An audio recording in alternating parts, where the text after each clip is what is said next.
Time for the 49ers Rush Podcast.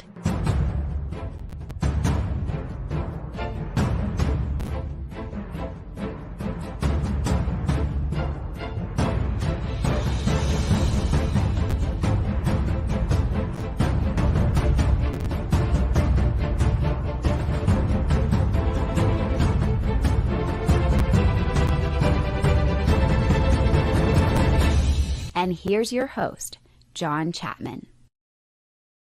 What is going on, faithful? It is finally time. And I don't know if you guys are excited about this as I am, but this is awesome. Day one of the 2023 NFL Draft, and I got two of the best people that I have ever met in my entire life with me. I got the man, host Chuck B, and Wayne Breezy Charles. How you doing, my friend?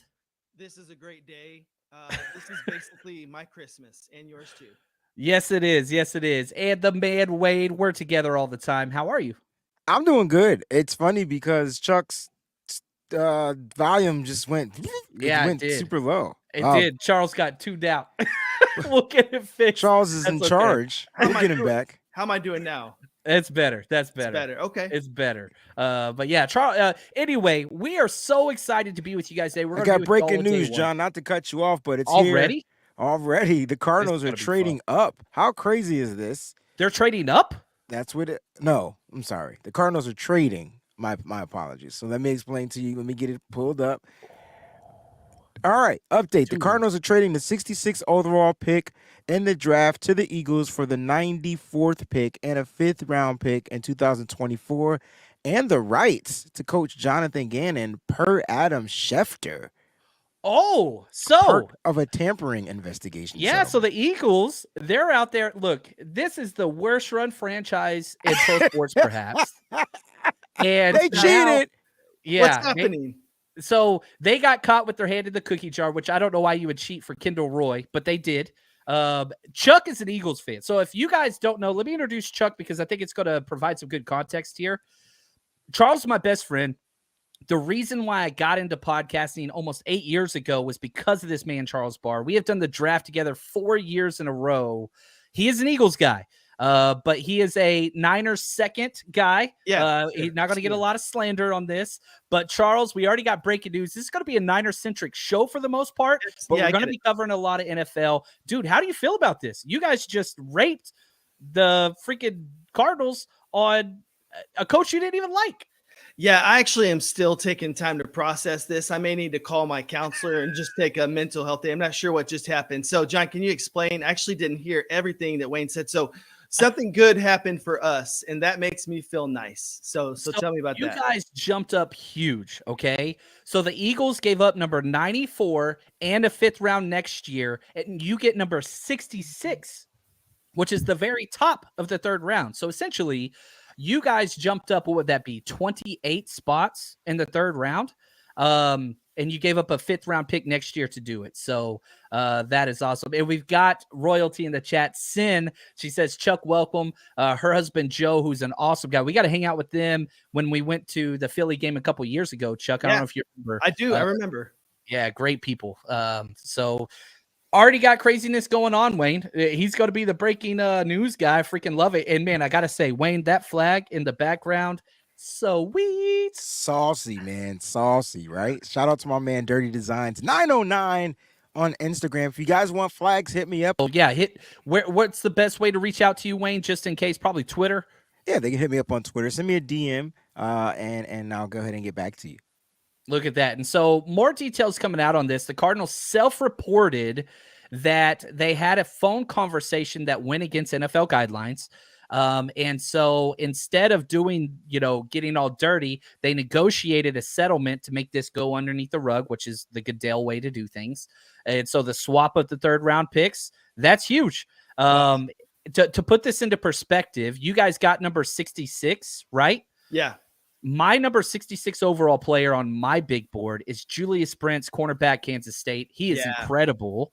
And to put that, if I go all the way down to number 94, it's Deion Henley out of the linebacker out of Washington State. So huge difference. You're talking the top of the 3rd round from the bottom of the 3rd round for losing a coach you didn't even like because you don't even like Gannon. Well, and this is great because this is a perfect way to start off this draft because it helps both of our teams. Something bad happens to the Cardinals, something good happens for the Eagles. This is a win-win for everybody in this chat. So I love it. I love it. There we go. Sorry, Jacqueline. I love the contribution. Love the positivity. Thank you. She says, "Let's go, baby. The draft is here." Wayne, John, I'm happy to be here with y'all. I want that flag, Breezy. She's calling for it. She's calling for it. I see. We'll have to get Jacqueline a flag. We'll be working on it. I love it. So we're going to be going through this draft process with you guys the whole time today. We're not going anywhere. If you have questions and you want to talk about things. Now, with this being the 49ers kind of centric coverage, Niners don't have a pick today. I do not expect them to have a pick today. We will be covering different aspects of when some trade situations will be viable, when teams take quarterbacks, what that means for Trey, a constant just update on a lot of those things. But, Charles, let's go to you real quick. As a non-Niners guy, do you think that Trey Lance is going to be dealt anytime today or tomorrow? I don't. It's hard to see that. It's funny because being an Eagles fan, I'm involved in way more Niners Twitter than I ever wanted to be. And I see all the banter, but I think somebody put it really well on Twitter. They said it's too early to give up on Trey and it's too early to crown Purdy. And I just think that that's so sensible. It doesn't make any sense given all the draft capital that was spent to get Trey to not see this through. So I can't see it personally. How about yourself? Do you think it could happen? I'm still a big no. I think Wayne, you've kind of come a different direction from this. You seem to be on the Niners seem to be out on Trey take. Is that correct? No, that's not what it is. I'm just leaving it open as optimism because the 49ers, if they get the kit and caboodle, they possibly could move on. They wouldn't care less. They could care less about, the situation that they're in. They got 2 other quarterbacks on the roster. They'll look to get another quarterback. So if somebody was willing to give up the kit and caboodle, Trey Lance would be gone. If Brock Purdy was here and healthy, Trey Lance would be gone. I think they would take whatever was thrown at him. But I think the offers that came for Trey Lance were just way too low. And the 49ers, they listened and then they hung up the phone. Yeah, hey, Chuck, man, I'll give you a 5th-round pick for Trey Lance. Click. You know what I mean? That's kind of like how it went. And so I love it. Now, speaking of hanging up the phone, I want to talk about picking up the phone. One of my favorite human beings in the world is joining us. Crystal, can we get a thumbs up? You ready to jump in with us? All right, here she comes. The one, the only, the Hall of Famer herself, Crystal Peachy. How are you today? Hey. What's up, girl? I'm doing great. Nice. Hello. I love it. And so we are going to be here with you guys nonstop. And we got to talk about, kind of the elephant in the room. Huge deal.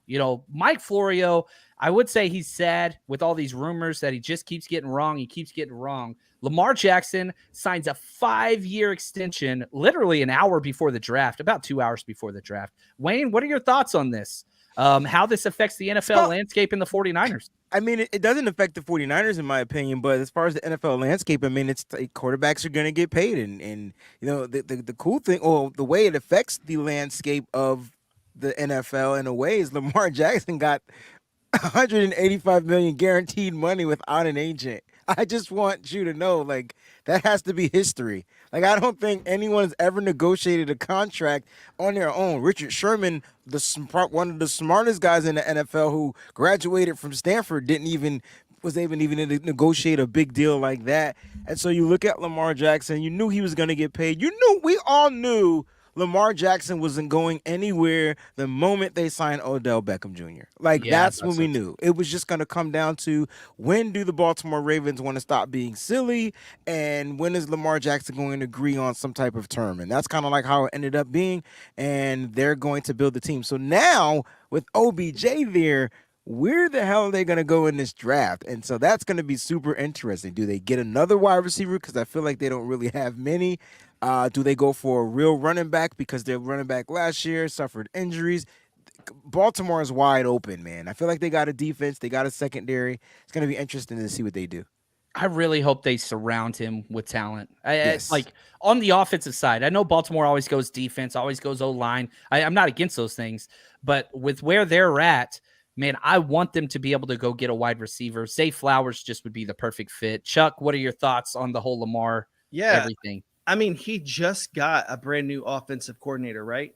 Yeah, from Georgia, the offensive coordinator for the Georgia Bulldogs. So I think sometimes when you're in the war room and there's the new guy and you want to accommodate this person who's trying to put together something, I just feel like you're going to lean towards the offense. I could definitely see them going offense this time to support Lamar. Hopefully it's on the offensive line side of the ball because he just needs to continue to have athletic tackles and guards to help protect him. Yeah. And somebody asked, CJ says, man, what are the numbers? He got a 5-year extension for $260 million, including $185 million guaranteed. So basically what Jalen Hurts' deal was, with just a little extra gravy on top, about $5 million extra guaranteed, about $5 million extra dollars overall. And so basically you just took Jalen Hurts' deal, supersized it just a little bit, which is the protocol of the NFL. Whenever you get a new top tier contract, they usually just bump it up just a little bit. And so that's kind of where they're at. And I do have to say, I love that he did his deal. I hope the people that were giving him so much, crap, it was a lot of big timers, guys like Peter King, like just literally drugged this dude through the dirt for being his own agent, calling him immature and greedy and all those things. And yet he signed the same deal, essentially, that Jalen Hurts did, that the media applauded for him taking less and blah, blah, blah, championships over buddy. But I guarantee you none of those guys will pull the foot out of their mouth and basically say, my bad. Peachy, you think anybody's going to come out, PFT or any of those NBC guys? Because I just don't see it. No. Yeah. Pisses me off, man. Yes. No problem trashing somebody. Huge problem going back and kind of rescinding whenever they're incorrect. Imagine that. Oh, man. So we are now about to start the draft. We are not too far away at all. They usually wait a little bit longer just to make sure everybody's where they need to be. First overall pick with the Texans. The Carolina Panthers who trade up. It should have been the Texans. Mm-hmm. Wayne, are we going to have any surprises at number 1? No, it's going to be Bryce Young. I feel like it should be C.J. Stroud, but it's going to be Bryce Young. They're going to go with Bryce Young. And number 2 is where it's going to get interesting because what if I had this funny feeling, if there's not a trade up to number 2 to get another quarterback, like what if Houston goes defense? Like, you know what I mean? They should. I agree. I agree because it's D'Amico Ryan, so he should definitely go defense, man. I would love for him to get Will Anderson. Will Anderson should be number 2. How do you feel if Jalen Carter falls to number 5, which would be the Seahawks? I don't think he gets past them. I really, really don't. Like, one, the only reason why Jalen Carter would be available at that point is because of the off-the-field issues, which are 100% a major concern. But let's be very frank and very honest. Pete Carroll doesn't give a damn about what you do off the field. Doesn't care. Hit women, hit children, doesn't care. It's just not what he's been about his entire history. He has given these guys chances. So that is the absolute floor because 1, it's a giant need of theirs. 2, I think he is one of the best talented players in this draft. And so there's no way it's getting past 5. If Jalen Carter's on the board, he's going number 5. I just can't see it go beyond that. Is there anybody that disagrees? I just think that the Eagles are going to take this new pick that they just acquired, and they're going to jump up, and they're going to help Niners again, and they're going to take that guy from the Seahawks. Well, let's play with this because Charles and I were talking right before we went live.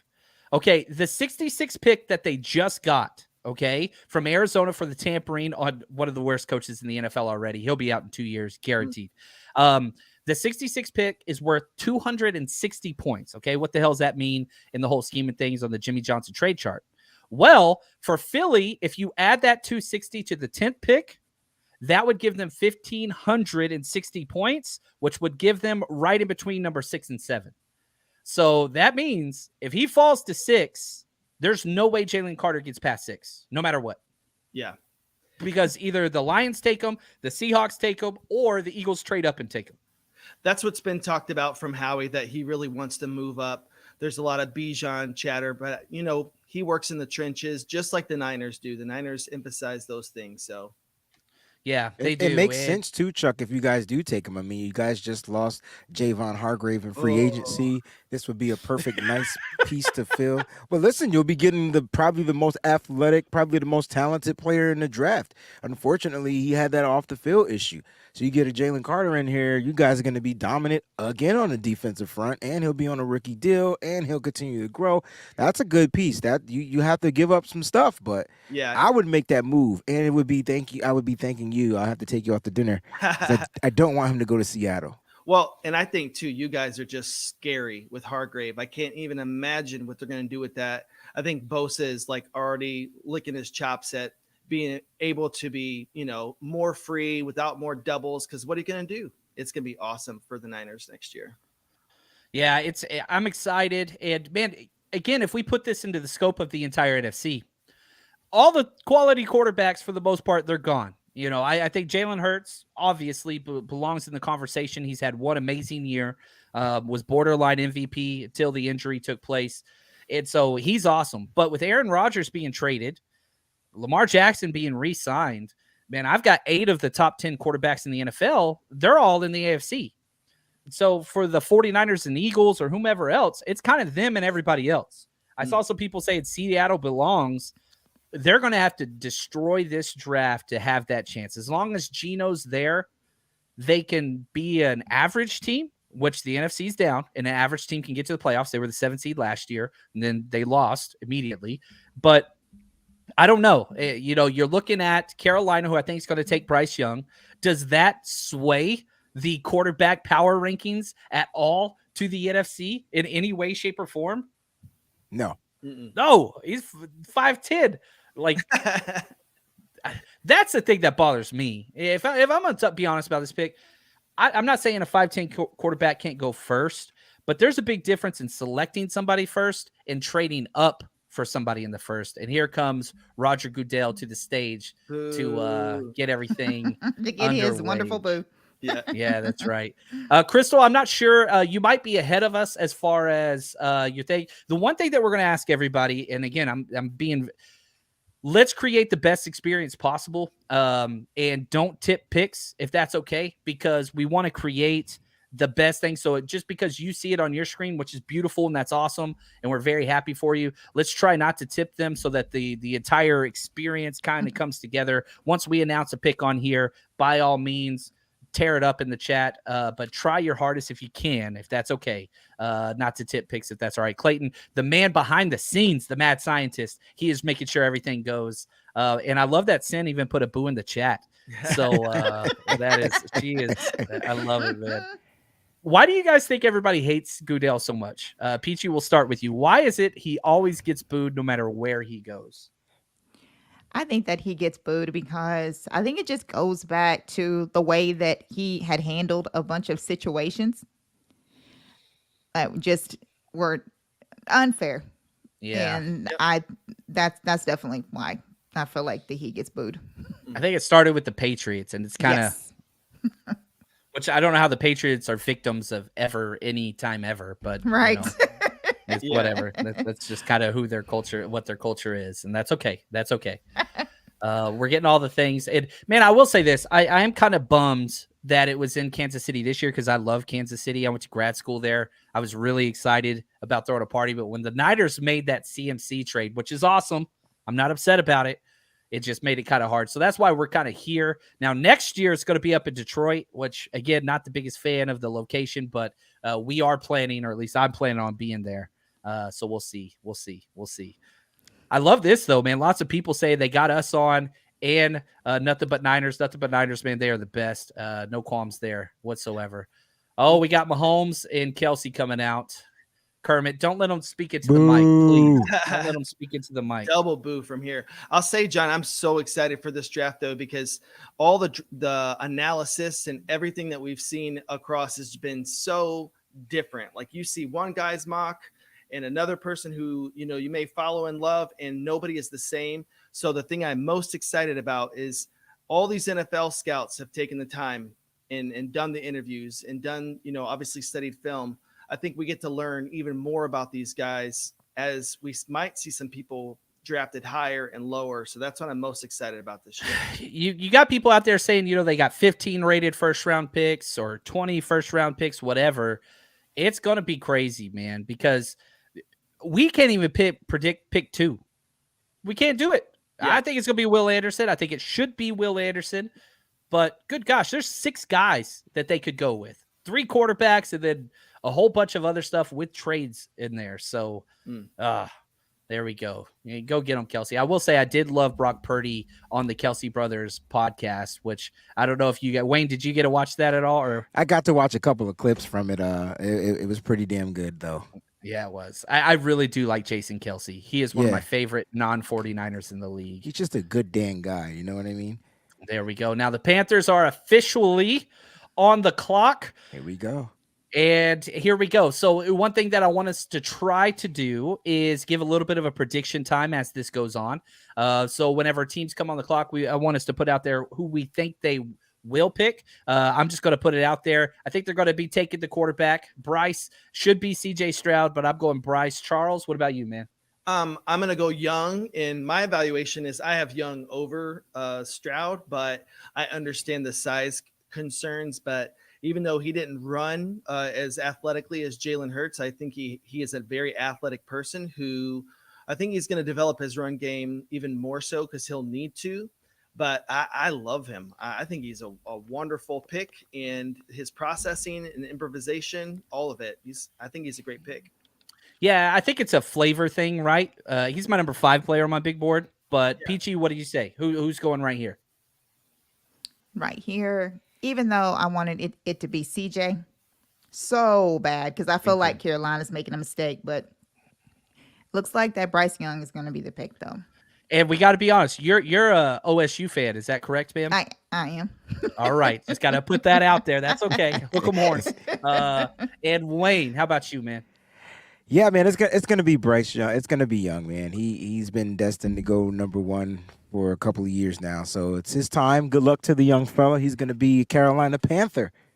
There he is. He's a Pasadena kid. He's from right up the street from where I live, but he never played in Pasadena. He went to all the private schools, which is a bummer.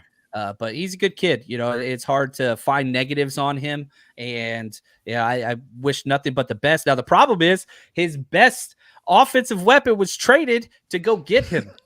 And so if we look at the Carolina Panthers, and, this is something that I want us to constantly, look at is what are these guys stepping into? Because a big reason why quarterbacks aren't successful is because of what they're surrounded with. Listen to this wide receiver. You've got Terrace Marshall Jr., you've got Adam Thielen, which I think is great, and DJ Chark Jr. So it's not terrible. Not really great either. Hayden Hurst is the tight end. He's got some solid veterans, though. So you surround the young kid with some vets. You'll probably go out and get another dynamic wide receiver in the draft, and he'll be all right. I think they need to get a running back. Like honestly, that's what they need. They don't need a Christian McCaffrey. They need a running back. Not saying that he's not a real running back, but they need a bell cow or somewhat to help, Chuba Hubbard. I like Chuba Hubbard, but they need a real running back. They got Miles Sanders there. Oh, they did get Miles in the okay, so they don't need a running back. There it is. Chuck, are you comfortable with Miles Sanders as the guy for this team? I think for him, he makes a lot of sense. He's going to be sure-handed in the flat and out routes and all those things. He's a savvy veteran, so he's going to be able to help him out in the huddle. He does well, not great in pass protection, but well enough. I like him out there. He needs something dynamic, though, that's going to alleviate the pressure. I'm not sure that Miles gives him that. So I think like an Arcane, and I think the Panthers, I believe they have a lot of draft capital, not a lot of draft picks, meaning that the picks that they do have are higher. So I think that they could get some quality talent to surround him this next 2 years. Yeah, and they traded a lot to go up and get him, but because of the Christian McCaffrey trade to the Niners, again, the Niners are interwoven in all of this because even though they traded 2 1s, 2 seconds, and DJ Moore, they still have the 39th pick. They still have a 3rd rounder. They still have 2 4th rounders and then 1 5th. They don't have anything in the 6th. They don't have anything in the 7th, but they still have some quality draft value in capital that they can use on this. So we'll see there. What are you guys' thoughts on Frank Reich being the head coach there? And, is this going to be Are the Carolina Panthers going to continue to be one of the bottom teams in the league? Peachy, we'll start with you. What do you think? Is this team finally starting to come out of the dweller? I feel that the Frank Reich move was fantastic. And especially if you are getting a quarterback, the whole entire move with Matt Rule was just silly, in my opinion anyway. It was such a waste. So now that you have Frank Reich, who used to be a quarterback himself, so he knows, kind of the ins and out of everything, I feel like he's like a quarterback's best friend. And I feel like that's going to be great for the quarterback that they bring in there. It definitely is. I like it. Yeah. And again, we're seeing people right here. Pockets, appreciate you. Frank would be solid. I love it. And so the pick is in. The Panthers are on the clock, but it doesn't start that way. So the pick is made. We're not going to have another trade here.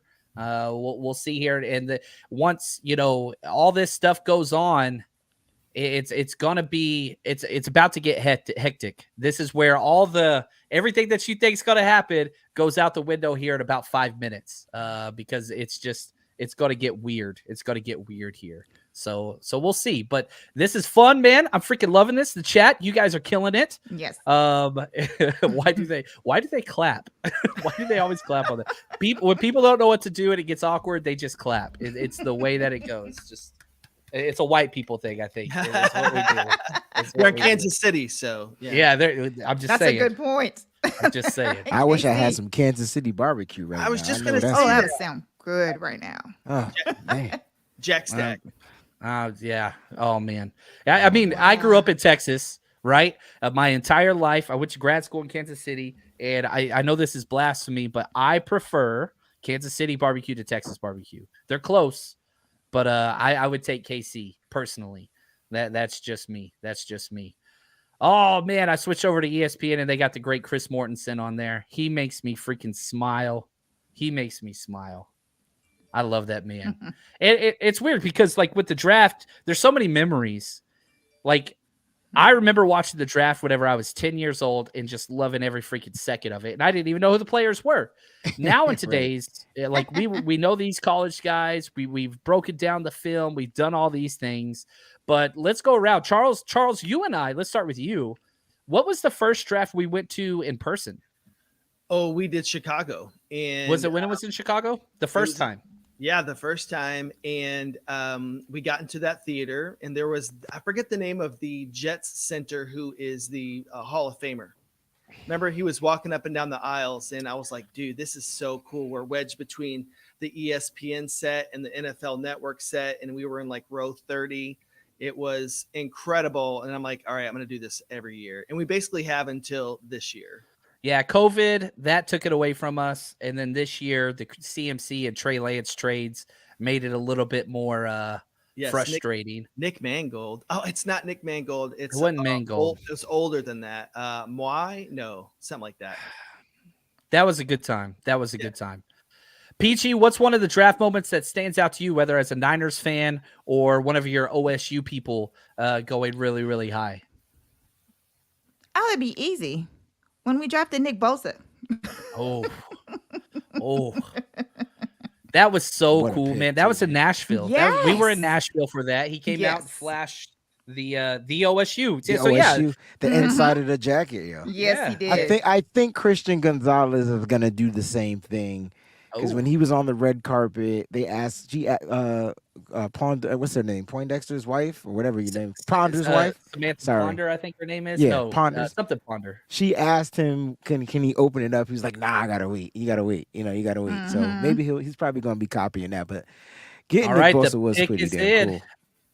First overall pick for the Carolina Panthers. Roger Goodell is on the podium. Here we go. I don't think we're going to be too surprised.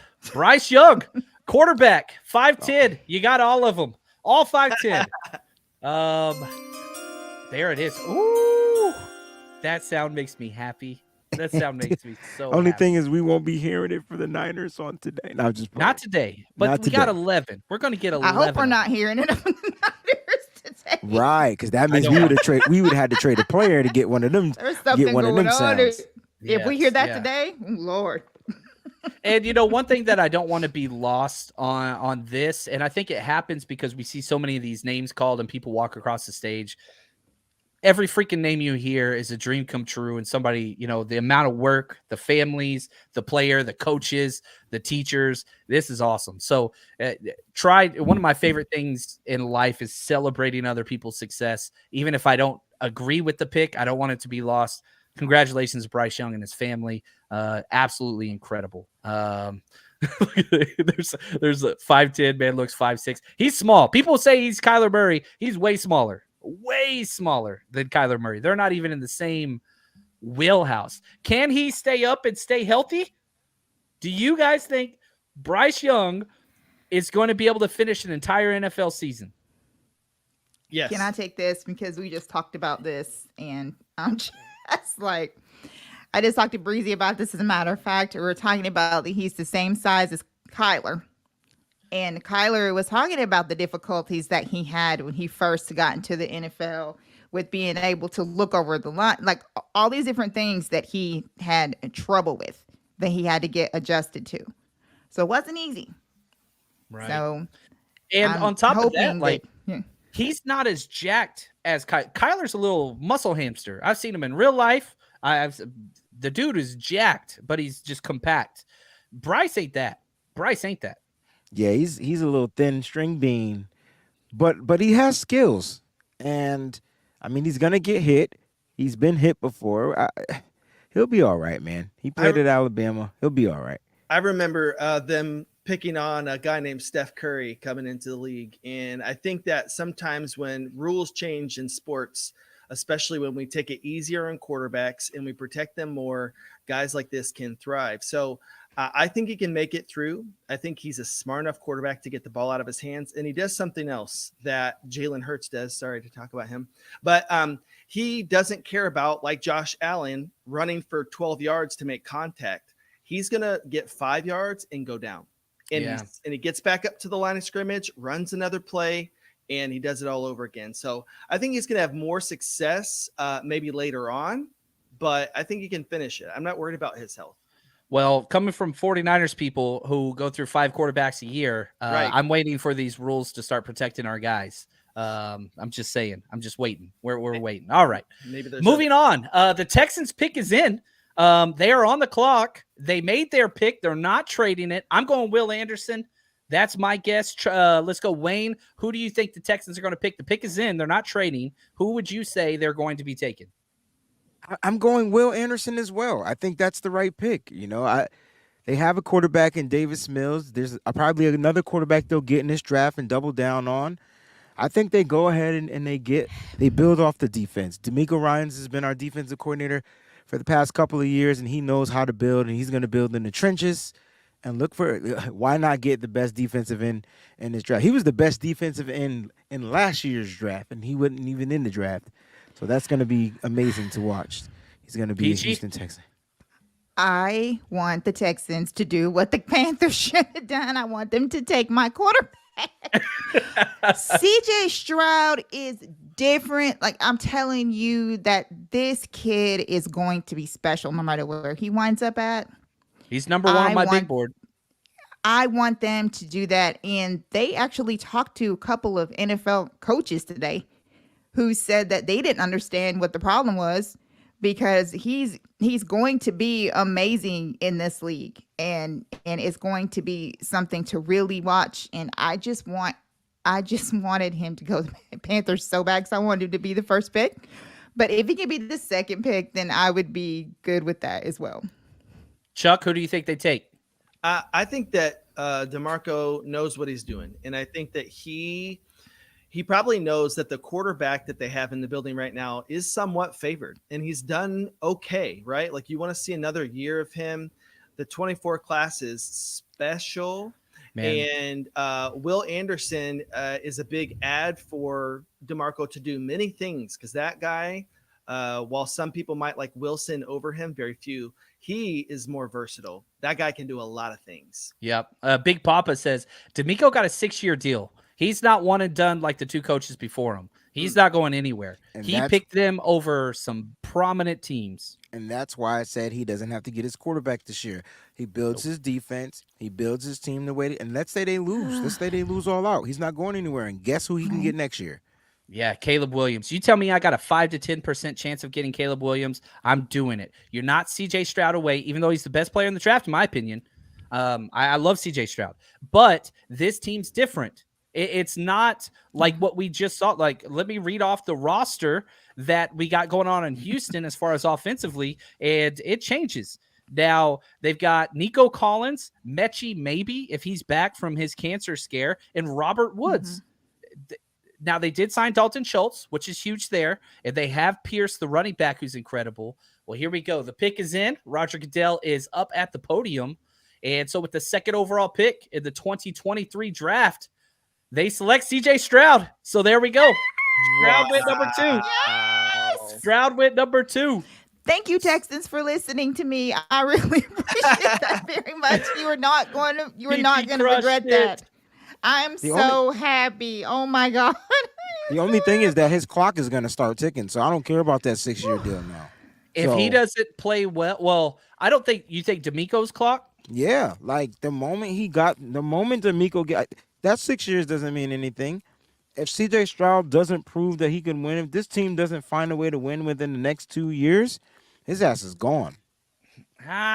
Maybe. I don't know. I think the GM Casario would be the first one on the chopping block, but I think D'Amico's got. Yeah, I think D'Amico's got a little bit more weight, but they pick again here at 12. So maybe they don't sit there. They have 2 first-rounders next year. They got a quarterback. C.J. Stroud is the best quarterback in this draft, though. I don't understand the Carolina Panthers pick. They're so stupid. They're just a dumb franchise. Another look at Sean. I appreciate you, Sean. Another Lance rumor shot down. I forgot. Do the 49ers leak? Nope. I mean, it's just like murderer's row for people trying to make up fake stories. It just ain't happening. So yeah, we'll just keep crossing that off. So again, Trey Lance watch. Another team down. But this is what teams do, John. They make runs on quarterbacks. The quarterbacks are going to be the first ones off the board. They wasn't going to let C.J. Stroud drop all the way down. They didn't know if he was going to be there at 12. So they just did what they had to do. They got themselves a quarterback. Good pick. Great pick for Nico. All right, let's do you have a quick comment, Chuck, before we switch to the Cardinals? Well, it's just that blood is in the water now. We did not know that this was going to happen. So the number 3 pick and the number 4 pick, here we go. It's about to get wild. Yeah, it's crazy time now because one, Cardinals have been wanting to trade out. They lost draft capital today. So the worst roster in all of sports, the worst roster in the entire NFL. So do they just go best player available here? They just got a defensive coordinator that came over from the Eagles. How did they get their success? Dominant D-line. So if you stay here, you're going D-line. Will Anderson. This has to be Will Anderson, right? This has to be Will Anderson. Could be Jalen Carter, too, though. It could be Jalen Carter. They can go inside. Charles, you're our guy behind the scene. Come on, man. You know Gannon personally. Y'all write each other all the time. No. What do you think he'd do here? I'll tell you what. It was some of the most cringy thing I've ever seen him walking into that Cardinals building. I mean, it was horrible. Pew, pew, pew, pew, pew. I don't think anybody knows who he is. Just like, what's that, American Psycho? Nobody knew who that guy was. Anyways, John Gannon is definitely somebody who I don't feel we have a read on. He did not perform for the Eagles. He did not make adjustments. Basically chalked that up to 2 wins for the Niners each year as long as he's there, in my opinion. Yeah, I'm going Will Anderson here. Let's do our predictions, Peachy. I'm saying Will Anderson. Who do you think and again, you can say trade if you think they're going to trade out. We got 3 minutes and some change on the clock. I think that the Cardinals was trying to trade. I know the Titans had wanted to come up if the Texans passed on Stroud. Yep. The Titans wanted him. I have a feeling that probably not going to be able to get that done. So Will Anderson, I think, is who's going to Arizona. Even though that makes me like, but he's a great player, and Arizona would be crazy to pass him up. I like Will Anderson a lot. I really, really do. What do you say, Chuck? I agree with Peachy. They don't have enough time. If they could have got a deal done, they would have. I think she's right. No, who's going to trade up to number 3? Eagles aren't. Eagles aren't trading up there. You're going to wait for one of these guys. So who's going to trade up here? Maybe the Colts, if they love Will Levis, swap from 4 to 3. I don't think they'll do it though, because I don't think somebody's going to pay that much. Breezy, who are they taking? It's got to be Will, right? They're going to build their defense. They're going to build their edge, get their edge back, and start like that way. They'll try to win some games using defense. I mean, their roster isn't that bad. They still have some stout players on defense. They may lose Budda Baker, but at this moment, he's still a part of the organization. He hasn't been traded yet. He may get traded tonight. So we'll see what happens. He may really get traded tonight now that, they just lost that draft capital. So we'll see what's going to go down. But I think it's got to be Will Anderson here. I like that. And, I do want to say right here, sorry, Uncle Salty said enough of the bad test score crap. Congratulations, CG. And yeah, I just want to call out Brady Quinn. These guys that have made it and made their money that trash these young kids that have done nothing wrong.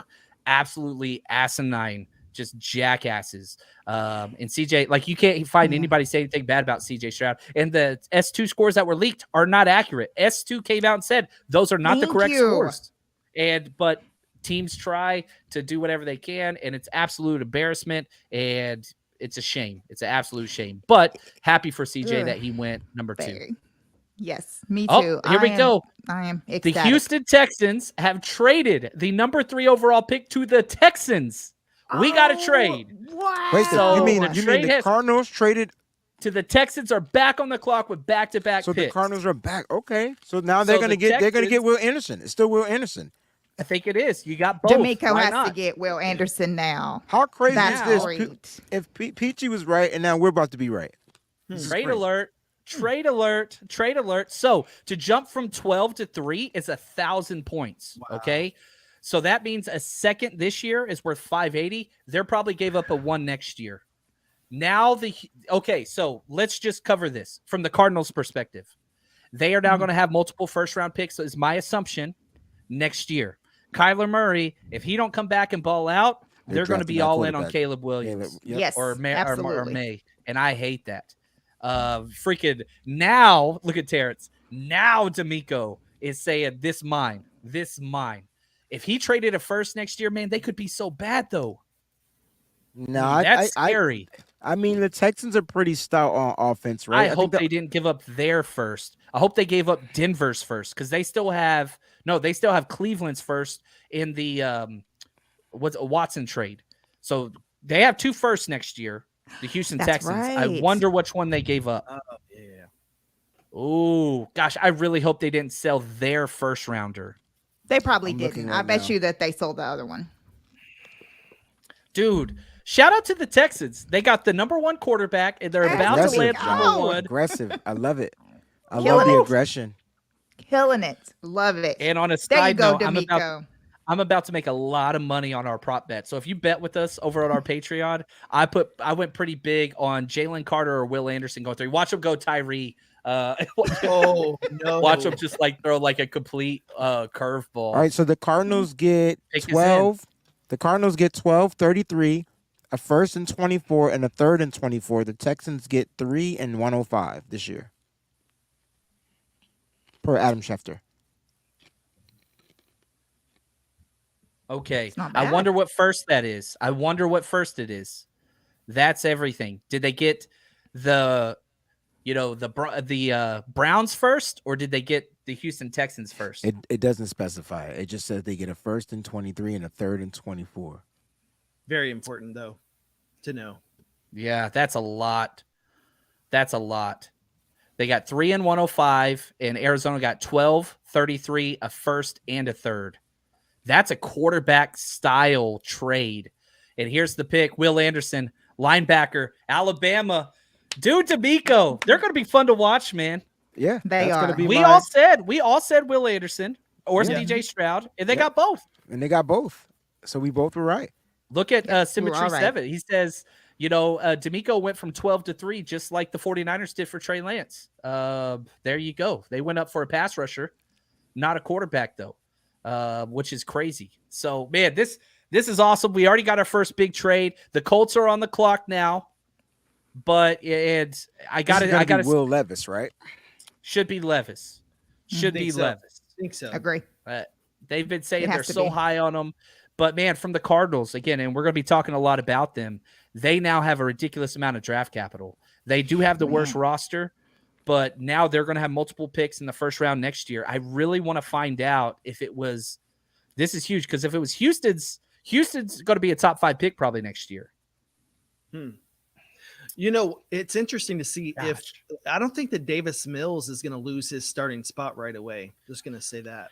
Yeah, you don't have to rush them back. You don't have to rush the new kid in. And I'm a big favorite in allowing them to sit, even if it's for a month in the regular season. I think it's beneficial. Now, you know, that never really plays out, but I think that's what I would do.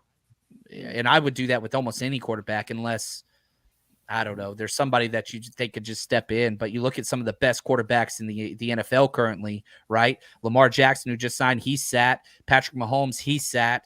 Jalen Hurts, he sat. Like, I mean, that's just kind of the way it should be to make sure you protect your asset. Let's be honest. Texans aren't going to the playoffs next year. You know, worst conference in football, division of football, but they're not. I don't think that's going to happen. So you got to protect your kid. Do you agree, Peachy? Do you want him starting week 1? Do you want him to be like slowly worked in?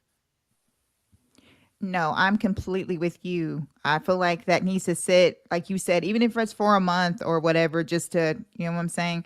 I don't want him rushed in. I want him to be ready when he gets out there to take the reins of that thing. So there we go. I like it.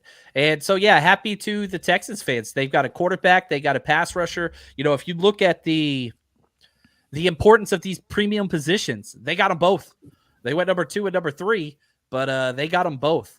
So, all right, and now we've got 5 minutes just under with the Colts on the clock. I think we're going to be getting another quarterback. Sean says at least now we're even more incentivized to root for our guy, D'Amico, win and make that pick worthless. Dude, well said, Sean. Sean's the best, man. If you're on Reddit, Sean kills it on Reddit. I wish I was smart enough to be on there. I don't think my IQ. I go on there, John, and then I get lost. And then I post something and it's like, you can't post this original content. I'm like, oh, okay, my bad. Shout out to Juan Salas. He crushes it over there. He puts our Niners content up there. But yeah, it's weird. It's weird. It's different. All right, quarterback time. I think it's going to be Will Levis. Anybody disagree on Will Levis to the Colts? Yes. I think it's going to be Will Levis, and I think that maybe they let the clock run here because maybe they believe they could trade down and still get him and pick up some pieces like what they just saw happen in front of them. Like they're probably like, my God, if we could just trade down a few spots, we'll do that too. But I don't think that's going to happen. So if we're looking at the draft board after this, Seattle, I don't think they're taking Will Levis. Detroit, maybe Will Levis. I don't know. Dan Campbell might like somebody that drinks mayonnaise in his coffee. Will Levis does that. It's raw bananas. I just threw up in my mouth, John. Yeah, it's gross. So, I don't do it. I didn't do it. God, it's so I know, bad. but you said it, so it's like you sorry. said it like you did it, and I know you don't do that. I've never seen you do that. Oh, goodness gracious. I don't know. Will Levis does it. Colts pick is in, so they're not trading out. So they're sitting there, and we'll see. You know, the Colts roster. Sam Elringer is their quarterback currently. Ooh. Which I'm a Longhorn and I like him, but as a developmental backup, you know what I mean? Like, right. And you look at their tools, Pittman Jr., Pierce out of the guy they got last year out of Cincinnati, Isaiah McKenzie. They've got some guys there. And of course, Jonathan Taylor, the running back. The line's good, even though it underperformed last year. It's not a bad roster. Defensively, they're solid. Will Levis, I'm not the highest on him, but he was my number 3 quarterback. And so I think it could go. DeForest Buckner and Carter, that would be scary. It would be scary. That would be scary. I don't think they're thinking like that, though, Craig. Exactly. What's up, Craig? There we go. And I do have to say this. This is very important. Shout out to Captain Charles Barr's dad. Looks and sounds exactly like Ballard, the GM of the Colts. The exact same person. Captain Barr. Also, guys, real quick, shout out to my mom. Happy birthday. Happy birthday, Mom. BB. Happy birthday. Happy birthday, Mom. She's the best, man. I do associate the draft with her birthday. Every year. It's always Mom's birthday. I see some things in the chat. Don't be leaking this. Mm. Don't be again. If you're just joining us, we want to say thank you so much and really appreciate y'all being here. If you got questions, please throw them in the chat so we can get them. We're asking everybody not to leak the picks, even if you're watching a little bit earlier, just so we can keep the broadcast as relevant and synchronized as possible. So for us, for example, Goodell is right now at the stage. The Colts pick is in, and here we go with the fourth pick in the 2023 draft. Anthony Richardson. Everything was a lie. We were off. Everything was a lie. Wow. Quarterback, Florida. That's crazy. So They Will went with- Levis, the fall begins. They went with the talented guy. They went with the guy that's going to have 4.43 speed. They went with Cam Jackson. I think that's what they were calling him on their preview show. Like, this is who he tried to model his game after. He wanted to be like Cam Newton, and then Lamar Jackson was birthed. Dude, happy for them. So that means, okay, they've got to sign somebody. Sam Elringer, you cannot start Richardson. You can't. Like, No. you cannot. We just talked about how you don't start quarterbacks early. This dude's the most raw product that has come out. I mean, his accuracy was like 50%. It's crazy, man. That's crazy. And we kind of were willing to start Trey Lance early, and he was raw, so it's a possibility. I wasn't. It's a possibility. I mean, because Trey Lance situation is the same. Like, they just need to play more games. They need the reps. Only way you're gonna get out there and learn. They're quarterbacks, but they got to get out here and learn. Like, I don't know. I don't really give two flying cares. But all I'm saying is Anthony Richardson. This might be a good look for him. I kind of like this. All right. The one thing I will say that I like about this, I did not want him to go to Seattle. That was the one thing I didn't want, for him to sit behind Geno for a year or two and whatever else. I could feel it now. So Seattle's on the clock. Unless they Seattle. go Will Levis, that would be really cool. Please take I hope they do. Please take Will Levis. Please, Seattle. I think this comes down to two guys. I think Jalen Carter makes the most sense, but Tyree Wilson out of Texas Tech. Oh, edge. Those two guys seem to make the most sense to me here. Okay. What do you think, Peachy? I was just going to say, Rappaport just tweeted that Seattle's phones are ringing. So we'll see what happens. Might trade back. They always want to. Snyder's favorite thing to do always is to trade. Always. I mean, which I think is smart. This is one of the picks that they got for Russell Wilson being terrible at football and life. And so you beat our ass though, John. I tell you that. That was the worst Unlimited. game There we go. I think Jimmy beat us that game. That was the worst quarterback game in the history of the 49ers ever. Oh yeah. No, that was ever. the dreaded. I don't know if it was ever. I went to a gym. No, I went to a Jim Druckenmiller game in New York. It was pretty bad. Blaine Gabbert was offended by the way that game was played. That's what I'm going to say. All right. So Seattle, who are they going to pick? I'm going Jalen Carter. Chuck? I'm going to go Paris from the left tackle. Offensive lineman from Ohio State. Now, they drafted their two tackles last year that started, but they both kind of took it downhill as time went on through the season. That really killed my pick, but I think he's elite. He is great. I think he is going to be a Pro Bowler, so I don't know. Wayne? I mean, they build their team off of defense. I feel like they get the guy that has the most problems, bring him into Seattle and see if it works out. I think it's going to be Jalen Carter.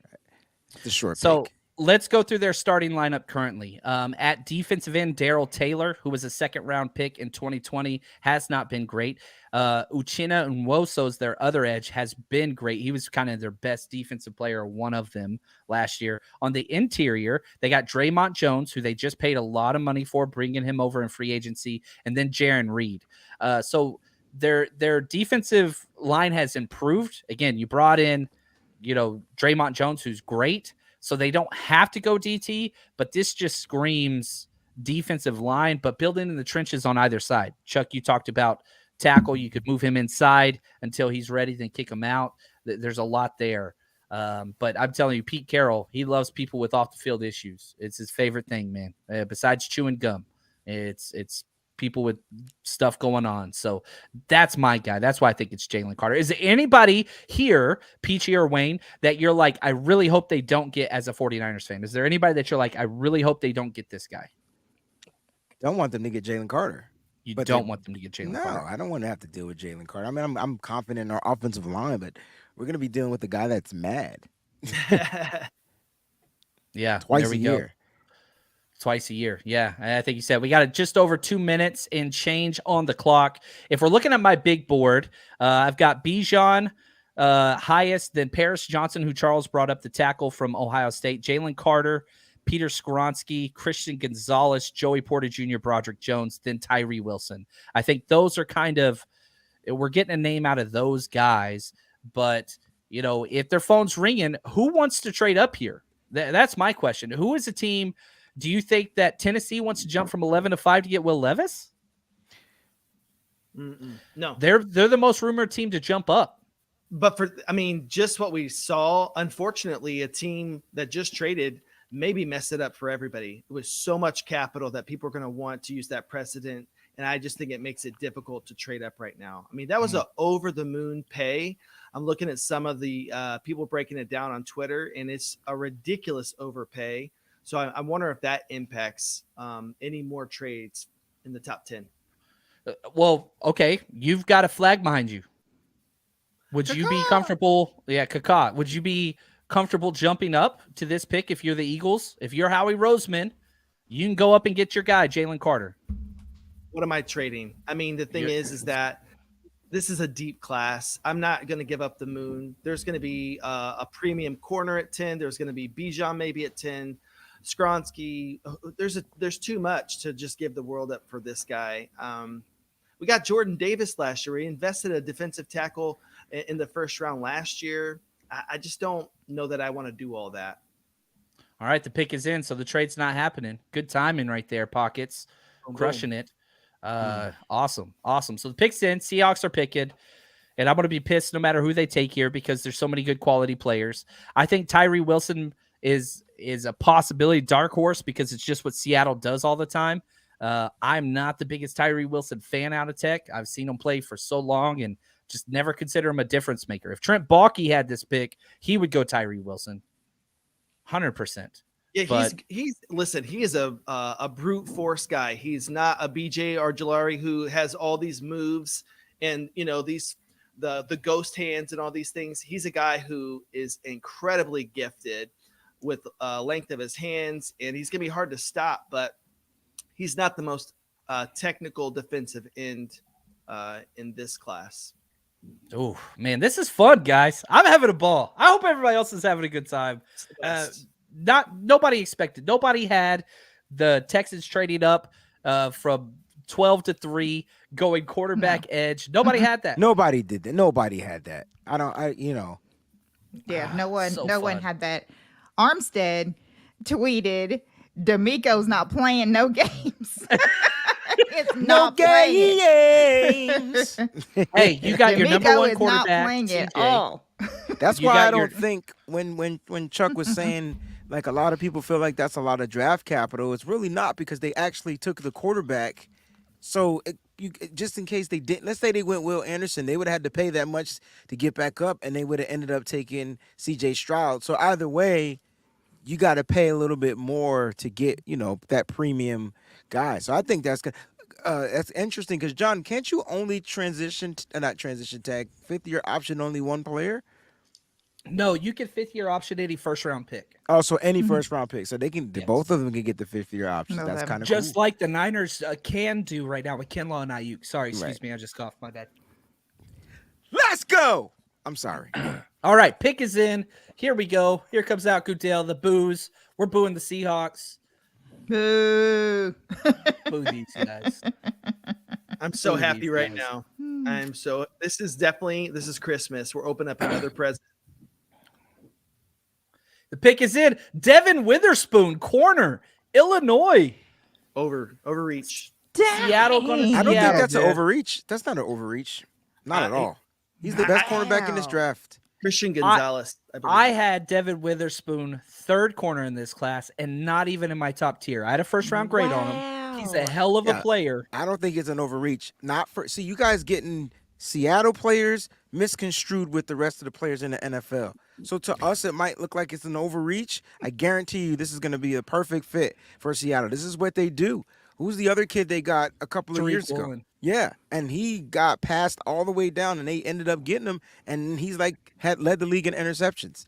Like the kid is a problem. So they know how to draft corners. I feel like secondary is their specialty for some reason. I think you could be right. I think that just based on the limited amount of responsibilities those corners carry through the game, not to say it's not a lot, but maybe less than others, you could be right. He's not as sticky of a player as some of these other corners, and maybe he doesn't need to be because he's so physical. So you're right. That could work out.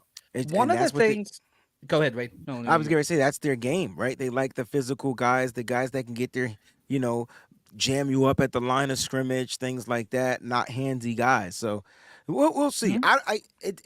I'm glad that they did this, though, because they still don't have a motherfucking pass rush.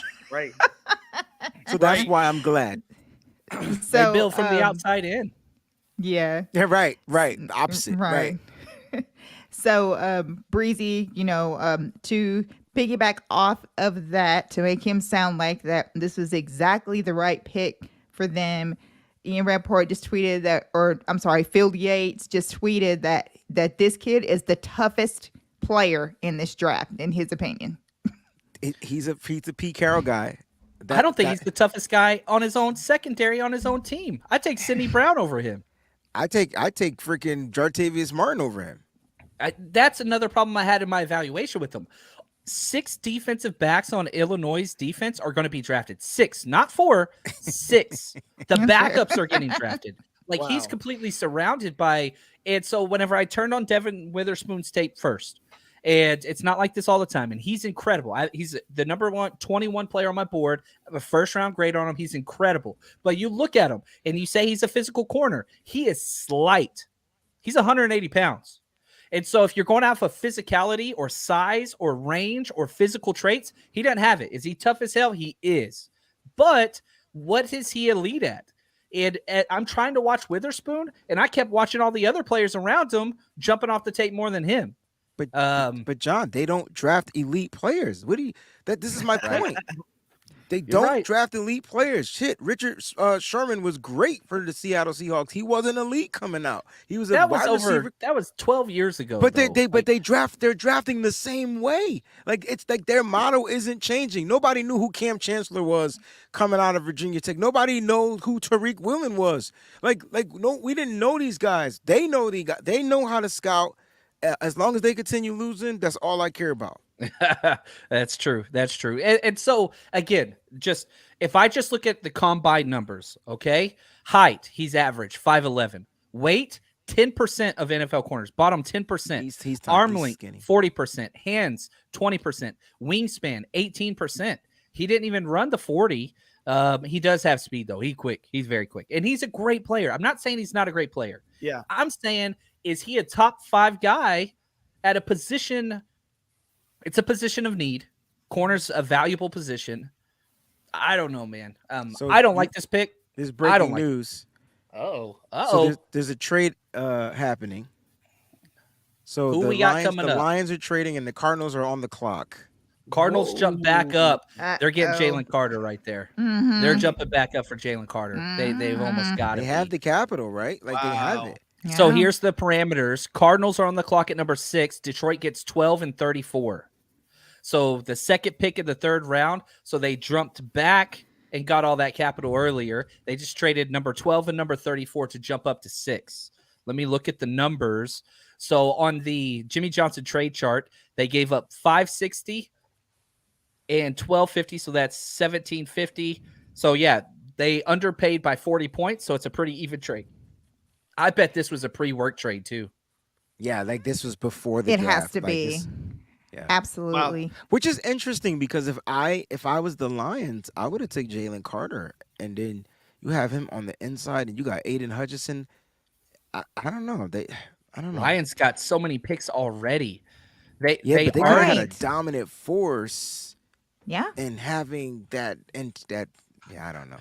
The Lions already have 2 firsts and 2 seconds. Now they have 2 firsts and 3 seconds. Wow. This draft. That's This draft. insane. This draft in 2023. Yeah, they've got Mhm. now they've got pick 12, pick 18, pick Wow. 34, 48, and 55. And you know how deep this edge class is in the It's second pretty damn round? deep, bro. Woo! Well, Now, we're That's gonna see, crazy. and the cool thing, Chuck, is we're gonna see players push, be there. Like it's gonna be really interesting to watch. Yeah. This is fun, man. Yeah, I'm like a little so kid the- right now. it's awesome. So the Cardinals also need a tackle. So They need which everything. they were Paris talking Johnson- about.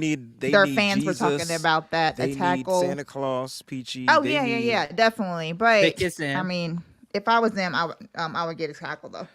You would go with Peter Skoronski here. I'll say this: if Carter doesn't go here, we know that there's a character concern slippage here because there's no reason for him to fall. Hold on, I this gotta far. give Chuck the ding ding. Pause. Yep. Yep. Johnson. I really I hope this is Jalen Carter. I think it makes the most sense. I also don't mind him going there because I think he's surrounded by non-capable coaches. It would not scare me as a Niners guy, if that makes sense. Right. I think the smart choice, I think, would be the tackle that Chuck likes. Yeah, But Paris Paris Johnson Jr. yeah. You know, And that's who Kyler came out and said, I want you to draft this guy. I want you to draft Paris Johnson Jr. Right. said That's that why I'm saying publicly. like the Cardinals fans are like, we need some better protection. We gotta make sure that that what happened doesn't happen again and all this stuff like this. So I'm just saying. I love this, man. How fun is this, guys? Like, It's going to be as fun as Witherspoon and DK in training camp. That's how fun it's That's going gonna to be. well, fun. you say that, but yeah. The funny thing is, DK's awesome. He plays soft. He plays soft, man. He goes over the middle. I get it, but He's the just a dude muscle plays guy. soft. He looks big. He don't play big.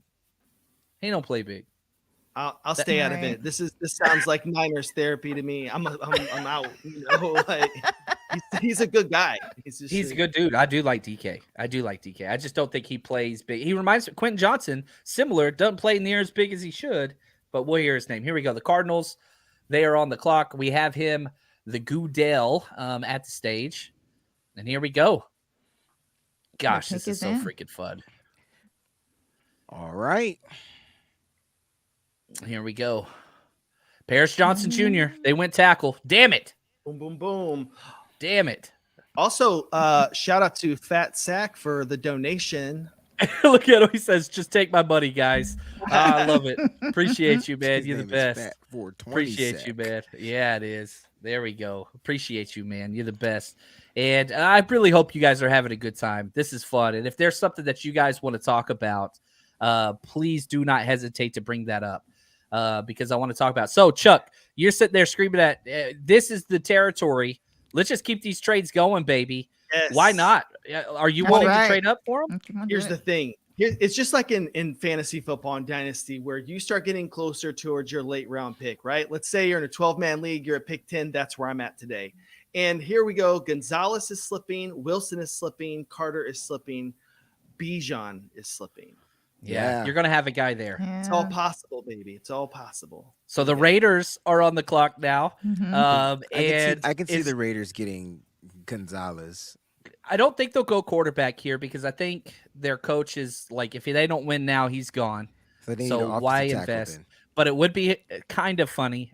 It'd be hilarious if another quarterback got drafted to go with Jimmy G. There's I no don't way know. they draft a Will Levis. This should be a tackle. Be This should be hilarious. somebody to protect. Should be a Jimmy G. tackle. Skoronski makes a lot of sense here. Mhm. He makes Hey. all the sense. Jesus Christ. Oh man, this is going to be crazy. How your Celtics doing over there, Wayne? Your face just- don't look good. No, because the Hawks for some reason are like the number 1 3-point shooting team in the league all of a sudden. Like they didn't hit 1 3 in regular season. I just wanted to know good or bad, but that's okay.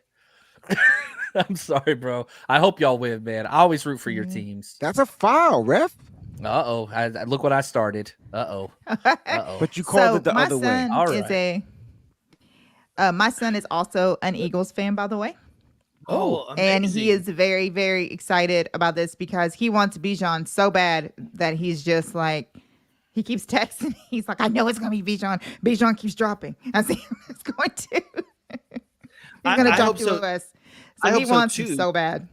But now Atlanta's faced with some issues here because I thought Atlanta would go Bijan, but they have so many needs, and you're telling me you have a blue chip type defensive line player possible for them. I don't see them coming off of that.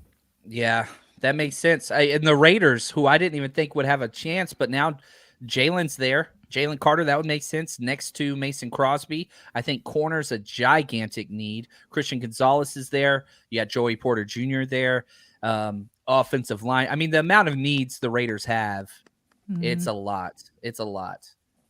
So well, I hope they butcher it. I really, really do. The ghost of Al Davis still haunts the Raiders. That is beautiful. Thank you so much. Just win. Speed, baby. Yeah. So who's the fastest player that is available here? I would say Christian Gonzalez would be the pick for like the late Al Davis. That's what I would do. No, the ghost of speed. Yeah, there we go. Or maybe you take Bijan and pair him with the last year of Jacobs. I don't know. I don't even know They what the tagged Raiders. Jacobs, right? Yeah, they tagged him. Mm-hmm. So he's got 1 year there. So I just want to say that so far the Buckeyes have had 2 players that have went in the top 5. Impressive. Top 10 is what I mean so far. Might get another one. Had to. I know. Yeah, Might get I'm another thinking. A Yeah, receiver Jaxon should Smith, be in the he's top going to 10. go somewhere. Mm-hmm. I think he could fall just because of the slot only aspect, but he's a hell of a player. He's my number one guy. Yeah. But it's going to have to be a team that needs a slot guy. Right. I think the best thing that could happen right now for everybody in the whole world, just to laugh at the Raiders, is them going Van Ness right here, right? Like Lucas Van Ness. Like he's going to be good, but is it an overreach at this pick? Yes, and then we can all laugh at the Raiders together. There we go. I like that. I like that. I was going to laugh at the Raiders regardless of who they picked. Yeah. That was such a fun game this year, though. Oh my God. Gosh, man. Nail biter, bro. It was the best beforehand. We were hanging out in the hotel lobby doing shots. Blast. Me, Peachy, and Wayne. That was a good time. My boys got kicked out. It was awesome. That was funny.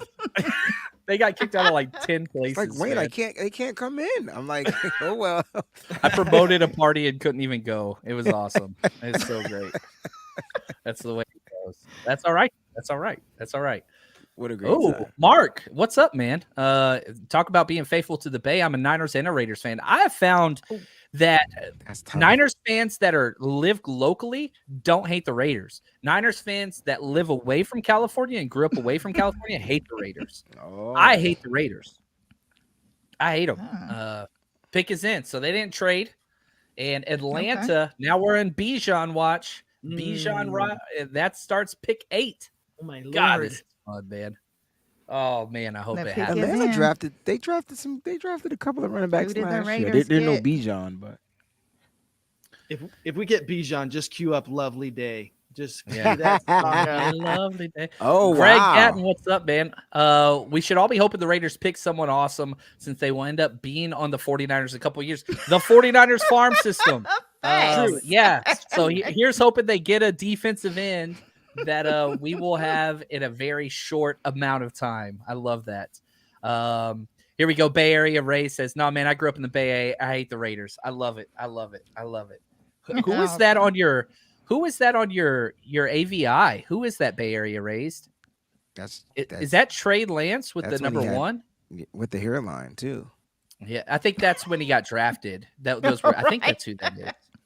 Yeah. Somebody put this on. Oh, sorry. Good. No, you go. Go ahead.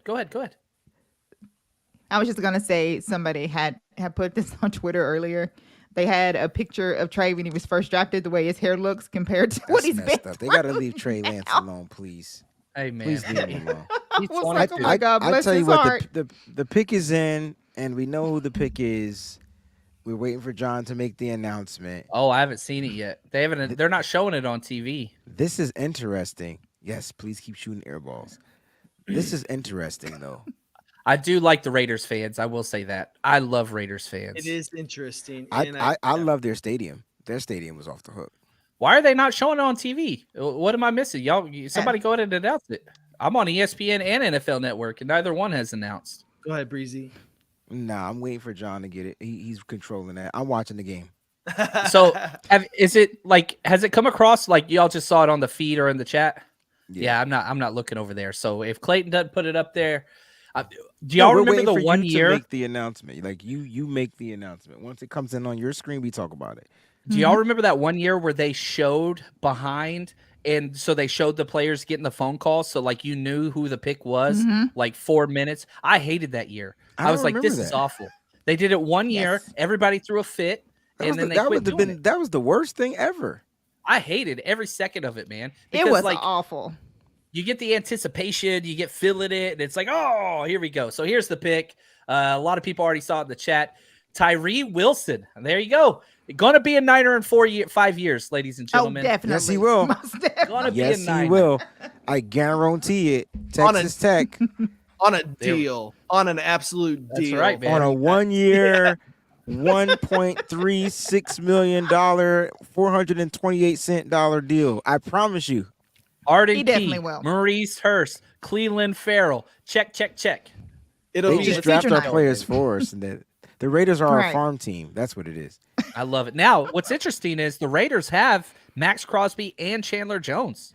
They do And have so two they're edge just rushers. saying, screw it. He was the Here's highest player you on want the to know board. what's funny, John? Because when we did our mock draft, they were cussing me out because I mocked an edge. Oh, we got Max Crosby. And did you forget that we have Max Crosby? I said, well, maybe y'all start winning games if y'all have a better rotation, Mickey Ficky. So if you go back and watch the joint, y'all drafted the edge, Raider Nation. So say something now. Say something now. Yeah. Raider Nation. I love it. He Nothing helped better, man. Yeah. Nothing better. Y'all don't know how salty Wayne gets whenever his team plays basketball or his college football team's playing. It gets entertaining. Everybody in the restaurant going to be feeling it and hearing it. Cover your ears, kiddos. F-bomb's going to be flying in this family restaurant. It was a Hooters. That is not a family restaurant. That is a. That's true. That is true. That is true. That is a. That's I a fair can't say it. It's called Hooters. Yeah, that's definitely not. just saying. Yeah, it's definitely not family. So I was hooing. That's awesome. That's awesome. All right. Now we got the Falcons on the clock. I think we're in this is Bijan Christian. territory. I think this is Christian Gonzalez. They need corner help. We took their corner. They traded for Akuda, right, on just a super cheap deal. He gets another shot. They have Sorry, AJ Peachy. Terrell. He's awesome. He's good. And then they also have Mike Hughes. So their cornerback's not as bad as it was, but man, they have just free agency. They've gone all in. And their roster's not bad. Jesse Bates. I mean, That's they've right. got guys everywhere. Well, Bud Dupree, they went after guys. Oh, they Man. did get Bud. Calais Campbell, like they are all in. They're all in. So wide receiver makes sense, corner or running back. Sorry, Chuck. I was going to say, and here we are now, and we're talking about one of the most, if not the most talented player in this entire draft has fallen. And that's the narrative now. Jalen Carter is got this sort of like Warren Sapp hype around him. And I just don't, it's interesting. The teams must have an issue. Why wouldn't you fortify the inside of your team with pass rush upside? So we'll see how far this guy falls. Very interesting. Well, let's look at this. Guess what? He played for the Georgia Bulldogs. Jalen Carter did. Atlanta right there. Plus, you got Grady Jarrett, who's probably got a couple years left. Wouldn't you want him to be mentored by somebody that's just been a stud for a decade? Like, it might make sense if you look at best player available. Do you want him around where he has been though, or do you want a lot of times you want to move him to new environments? Place to Get that brother out of Georgia.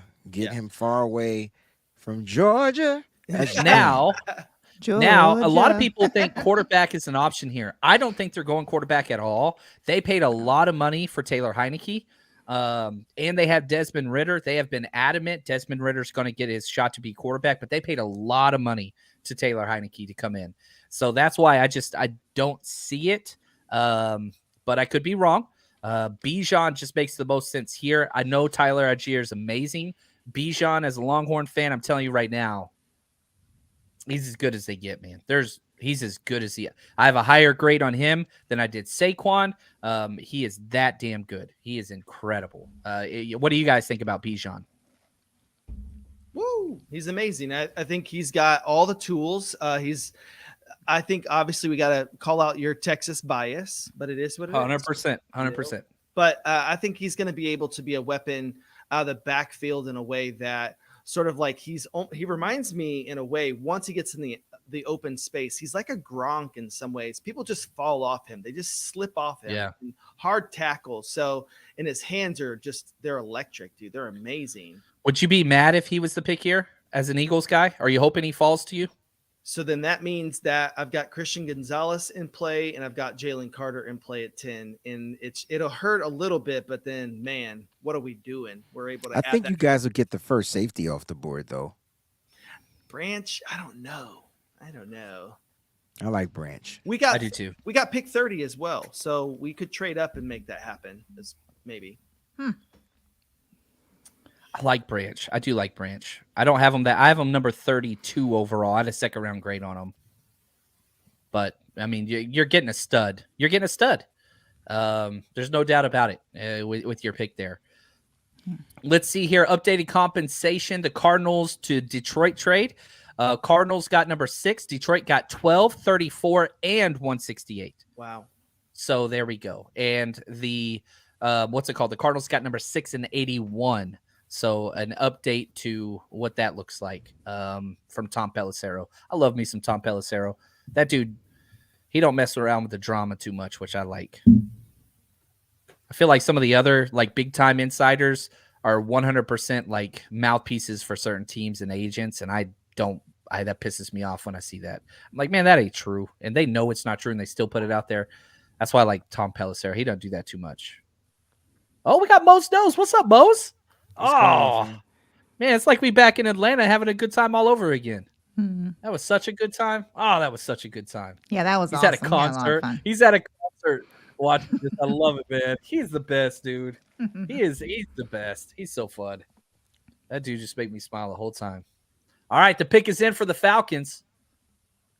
Here we go. Man, I want Bijan to go here. I really do. I just think it'd be fun. I just think it'd be so fun to see that. I do not want him to go to the Eagles. London, Pitts, and Bijan, and then all you do is you add a quarterback next year if Ritter don't work out. Exactly. Why not? Levis ain't the answer, but he's still sitting there. Somebody's going to take Levis, and if he falls to Tennessee at 11, that's about the farthest he's going to go, I think. I do like Lions fans. They're fun. All right, here we go. The pick is in. Kudell is at the podium. Here we go. We are on pick number 8 of the 2023 NFL Draft. The Atlanta Falcons select. Here we go. Say the name, big dog. Oh, we're doing Big Sisters. I apologize. I did not mean to get testy. Way to go, Big Sisters. Incredible.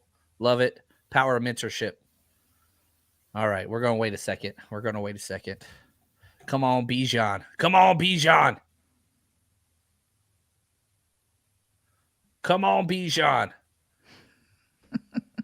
They ain't gonna announce It's just crazy. They had a 1,000-yard rusher last year.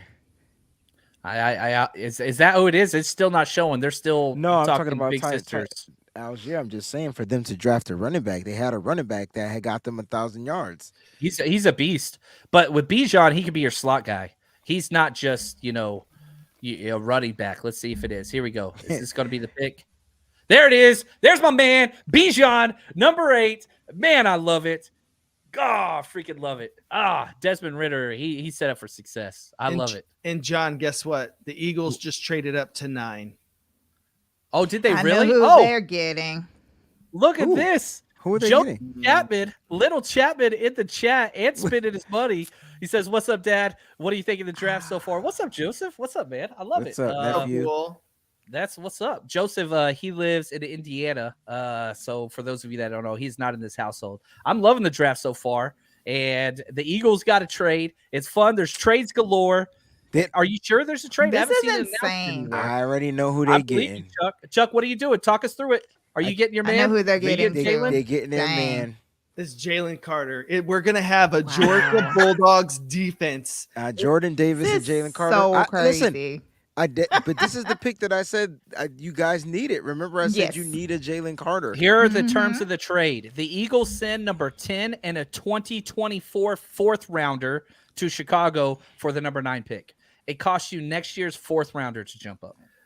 I got to be careful. I live out in Chicago. These people Take it, are man. hurting Chuck, me. this is you. I need you to talk. Yeah, Go. yeah. So I think that this is Jalen Carter. What's funny though, okay, let's just go ahead and take an alternate route here. There's character concerns, and the NFL knows about it, and we don't. And then who would it be? I think that's next. I don't think you're trading up for an offensive lineman like Skoronski. You may trade up for a Christian Gonzalez. You may trade up for, I don't know, Nolan Smith. He was going to be there anyways. Bijan's gone. I just think it's only Jalen Carter unless there's something we're unaware of here. The rumors have been that Howie wanted to trade up if a Yes. D lineman fell. Yeah. And so if we look at it now, who are the D linemen? Jalen Carter, obviously. Yeah. But there are other guys that are Lucas Van Ness, Miles Murphy, Calijah Cancey. Like I have first round grades on all those guys. Is there any one of those that would piss you off, or you'd be like, nah, I don't want to mess with that? I don't know, but somebody in the feed just brought up a really good point. The Bears didn't want this pick. That's interesting. They need Jalen Carter, right? Well, so to speak, right? They need offensive line. That's true. They need a lot of things, but it's interesting that they're just getting a fourth next year. It's pretty interesting that if you really had your a blue chip on this guy, you wouldn't move back just a fourth rounder the next year. It's an interesting part.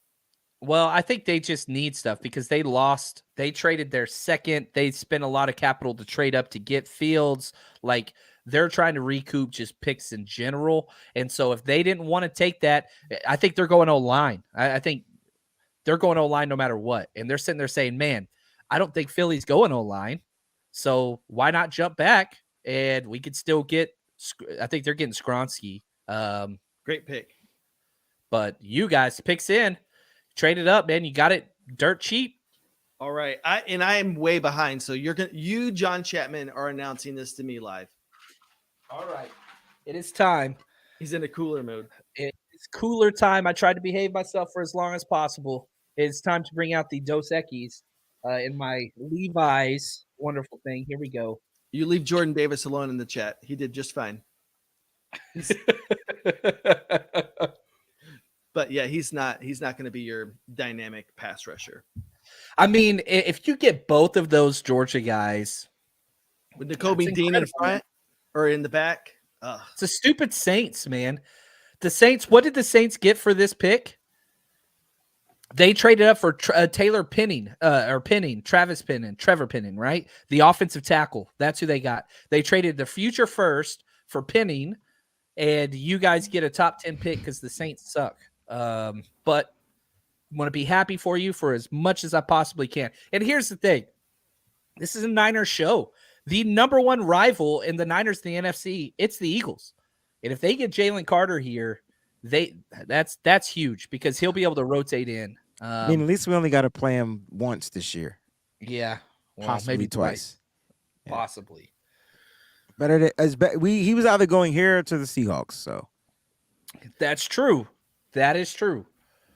And I think this is the smarter play. To get Carter, I really do hope that the character concerns are not to be thought of. But Fletcher Cox is a real leader, and I love this guy. He's one of my favorite players to ever play in the NFL.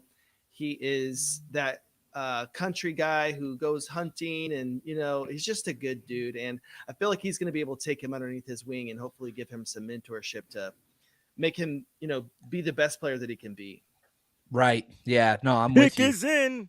The pick is in, baby. The pick is in. Oh, I love that sound. I love that sound so much. It just makes me happy.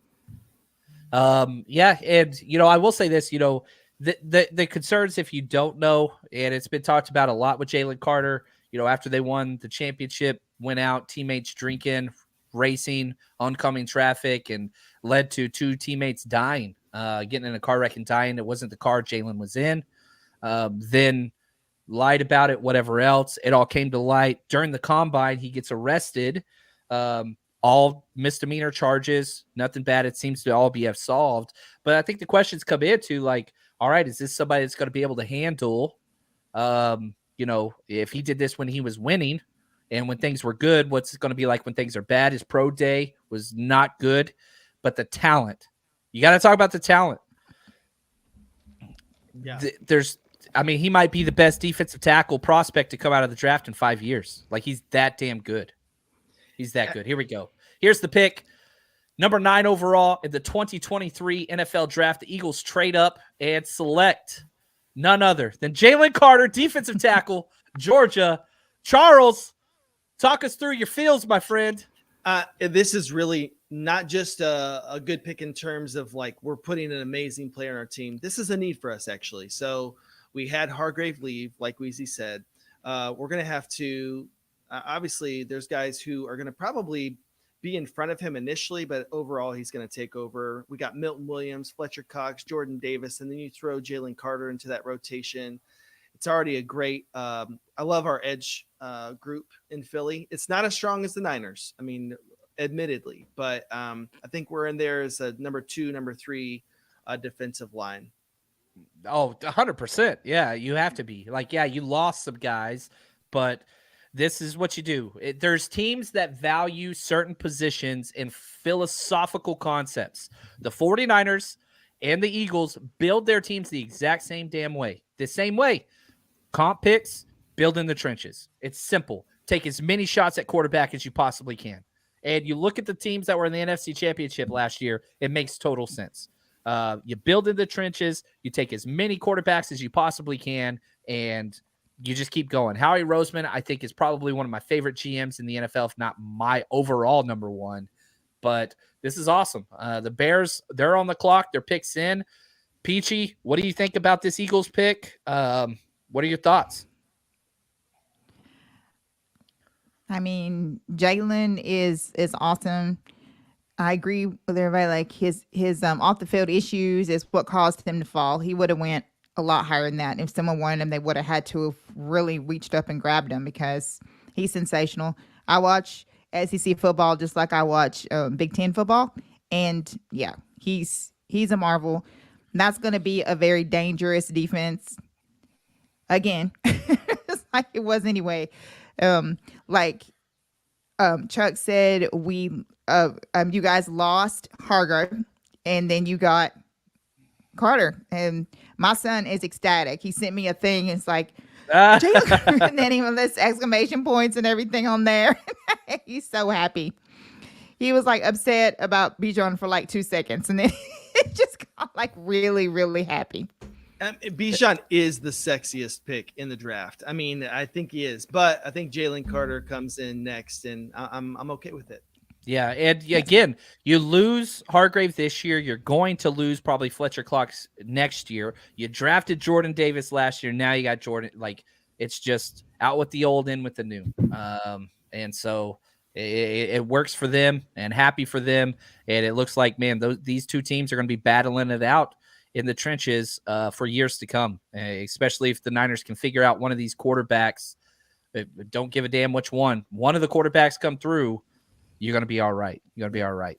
I'm hoping they get Gibbs at 30, and then I can feel complete, on the night, because those are my two. It's like Bijan, Gibbs, Carter, Gonzalez. Like, those are my draft crushes. So we got one. Let's go 2 for 2. There we go. All right. Let's move on to the Bears. They're on the clock. The Bears. Wayne, do they have to go offensive line? Absolutely. They have to go offensive line. They have to protect Peachy's former quarterback. Like, that's one of his problems. That's one of their problems. So they're going to go offensive line. Now, I had Paris Johnson Jr. in my mocks going here, but they need to go offensive line. Yeah, and right tackle. Let's freaking go! Oh, what's up? We up by 1. Oh, okay. There we go. Larry Broom, 5th round pick from 2021, is currently their right tackle, according to Pro Football Focus. Now, again, they got a lot of capital because they jumped back. DJ Moore, Chase Claypool, Mooney are their wide receivers. Like they've got some running backs. I think they could go after another one for sure. Like if you look at Travis Homer, Dante Foreman, Tristan Ebner, Khalil Herbert, nothing too sexy, but they got a lot of bodies there. Look at Wayne. I appreciate you muting that, man. Did you mute that like for real, or were you just? I absolutely muted that, bro. Good There's job, no way man. I was That was keeping impressive. that inside. If y'all aren't watching on YouTube, I don't know. Like y'all gotta be paying attention to this, man. So Chuck, you're a Chicago guy. Yeah. Talk to us about the Bears. What are you thinking? What are you feeling?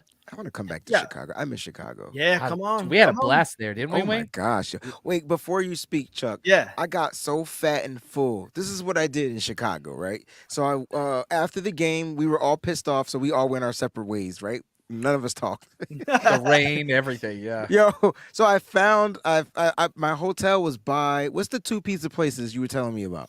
There's Lou Malnati's. Yeah. Or That one. Giordano's. No, Giordano's. It was Okay. that one. I didn't get to the Luminat with that first one.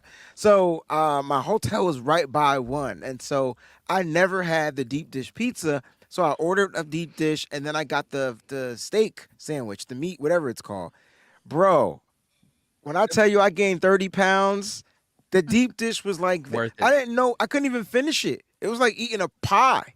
It's But I a want to pie. go back. I want to go back. I need another one because I didn't finish Yeah. that one. And I took you guys to one of my favorite spots, Logan Arcade. The arcade was the That was a best good time, thing. It was so dope. Yeah, we were playing. I don't know what game they were playing, but they had Mortal Kombat. They had games.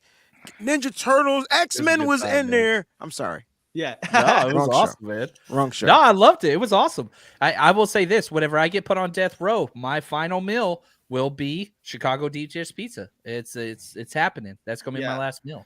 All right, here's the pick. The Bears are on the clock. Goodell is there. Darnell Wright, the best right tackle in college football out of Tennessee. They needed a right tackle. We just told you. Skoronski continues to slide because of his short arms. Pterodome.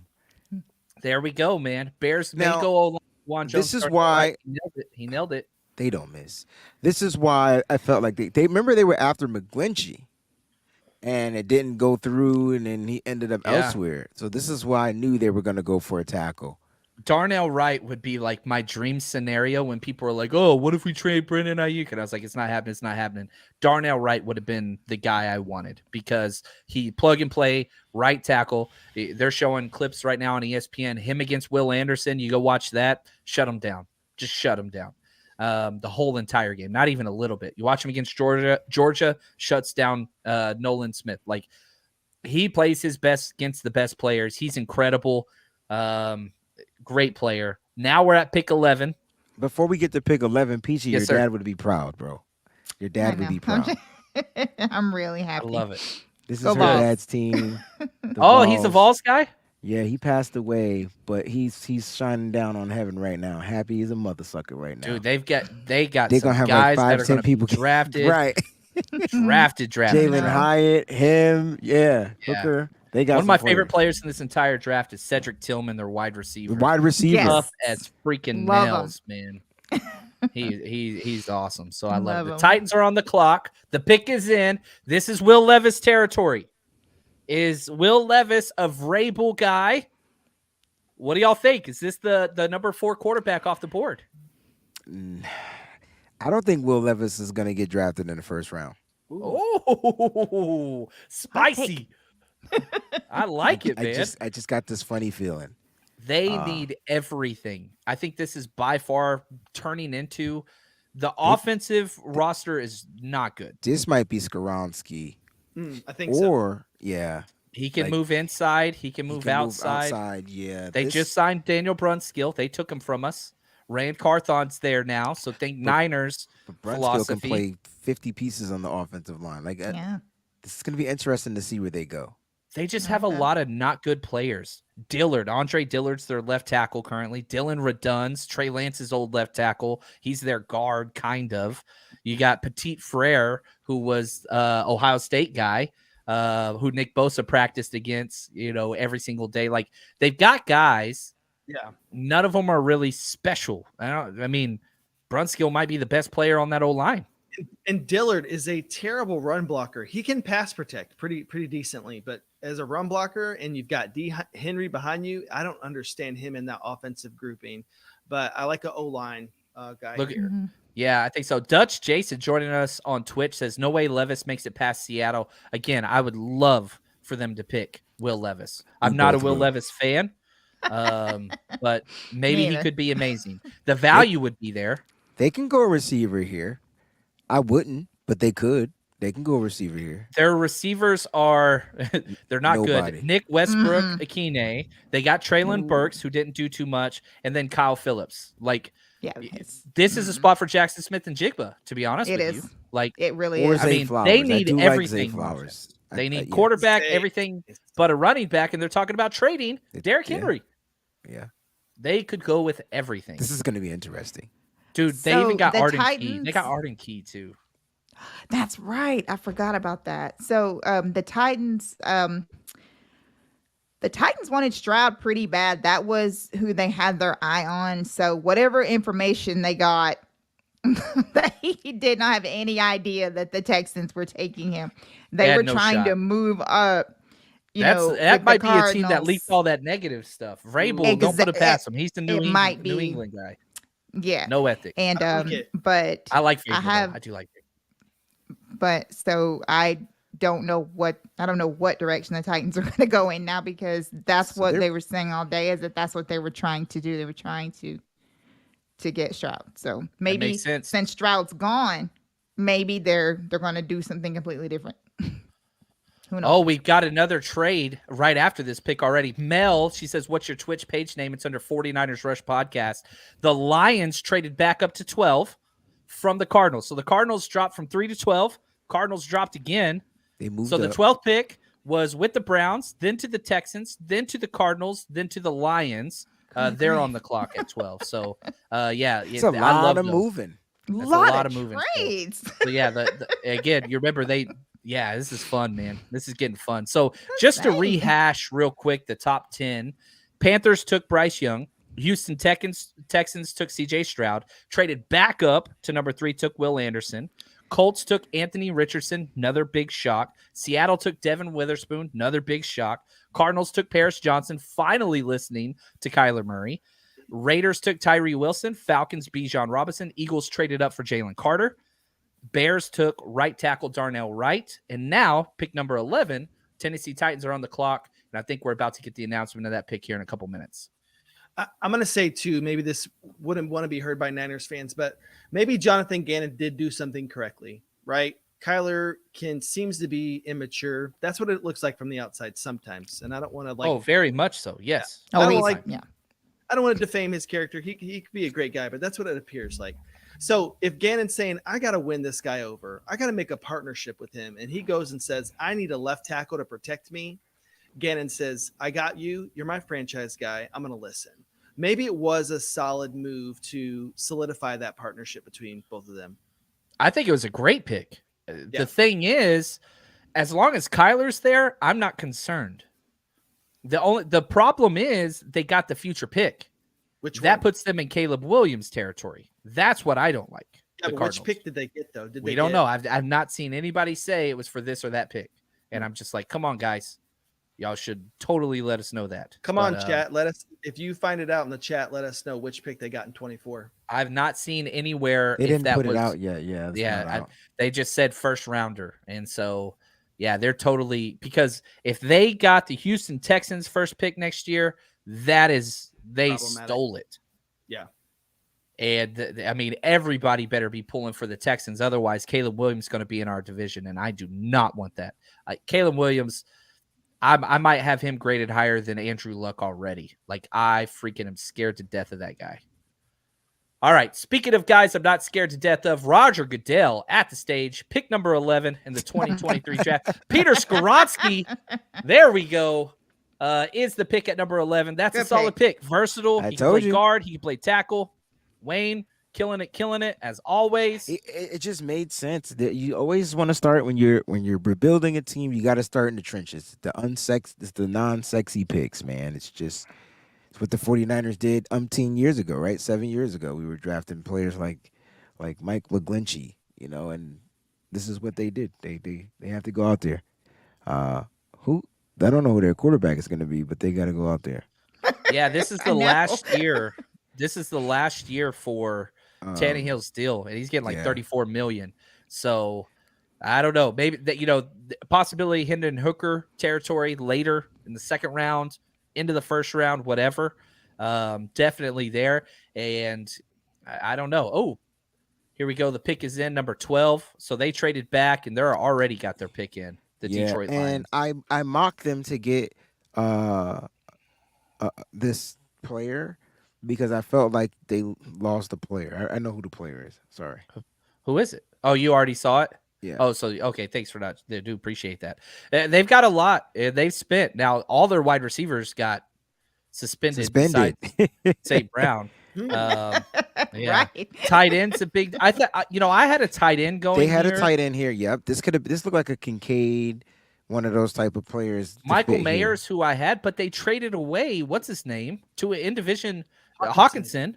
So I'm like, man, do they value tight end? Michael Mayers, who I put in my pick, but man, they've got a great O-line. Maybe they rival the Eagles. Gonzalez is on the board. He's still there. He's still on the board. They went and signed Emmanuel Mosley. They brought in Cam Sutton. They got CJ Gardner-Johnson. They got all our guys. They went and got they got a guy from the Steelers, Niners, and Eagles in their secondary. That's because he's on the board because Seattle decided to just mess up the curve game a little bit and draft the Devon Witherspoon. So I do think corners have fallen though. Like a lot of people thought 2 corners would be gone in the top 10, and Gonzalez. I don't think many people had him making it past 12. No, I thought he would go to Atlanta. I honestly didn't have Atlanta drafting a running back. I'm sorry. They had a 1,000-yard running back, and then they had another rookie that came in and spelled him. And so Bijan Robinson is the best running back in this draft, but I just didn't think that they were going to spend the pick on him. So I didn't see that. So I had them actually getting a corner. Here we go. The pick for number 12. Lions is in. Goodell is at the podium. And here we go. Number 12 overall in the 2023 NFL draft. Jahmyr Gibbs. Whoa. Told you. Charles Barr, you okay, bro? No, this is terrible news. Dude, this is a bad pick. It's not a bad pick because they lose Jamal Williams to free agency. They did. It's not a bad pick. So they but essentially he's Swift. Like in Montgomery. He's good. Like, look, this dude is like Alvin Kamara. Like that's kind of like how I look at Jahmyr They have Montgomery and Swift and now Gibbs. But Swift doesn't. I don't think Swift will make the roster this year, yo. Oh wow. Like, let him come to Philly. Trade him to us. You get what I'm saying? Yeah. There's going to be camp casualties, guys. Definitely. And I think Jahmyr Gibbs is going to be one of the players that kind of boot him out. Wow. Nobody saw him go in top 12. No, but I'm not mad at it. They needed a running back. Yeah. He's not going to get. I don't think Gibbs is going to get a ton of volume this year. I just don't. That's good. Yeah, I mean, something's got to happen with Swift. You got to.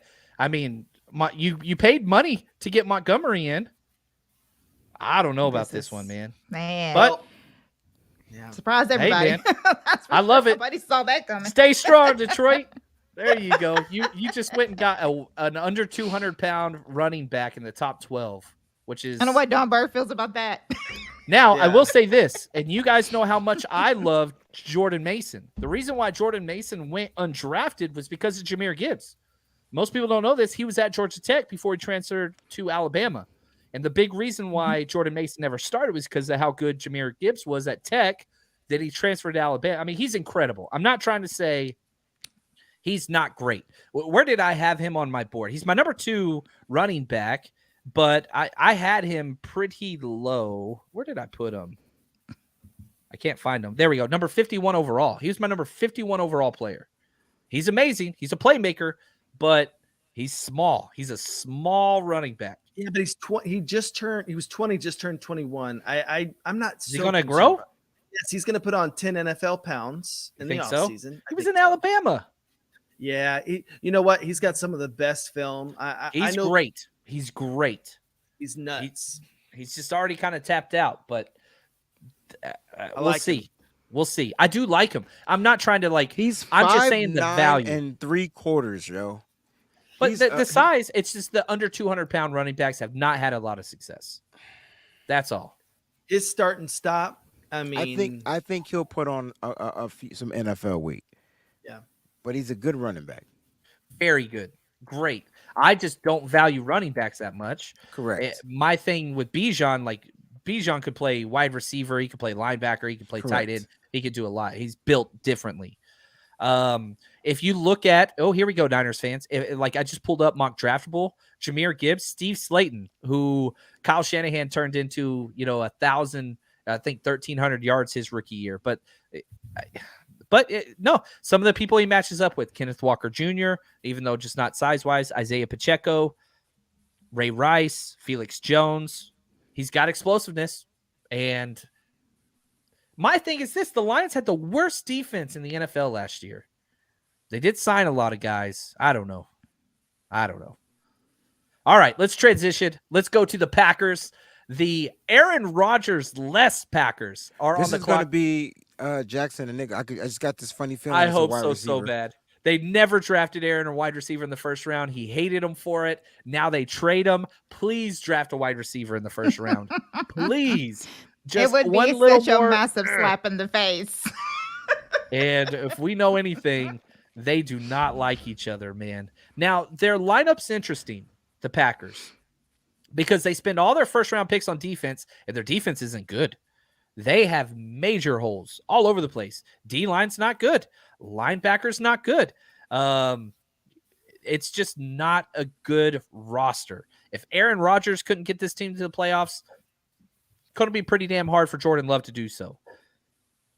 But their wide receivers, Romeo Doubs, Christian Watson, Trey Lance's old guy, and who nobody would get. This would be the final Jeopardy question. Their slot wide receiver, Samori Toure. And not trying to be disrespectful to him. 7th round pick out of Nebraska last year. But good gosh. Their tight end, Josiah DeGuara. I think a slot guy, Jackson Smith-Njigba, or a tight end, Dalton Kincaid, Michael Mayer. I think those three options make a lot of sense here. Chuck, what do you think? I think that number one, that first Dan Campbell's having a whole plate of kneecaps over that pick earlier. That guy, but he's not even a tough runner. He doesn't even fit. He's not tough. I know. Roscoe Johnson, speed guy. Yeah, Roscoe Johnson in the 5th. Yeah, I get it. Gibbs there. It's an interesting pick. The Packers are in a weird spot. They need a lot of things. They overdraft corner, which is interesting, right? There was a year where they went like back to back. They really value that. You could see an overreach for a Branch here. You could see Gonzalez here, Cancey or whatever how you say his name. There's a few guys. Cancey. Yeah, JSN makes the most sense because they are not dynamic on the wide receiving end. You got to help Jordan Love. If Jordan Love has a good year, then all's forgiven, right? Go ahead. No, go ahead. Somebody in the chat said Murphy is a hot take here. I don't think that that's out of the realm of possibilities. That fits the way they draft completely. It's a good pick. Craig, good call, man. That fits exactly how they draft repeatedly. Over athletic, bigger defensive end with versatility, can play outside, inside. That's just what they do. And here we go. Here's the pick. Goodell's up there. We got the green and the yellow. Is it cheddar and green? Should be cheddar. It's ugly. It's ugly. I mean, what kind of teams use green? Lucas Van Ness, edge, Iowa. Oh my gosh! And somewhere Aaron Rodgers chuckles. It says, "All right, I made the right choice." And Iowa guy, he doesn't have to go too far, man. JSN falling. He's a good edge though, so he's a good player. There we go. We got all the pretty people around Lucas Van Ness. There we go. They had to get a camera in his living room for that. I like him though. I think he got too much flack for people being like, "Oh, don't take him in the top 10." He is gonna be a good pass rusher. Yeah, I don't think there's a question about that. Yeah, I mean he's a player. He's a player. Where did I have him at? 15th overall. He went 13th overall. But again, you're talking about the positions, right? Like they have Preston Smith. They drafted Rashawn Gary. They have those two guys. So you're talking another rotational pass rusher, which isn't a bad thing. This dude, here's the crazy thing about Lucas Van Ness. This is not an indictment. 0 career starts through college. He never started a game. Wow. Iowa, they start their seniors no matter what and rotate guys in. I'm not, he's awesome, but you're betting for what he will become. And so this basically Preston Smith, his days are numbered, is what this looks like. So you have a year to bring him in, and then we move on. All right, here we go. The New England Patriots are on the clock at pick 14. Mac Jones hasn't really worked out. Not a lot there. Is Will Levis a possibility here? I put in my mock draft, I put Will Levis here. And every Patriots person that I know that I haven't blocked yet, all were pissed off about it. Well, What the freak? It's a trade. Not quite trade. Oh, Steelers. Steelers are back. It up. They traded All with right. the Patriots. Man, go get I know Joey who Porter this Jr. is. They Go gotta Joey get Joey. Porter This is Jr. Joey Yes, Porter you Jr. have Do it for to. all of us 90s babies. That is We need this probably in our why life. the Steelers did this. I will Because they want to celebrate. ensure that they get him. But This has got to be Joey Porter Jr. Christian Gonzalez still on the clock. He's I better. can't So do the it. You have to Patriots get the 17th pick and the 120th pick. 7. So they dropped back 4 spots and they got 120. Correct. Hell yeah. Don't love that. I think they should have got a little more. Yeah, John? Well, this is just a Bill Belichick special. I mean, there's Snyder and Belichick always trade back. It's just this is what because they do. draft the ugly guys. And okay, so let's look at the board. Who's next up on the board? You've got the Jets, you've got the Washington Commanders, and the Pittsburghs, and now that's it. What So if you're the falling back Patriots barely. land Christian Gonzalez though, and then they have him with that other cornerback they got? God, Yikes. dang. Yikes. Yeah. I'd be fine with that. I'd be fine with this. So the betting odds had the Pittsburgh Steelers taking an offensive lineman. Their offensive line was bad. Matt Canada, who's probably the worst OC in football, I would argue. I don't think I've ever seen as many trades. I I don't think this, we've man. ever had this many. There's no way. This is awesome. I'm loving it. Sitting back here like a Niners guy. I love this. I ain't even Just mad. chilling. Ain't even mad. So offensive line is a possibility for sure here. Broderick Jones, like that's the last first round tackle that I have. If you're looking at interior offensive linemen, Osiris Torrance, John Michael Smith, Steve Avila, those are kind of the guys there. So I don't think that they would trade up for a corner. I want it to be Joey Porter. They have a huge need at tackle. Huge need. Broderick Jones is sitting there. He would fit exactly what they do out of Georgia. And there's a pretty big drop after that, right? After Broderick I think Jones. so. There's DeJuan Jones, who's amazing, but he only fits a power scheme because he is a mammoth. He doesn't. Is that fit what the most- Patriots run? The power scheme? They do a hybrid, but they will use anybody, right? So they use what's his name, who the Niners traded, the 7th round pick Trent that was Brown? huge, Trent Brown. Yeah, they used him. So, but they also use Isaiah Wynn, who's more of a zone whatever fit. So they have one of the better O-line coaches. I'd say Philly and what's it called? Patriots. They have kind of the best O-line coaches that always get like this just perfect adhesion no matter what they have. So they could do whatever. But Broderick Jones is going to be a pick that goes off here soon. If this is it, I wouldn't be shocked. I want it to be Joey Porter. I think it's going to be Broderick. We'll see. Could you imagine if the Jets, I don't know if somebody said already, I thought I heard Patriots, but could you imagine if the Jets got Gonzalez and paired him alongside the of Jets- Sauce? Jets The want to Jets- tackle, and you jumped in front of the Jets. Jets want to Gotcha. tackle. Or They the got- Jets can do what Chuck just said and have the illest DB game in the game. But you got to protect Rodgers. You got to protect Rodgers. Yes. Rodgers knows how to protect himself. He's I like that. I like that. I like that. All right, who's going to be partnered with Kenny Small Hands Pickett? Here we go. Roger Goodell at the podium with the 14th pick that the Pittsburgh Steelers traded up for. They select. Here we go. Come on, man. Say it. Say it. Make us happy. Make us happy. Come on. Let's go. Come on. Broderick Jones. Dang it. There you go. My mind was right. My heart was wrong. I know. So this- my heart was So this like, this oh means my God. Joey Porter won't be a Steeler. Will not be a sad. Steeler. Wow. That's So the Patriots, Chuck, crazy. are either, if they go corner, they're either going to get Porter Man. Or Or the- Gonzalez. or Wow. Gonzalez. Yeah. So now the Jets are on the clock, and that's what this was. This was a trade to jump the Jets and stop them from getting the last tackle. That's what that trade was. So Mm. now the And the Jets, if they want to Patriots, tackle, and they'll the have Patriots to reach. did it to hurt their division rival, the Jets. It They're said, so screw good. these guys. They're so good. That's why, Wayne, they took less. Didn't you say? Isn't that Yeah. less? That's Chestnut less. checkers. Yeah. It's It's chestnut chess. checkers, screw the Jets, and Aaron Rodgers. That's what this was. That's Wait, exactly Anton what this Harrison was. is still available. He is, and he fits a zone scheme very well, right? He would be So really good with the that would Niners. fit. So, but again, if I look at where I have a second round grade on Harrison, and it's a lower second round grade. Where did I have him at? Let me look overall. Man, is he that far? I had him 53 overall.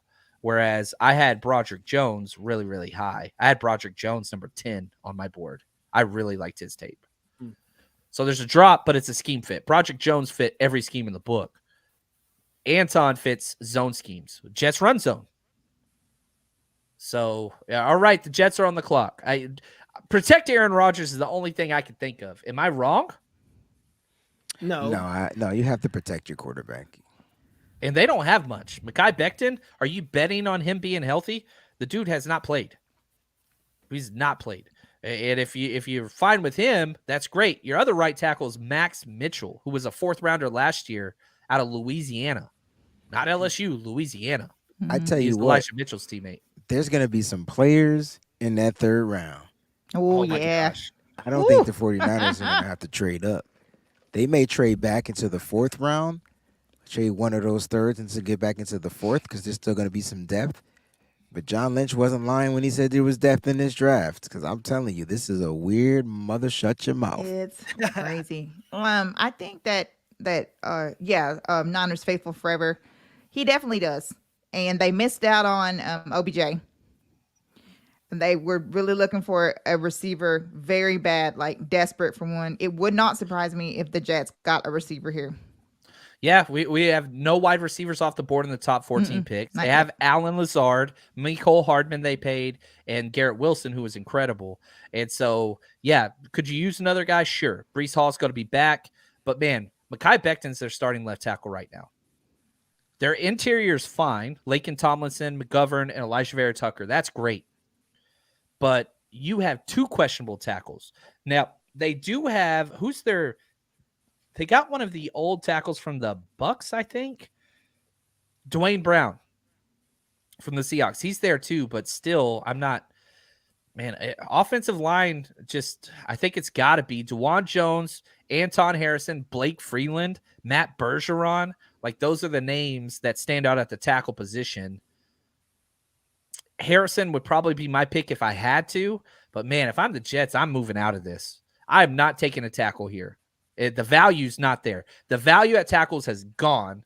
The Steelers jumped up and took your guy.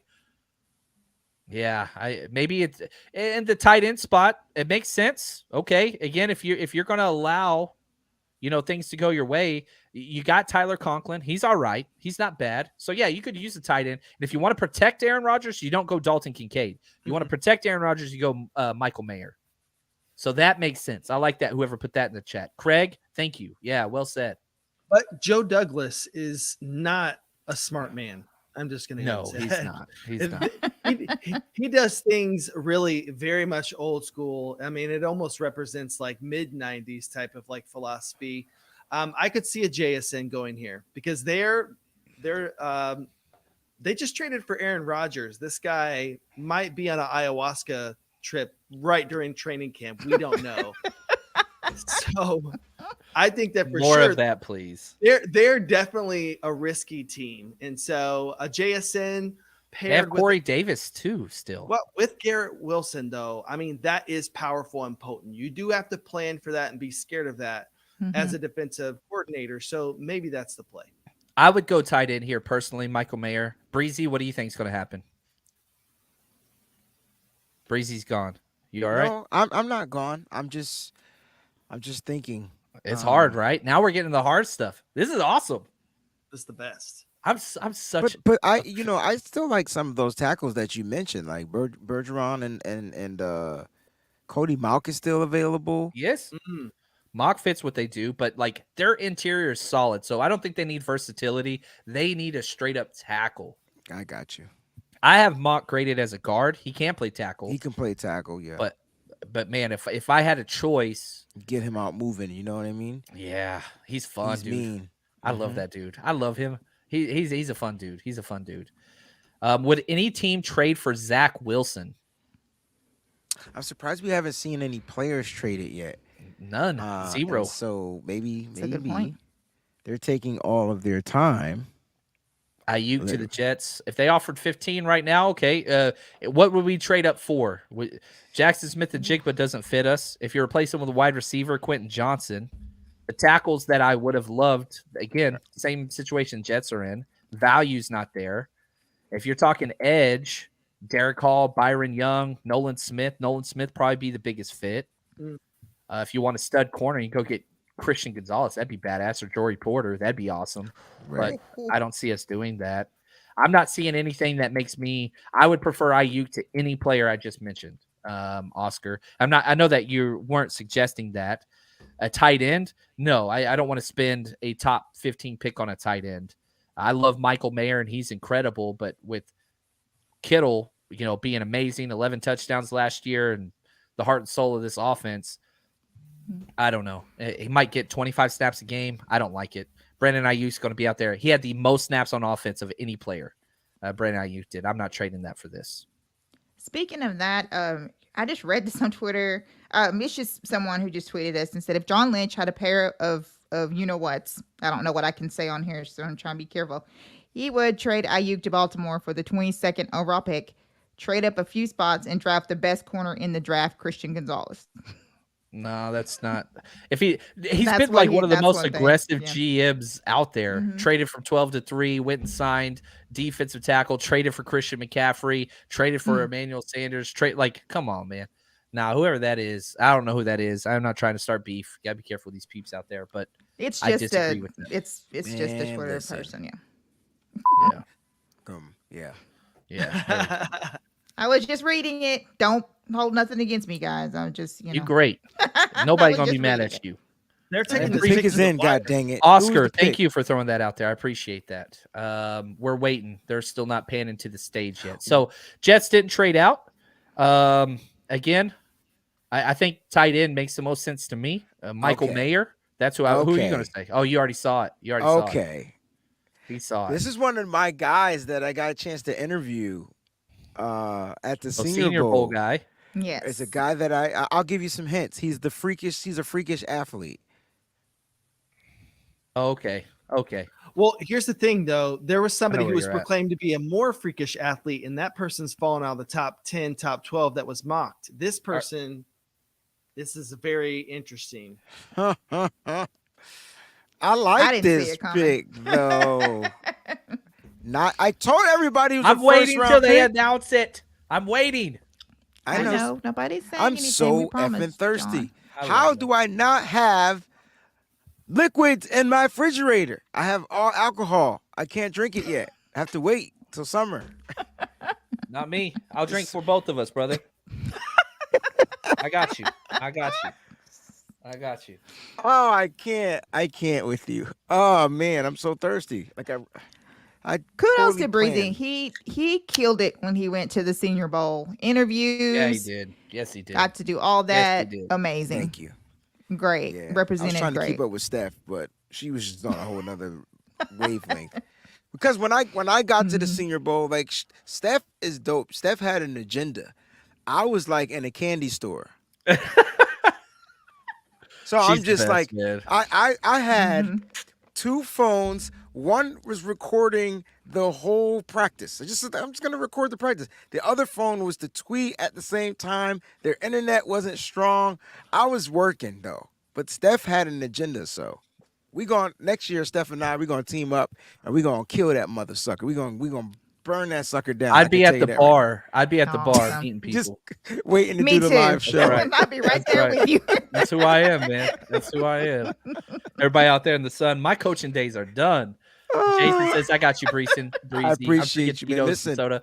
Ooh, look at Coach Cruz. Crown apple on the rocks. What's So up, that's Coach? my go-to drink, Coach. But Love it. I've given up sugar for a little while. I'm doing well. Trying to get in Weight's that coming- two-piece. Yeah, the weight's coming down. And so I don't want to drink the alcohol. So if I'm going to drink alcohol, it's Good. going to be one with the least amount of Good. sugar. Good. Way to go, Breezy. Damn, man, I'm working. You on always it. the man. You always the man. CJ said it is summer. It's not summer yet.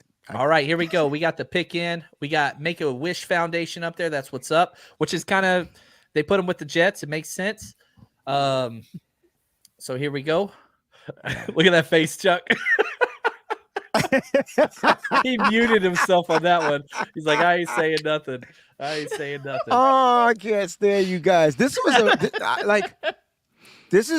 I liked him. I was telling everybody he's a first round pick. McDonald, I love him. Edge, Will McDonald out of Iowa State. He is a freakish athlete. Like this dude can jump over cars. I guarantee you that's not who they were going to pick. I guarantee you they were going to take Broderick Jones.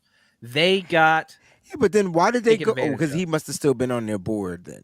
Yeah, not a bad pick. I'm not trying to say it's a bad pick. You go after edge, and man, they've got a lot of edge players now because they got Jermaine Johnson last year. They got Yeah. Carl Johnson. Yeah. They have a lot of guys. None of them are great. You're right. Carl Lawson's, Michael Clements, John Franklin Myers, Jermaine Johnson, and now they have the rotation. That's a quality rotation in the NFL.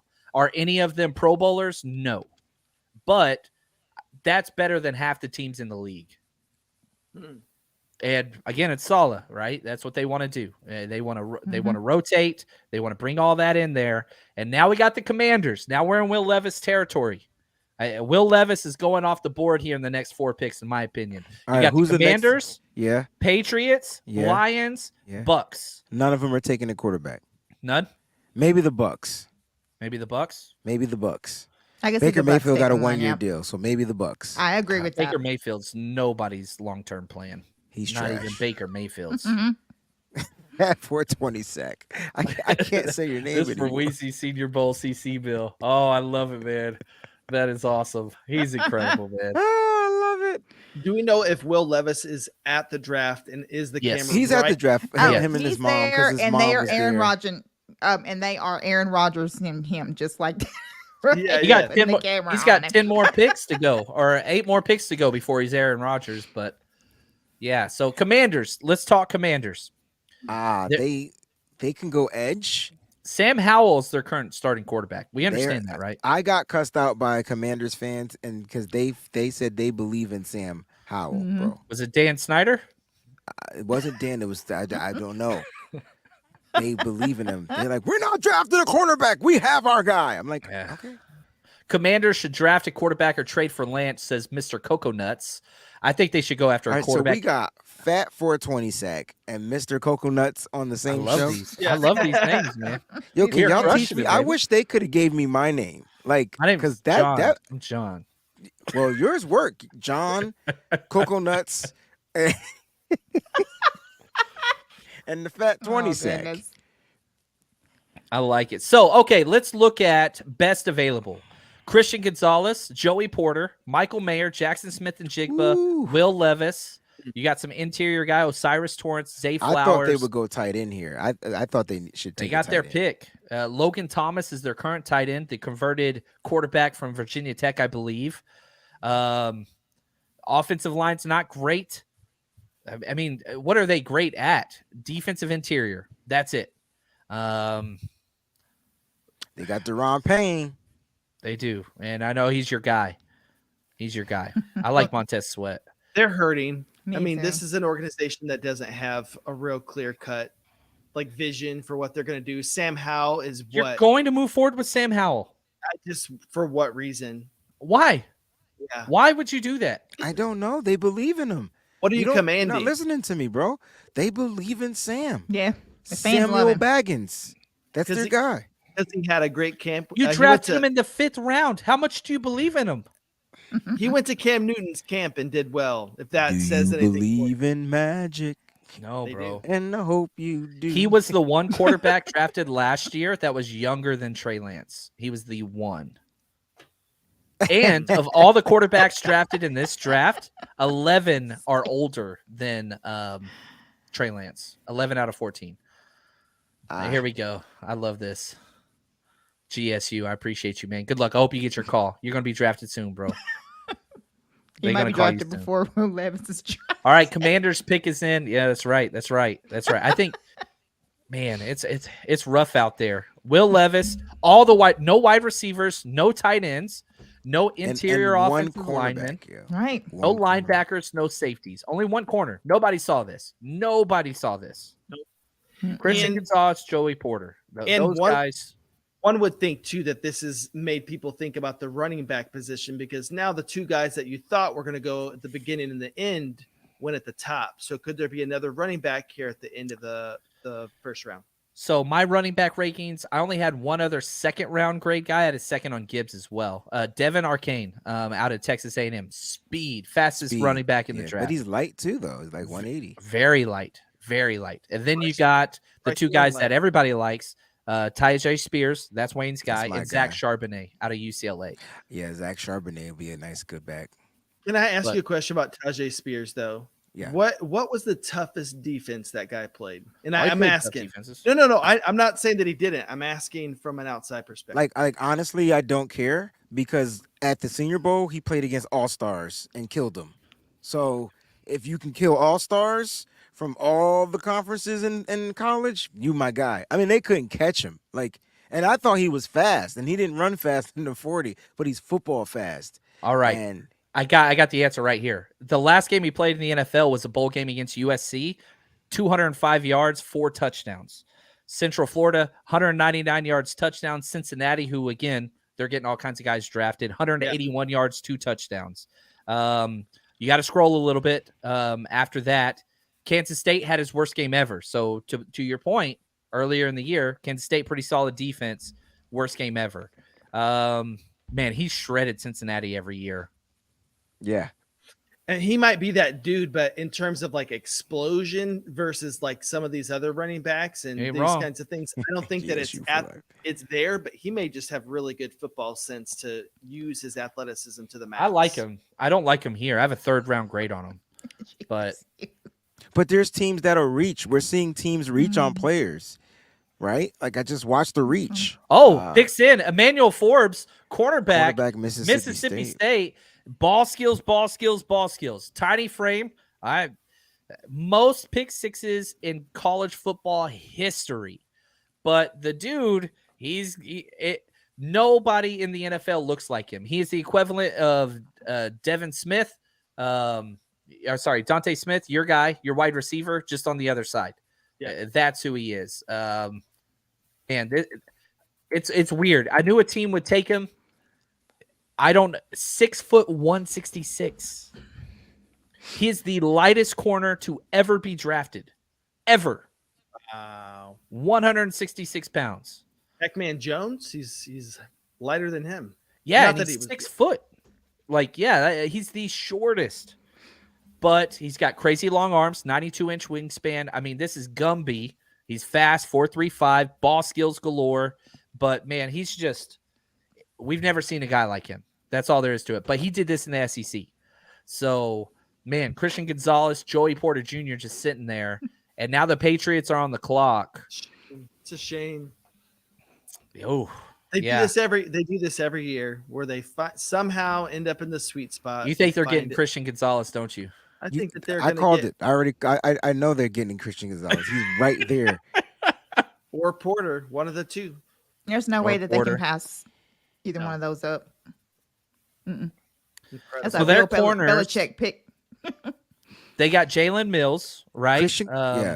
They got the guy that they got last year, Jonathan Jones, who's kind of everywhere. Their slot is Miles Bryant, and then they got the guy from Houston that I loved as well. That was like their special teams, everything ace. You remember the smaller guy? He was in all the Niners stuff. What's his name? Gosh, what's his name? Say it again. Marcus Jones. You remember him out of Houston? Small guy. He was in all our Niners. Oh yes. And I wanted him because he's a special teams threat. He can play and corner. Jack Jones. And Dude, they have so many corners. I don't think this is going to be a corner. This is going to be a corner. It's going to be Christian Gonzalez. I got this feeling it's going to be him. They will have lockdown corners, and they can put one of those guys in the slot. They're going to be a problem in the secondary. But not in the win column with Mac Jones throwing the ball. I think they're going to go back to there it is. It's Christian Gonzalez. It's Christian Gonzalez. The pick is in. I knew Smart. it. Like, Good job, once these teams started trading, and I see the comment in there, they were like, "Yo, why did he fall? He fell because Seattle took Devon Witherspoon, and no one else needed a cornerback. Like Atlanta, who I thought would have took a quarterback, they went with Bijan Robinson." And so that's why he fell. He happened to be. That's ironic. He's crazy how he's the third cornerback off here. I think the Commanders are stupid, and I think the Seahawks are stupid. But we know they're stupid. But I think the Commanders are stupid too. So we are now past the halfway point of this, which makes me sad. The Lions are back on the clock at 18. They took Jahmyr Gibbs at 12 earlier. My least favorite pick. See what I'm saying? Guys getting taken when they weren't supposed to. Now, because again, we're like a lot of these teams didn't have this many first rounders graded. So now it's just like, let's just take a fit. Let's take somebody that we know is going to fit. Lions are on the clock. Nolan Smith, I think, is, even though it might not be a position of need, he's kind of got this upside where he's pretty small to be drafted in the top 10, in my opinion, but give him a year, you let him develop. He might be one of the most productive defensive players. Put him opposite Hutchinson. Yeah, that's nuts. Yeah, put him opposite Hutchinson. They got Charles Harris is over there as well, but again, he hasn't really panned out. The crazy thing is this. I don't think that they need that many holes. Like, their roster's good, tight end, but I don't think they value tight end. But outside of that, like, they're pretty solid. Linebacker, maybe. They got Anzalone and Malcolm Rodriguez, who they really liked if you watch Hard Knocks. But again, he was a 6th-round pick. He's nothing special. There's a lot that they could use for sure. Wide receiver, no wide receiver still. When was the last time we made it to pick 18 without a wide receiver coming off the board? Never, I don't believe. Yeah. No tight end, no wide receiver. And we knew this was a weak wide receiver class, but there's just nothing there. This is going to only affirm the dynasty community on Twitter that's been saying this for the year, that this class is weaker than previous years, which may be true. Yeah. Yeah. There you go. I think you're right there. But man, you just look at the tight ends: Michael Mayer, Darnell Washington, Sam Laporta, Tucker Kraft, Dalton Kincaid. Somebody getting a steal on some of those guys, because if they keep falling, good gosh. Like, Michael Mayer's my number 12. So if we look at my board, Joey Porter Jr., Michael Mayer, Jaxon Smith-Njigba, Will Levis. That's my top. Those are my guys as far as the on the top of my board currently. But man, I can't believe Forbes went before all those other guys. But if you value ball skills, I think you nailed it, and they got it. So I think Christian Gonzalez overall is the best wide receiver. I mean, the best cornerback in this draft. Right. And so he has the best ball skills. He has one of the best speeds. Right. I don't get why they went Forbes with the lighter guy. That doesn't make sense. It just doesn't make sense. The Lions have been the most surprising team, right? So far. So what happens at 18? They are hard to find right now. Tight end right here. Maybe this might be Dalton Kincaid or Michael Mayer. It makes sense, but again, they might buck not their value. trend of making trends. Yeah. Like, they don't make sense what they're doing. Personally, that's my assessment. Could be way wrong. They could have nailed it, but again, kneecap, physicality, all that stuff, and you'll get a light-sized running back that doesn't run physical. He's great, but yeah, we were all just saying too that wide receiver may be in need, so JSN potentially here. Yeah, there we go. So now I will say this. All right, so let's look at what's upcoming. So you got the Lions on the clock now. Next up, Bucks, Seahawks, Chargers, Ravens, Vikings. Do we see a quarterback going in any of these picks? I know you guys brought up the Possibly Bucks. the Bucks. What about Seattle? Do you think they would do a Will Levis? I think they just paid Geno, and he didn't get a lot of money, but it's a good. They're gonna be. I don't think they're gonna draft a quarterback here. They might go and get like a Hendon Hooker, maybe like in the next round or something like that. But not here. JKS has a question: is D-Hop getting traded tonight? I don't think so. I don't think he's getting traded, but he's definitely on the block. But with all these wide receivers dropping, if you're a team that was like wanting a wide receiver, guess what? You're going to be getting one. And I don't think with his contract, I don't think he'd be going for a first anyway. Maybe a late second, third. But with these guys dropping, because if I'm a team, let's say I'm a team that wants a wide receivers like DeAndre Hopkins, I'm waiting. Okay, you want my third pick, early third pick? Well, I'm going to keep waiting because if they keep falling, I might take one of these rookies. So, yeah, I don't think this is going as well as they would have thought. I'm thinking, too, that Tampa Bay has to consider Will Levis, right? They have to. Their team is trash, bro. Baker Mayfield is going to be your starting quarterback. I mean, I feel like, yeah, give him the year, but you've got to have something for your fans to believe in to move towards something. I mean, that whole team is bad. They got Tristan Wirfs, and you've got Evans, but how long is he going to be playing? Godwin's good, not great, all the injuries. Right. I mean, the roster's better than I gave it credit for, but it's just like a skeleton of itself. And if you couldn't do it, like you were under 500 last year with Tom Brady, you mean tell me you think Baker's going to come in there and make stuff happen? You either blow it up or you think you have something and you get a quarterback. They're that fantasy football team in your league that needs to blow it up but never makes a move. They have all these pieces. They got guys who want to be traded off of the team. It's not a good look. They need to do something for not just their organization, but their fans have got to feel weird about what's even going to happen this year. Yeah. Moses says, what happens with the Titans not drafting Levis? What does that mean for Trey Lance? Yeah, I mean, it definitely keeps it open. Rand Carthon's there. They have a quarterback on an expiring contract. I think we'll learn a little bit more about that in the second round. What pick do they have in the second round? Let me look that up real quick.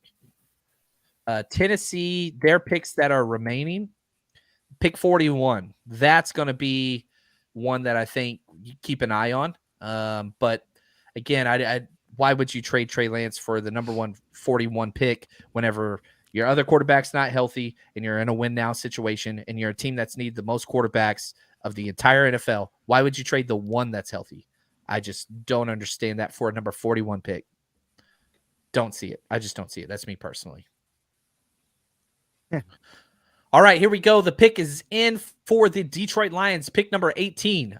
They have been active and have traded all over the place, bounced up and around and all that stuff. But here we go. Number 18. I think this is their actual pick, though. I think this was their original pick. They traded the other one. That was the Rams.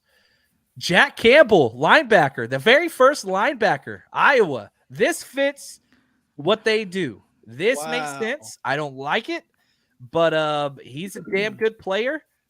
And, I had a second round grade on him, but he was my number one tight end. And he's incredible. He is Dan Campbell. He is Dan Campbell. Yeah, linebacker. I'm sorry. What did I say? You said tight end. And my bad. Again, Freudian slip. Does he play anything outside of middle linebacker? Can he come down and rush on the edge? Does he? He's big enough to. Yeah, he's 6'5", 250. He's big like what's his name's big. He Fred reminds Warner me of big. Urlacher, my Brian Urlacher. That's kind of like the way he looks when he plays. Yeah, he's a fun guy. I ain't gonna lie. 6'5", 249. So he could be an edge guy, but he didn't have like a lot of pass rush production, but they didn't ask him to do that a lot.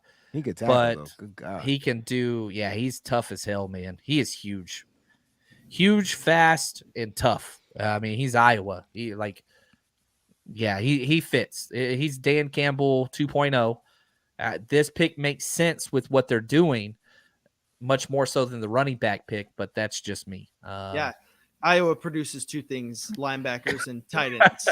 Yeah. Mostly tight ends. Yeah. You're right. You're right. The Buccaneers are on the clock. Thank you, Clayton. You are killing it, my man. The mad scientist behind the scenes. This has been a lot of fun, guys. Now, we will be live here tomorrow as well. We're going to have some different faces up here. I don't think the Breezy's going to be with us tomorrow. He's working elsewhere, I believe. But we're going to be live. And tomorrow we get some Niners picks, which is going to be nice. The goal today was not to get a Niners pick, which sounds weird. But I am the very goal happy today was to see who didn't get picked, because Yeah. you start like That's a I'm lot gonna of do right. a mock draft after I do this where I select everybody. Now we're gonna have some fun. You take them off the board, and so it starts to make sense. When you're picking that pick, you're trying to predict pick number 99. You have to have a lot of things go your way. Well, now that you're going to have 31 players off the board, yeah, now you're not necessarily picking 99. Now you're picking, what was that, 68? Is that right? Am I a smart man? I think I did it. Look at that. Look at that. Look at that. What I'm surprised at, too, is that there's not been more stabs at edge. Because for me, watching this edge class, that's where there is that day two depth where it could potentially pop up into the first round. So, again, it's late into the first we're about to approach. So I guess we'll see. But Jack Campbell here, I mean, I wouldn't have been surprised if it was an edge guy. But a linebacker, I don't know. Yeah, if you're looking at positional value, the Detroit Lions went with the two least most important positions in the NFL. Off-ball linebacker, running back. The least valuable.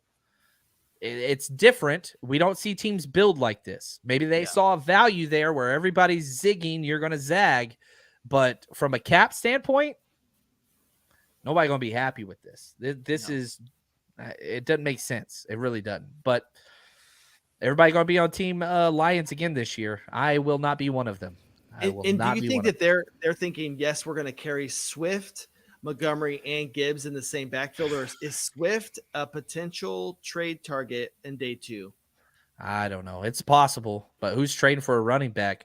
Here we go. Calijah Cancey, defensive tackle to the Bucs. He's going to. There we go. You got a small guy versus the biggest defensive tackle in Vita Vea. So, like, you're pairing the biggest with the smallest. It's like the old cartoon with the big bulldog and the little, like, whippersnapper. Oh, yeah. Come on, Spike. Come on, Spike. Come on, Spike. Come on, Spike. That's my joint. It's funny, John, because every time I do that reference, nobody knows what the hell I'm talking about. Yes. Yes. We ready to go, Spike? Perfect. Come on, Spike. Are you ready to get? That little dog was so annoying. Can I tell you this, guys? You have to find a way to come to one of the Rush Road Trip games, because this is John and I, and when Peachy is there and Chuck is there, like, it's a no holds barred, all fun. We almost forget about 49ers and football. We just there to have fun. You want to experience that. And we promise this year, all we care about is your experience, like you having the experience. So 1,000%. Check it out.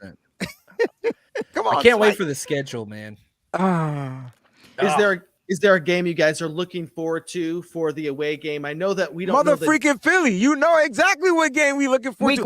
Week one. It better be so I can get it out of my system. I think it's gonna be week one. I really do. I think it's gonna be week one. Let's do it, guys. I hope so. But we've got so many. We're going to Pennsylvania twice. We got Philly. We got Pittsburgh. Yes. I promise all my Canadian brothers and sisters I'd be doing Cleveland. That one's a must. And we might get London. We might get London. I think we're going to be in Washington too, right? I think they got the Commanders. I'll definitely be at that one. That's only 5 hours. So I'll be there for sure. Every time the schedule comes out, I got to sit down with the wifey and I'm like, okay, let's see what we can do. And she's like, well, pick a couple. And I was like, well, let's pick a couple more. Let's just see what happens. So, but I got to do this one because let's just put this out there. Yeah, let's just stay. Let's see what happens. Hopefully it's Philly, then Pittsburgh. Then you can it's one-stop shop. But Pittsburgh is so far from Philly. It's like 19 hours from Philly. Yo. It's like the whole opposite end of, which is really crazy. You got to go through Pennsylvania. Once you get to Pittsburgh, you're hoping it's Pittsburgh and then the Cleveland Browns game because those are like 45 Right minutes next to away each from other, each yeah. other. There might be. They may do that. That's Now the what you're hoping. Seahawks are on the clock. They already went Devon Witherspoon, which was crazy, but hey, he's They a should hell go of a player. offensive, right? Offensive line here. They got 2 tackles last year that they really, really liked. I'm thinking guards. But they could definitely use this. If you look at their starters, just Cross, Lewis, Brown, Evan Brown, who he was all right, nothing great. Then you've got their right guard Phil Haynes, nothing great, and then Lucas is their right tackle. I do think that wide receiver was a spot that made sense to me because after Metcalf and Lockett, there's nothing. Dwayne Eskridge has been absolutely non-usable besides special teams, like a slot guy. And I mocked JSN here 3 times, and everybody got mad at me, Niners fans, but it made sense because they need a slot guy. And I had wide receivers falling. I didn't think it'd be like this, but I kind of makes sense. I think too, what's the scariest thing they could do right now? And it's JSN. JSN. I think that it makes sense for some of their needs. You put DK. It's a perfect fit. JSN run the slot, Lockett taking the top off. They could trade down again, though. There's about 3 minutes and change on the clock. Joey Porter Jr., Michael Mayer, which could they do a tight end? They have Noah Fant, so I doubt it. He was part of the Russell Wilson trade back. But, I mean, there's quarterback's a possibility here, too. Like, are they really in love with Geno? Will Levis is a backup. I think JSN's the chance. Maybe Zay Flowers. Gosh, I really don't want them to do that. Right. According to what I was reading earlier about Seattle, they've actually spoken to Geno Smith and told him that they may take the quarterback. So, which, Anthony Richardson. My one thing from this draft was I did not want the Seattle Seahawks to get Anthony Richardson. Amen to that. And so, Me too. And I'm glad that he did not go there. I want this pick to be Will Levis. That's what I want to happen. So I do not want JSN or Zay Flowers. So Wheezy's may end up being right here. And I'll be honest, I didn't think that Levis could follow the first round. But if you go here and you look that Seattle doesn't take him, after that, you have contender picks. You've got the Chargers. You got guys who have maybe the Vikings. Maybe, but maybe a trade up from the second. But it is possible. And if that's a prop bet, man, Cowboys need a quarterback. Oh, you're gonna hurt my dad's feelings. If my dad's watching, he maybe threw his phone right now. So he's got a Nokia, I swear. Probably. But yeah, you're right. Now you're talking, okay, these teams on the board aren't, but maybe somebody jumps up, right? So you look at the top end of the second round, maybe some of those guys jump up. Who would it be? Rams? No, I don't think they'll trade up, but they need one. Yeah, I don't know. I think you're right. Tennessee at 41, maybe, but they already passed on them once. Yeah, but I think his value is a second round, and that's why. But if you get a quarterback in the first round, you get the 5th-year option. That's worth true. so much money. But yeah, I'm with you. If you don't value him, if you have a second round grade on him, I think you'd be willing to trade up into the very back of the first round. But that would be it. Man, there's 50 seconds left on this clock, and the pick is not in. This is interesting because teams have not done this today. Where they let I wonder if they was trying to trade. Yeah, they love to trade back more than anybody. Mm-hmm. A team that has the draft capital to make the move is the Raiders. They do. They really do. And yeah, again, Jimmy G, good. God bless him. Hopefully, eventually, he just gets his shot with nobody breathing down his neck. But we'll see. We'll see. That guy's blessed. I'm not worried about what happens to him. This man has lived a blessed life. Yeah. Yeah. He's got about it. Like he got paid, like twice. Handsomely. Right. Twice. Handsomely. Great word. Thanks, Peachy. Yeah. God bless him. I wanted right. It's things. Some people have rough lives. Yes. I do like that, Mel Kiper has been like saying Will Levis is a top 3 pick for 2.5 years.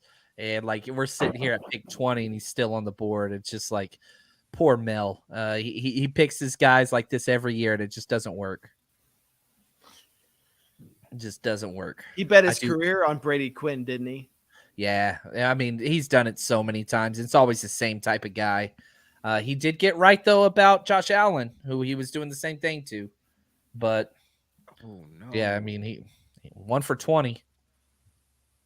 Taking 1 for 20.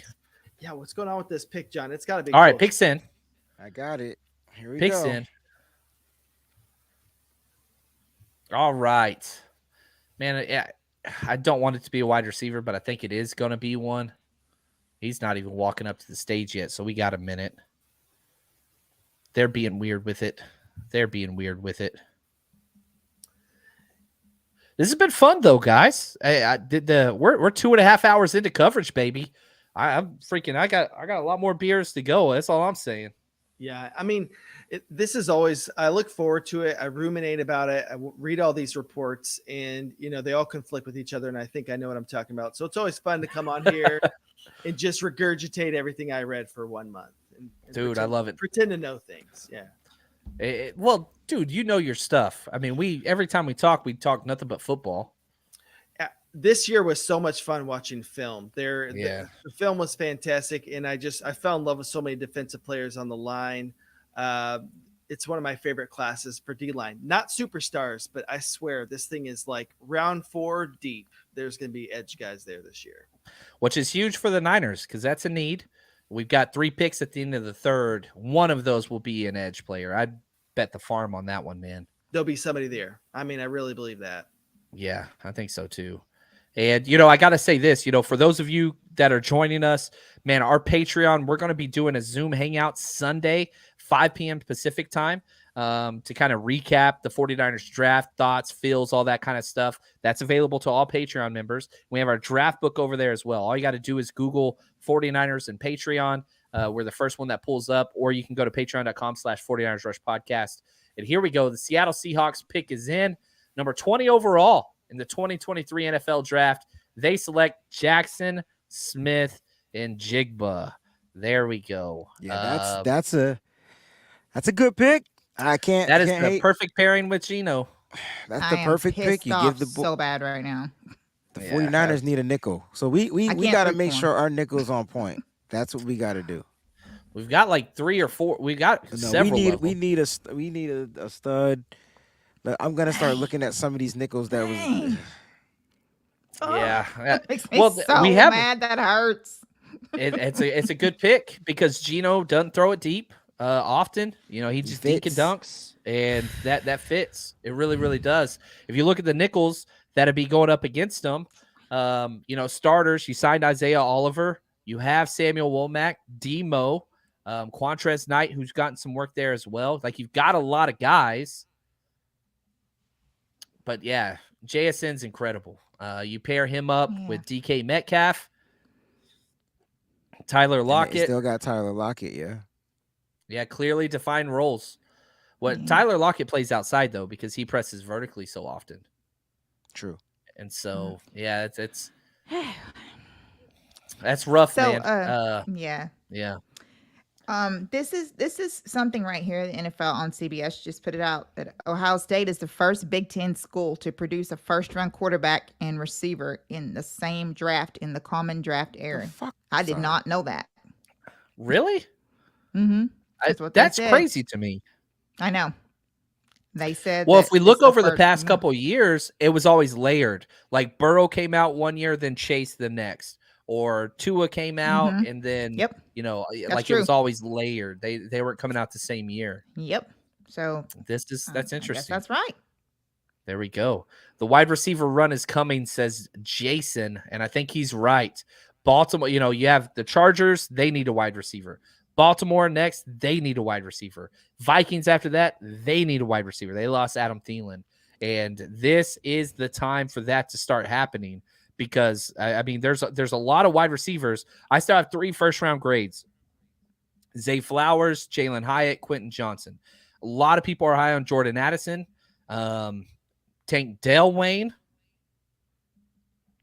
Yeah, but You think he goes in the first? it depends on if it's the right team and the right fit. Right. I think a team like Kansas City can take him. It'll be at the end of the first, but they can go grab him. Seems like a good fit there. We got 11 picks left in this draft. In the first round. It's gone quick. I could do this all day. What's up, Daniel Jeremiah? You ain't got nothing on me. He does. He's really good at what he does. Something that was said earlier, I think Symmetry said it, and it was a long time ago, and I marked it because I wanted to mention it. I believe this is the first NFL draft where we have had 3 black quarterbacks to go. Oh, hell yes. In the first 5 picks. Hell yes. Dude, maybe the first 3 quarterbacks take it that were, right? There's probably a lot of firsts. And I think that's a representation of the game changing and being accepted because the NFL is weird. The NFL is it's not a trickle down, it's a trickle up. It's high school, Texas high school football, I'll be really, really honest with you. They start doing innovative stuff. Then small colleges that can't get elite talent start trying to do those types of things. And that has found its way up. And whether it's the air raid, the spread, the zone read, all those things started high school, went to college, then the NFL. And so you start getting those old heads out that, just I will not take a mobile quarterback. Like that old dinosaur thinking's out. And so screw that. And I love that there's much more of a place for newer style players that might look different. Because in the past, man, you had a white quarterback. And let's be honest, there's a white corner in this draft too, which I freaking love. When was the last time I had a white corner drafted? Riley Moss going to be drafted. There's no white corners in the NFL, especially outside corners. That's great. You got to go back to Jason Sehorn back in the day. And right. so I love Alfredo Gonzalez is one of my favorite people in the NFL. Mexican board left tackle. He's probably not going to play, but he's on the Niners practice squad. Wayne, when we were at the Mexico City game and he led the team out, that was freaking cool. That was badass, man. The only thing I remember about the Mexico City game is the hot chocolate and the ramen noodles. Yes. The only thing that mattered. I don't know why it was cold. It was just cold. It was cold. It was rated. But yeah, I love when trends are bucked. One of my favorite players ever, Dat Win. Like, I hate Texas A&M and I hate the Cowboys with a passion. But you saw an Asian linebacker out there freaking tearing the damn NFL up, and I freaking loved it. And so I love this. Thank you, Peachy. And Symmetry, who brought that up. I missed that. I apologize. Yes, well said.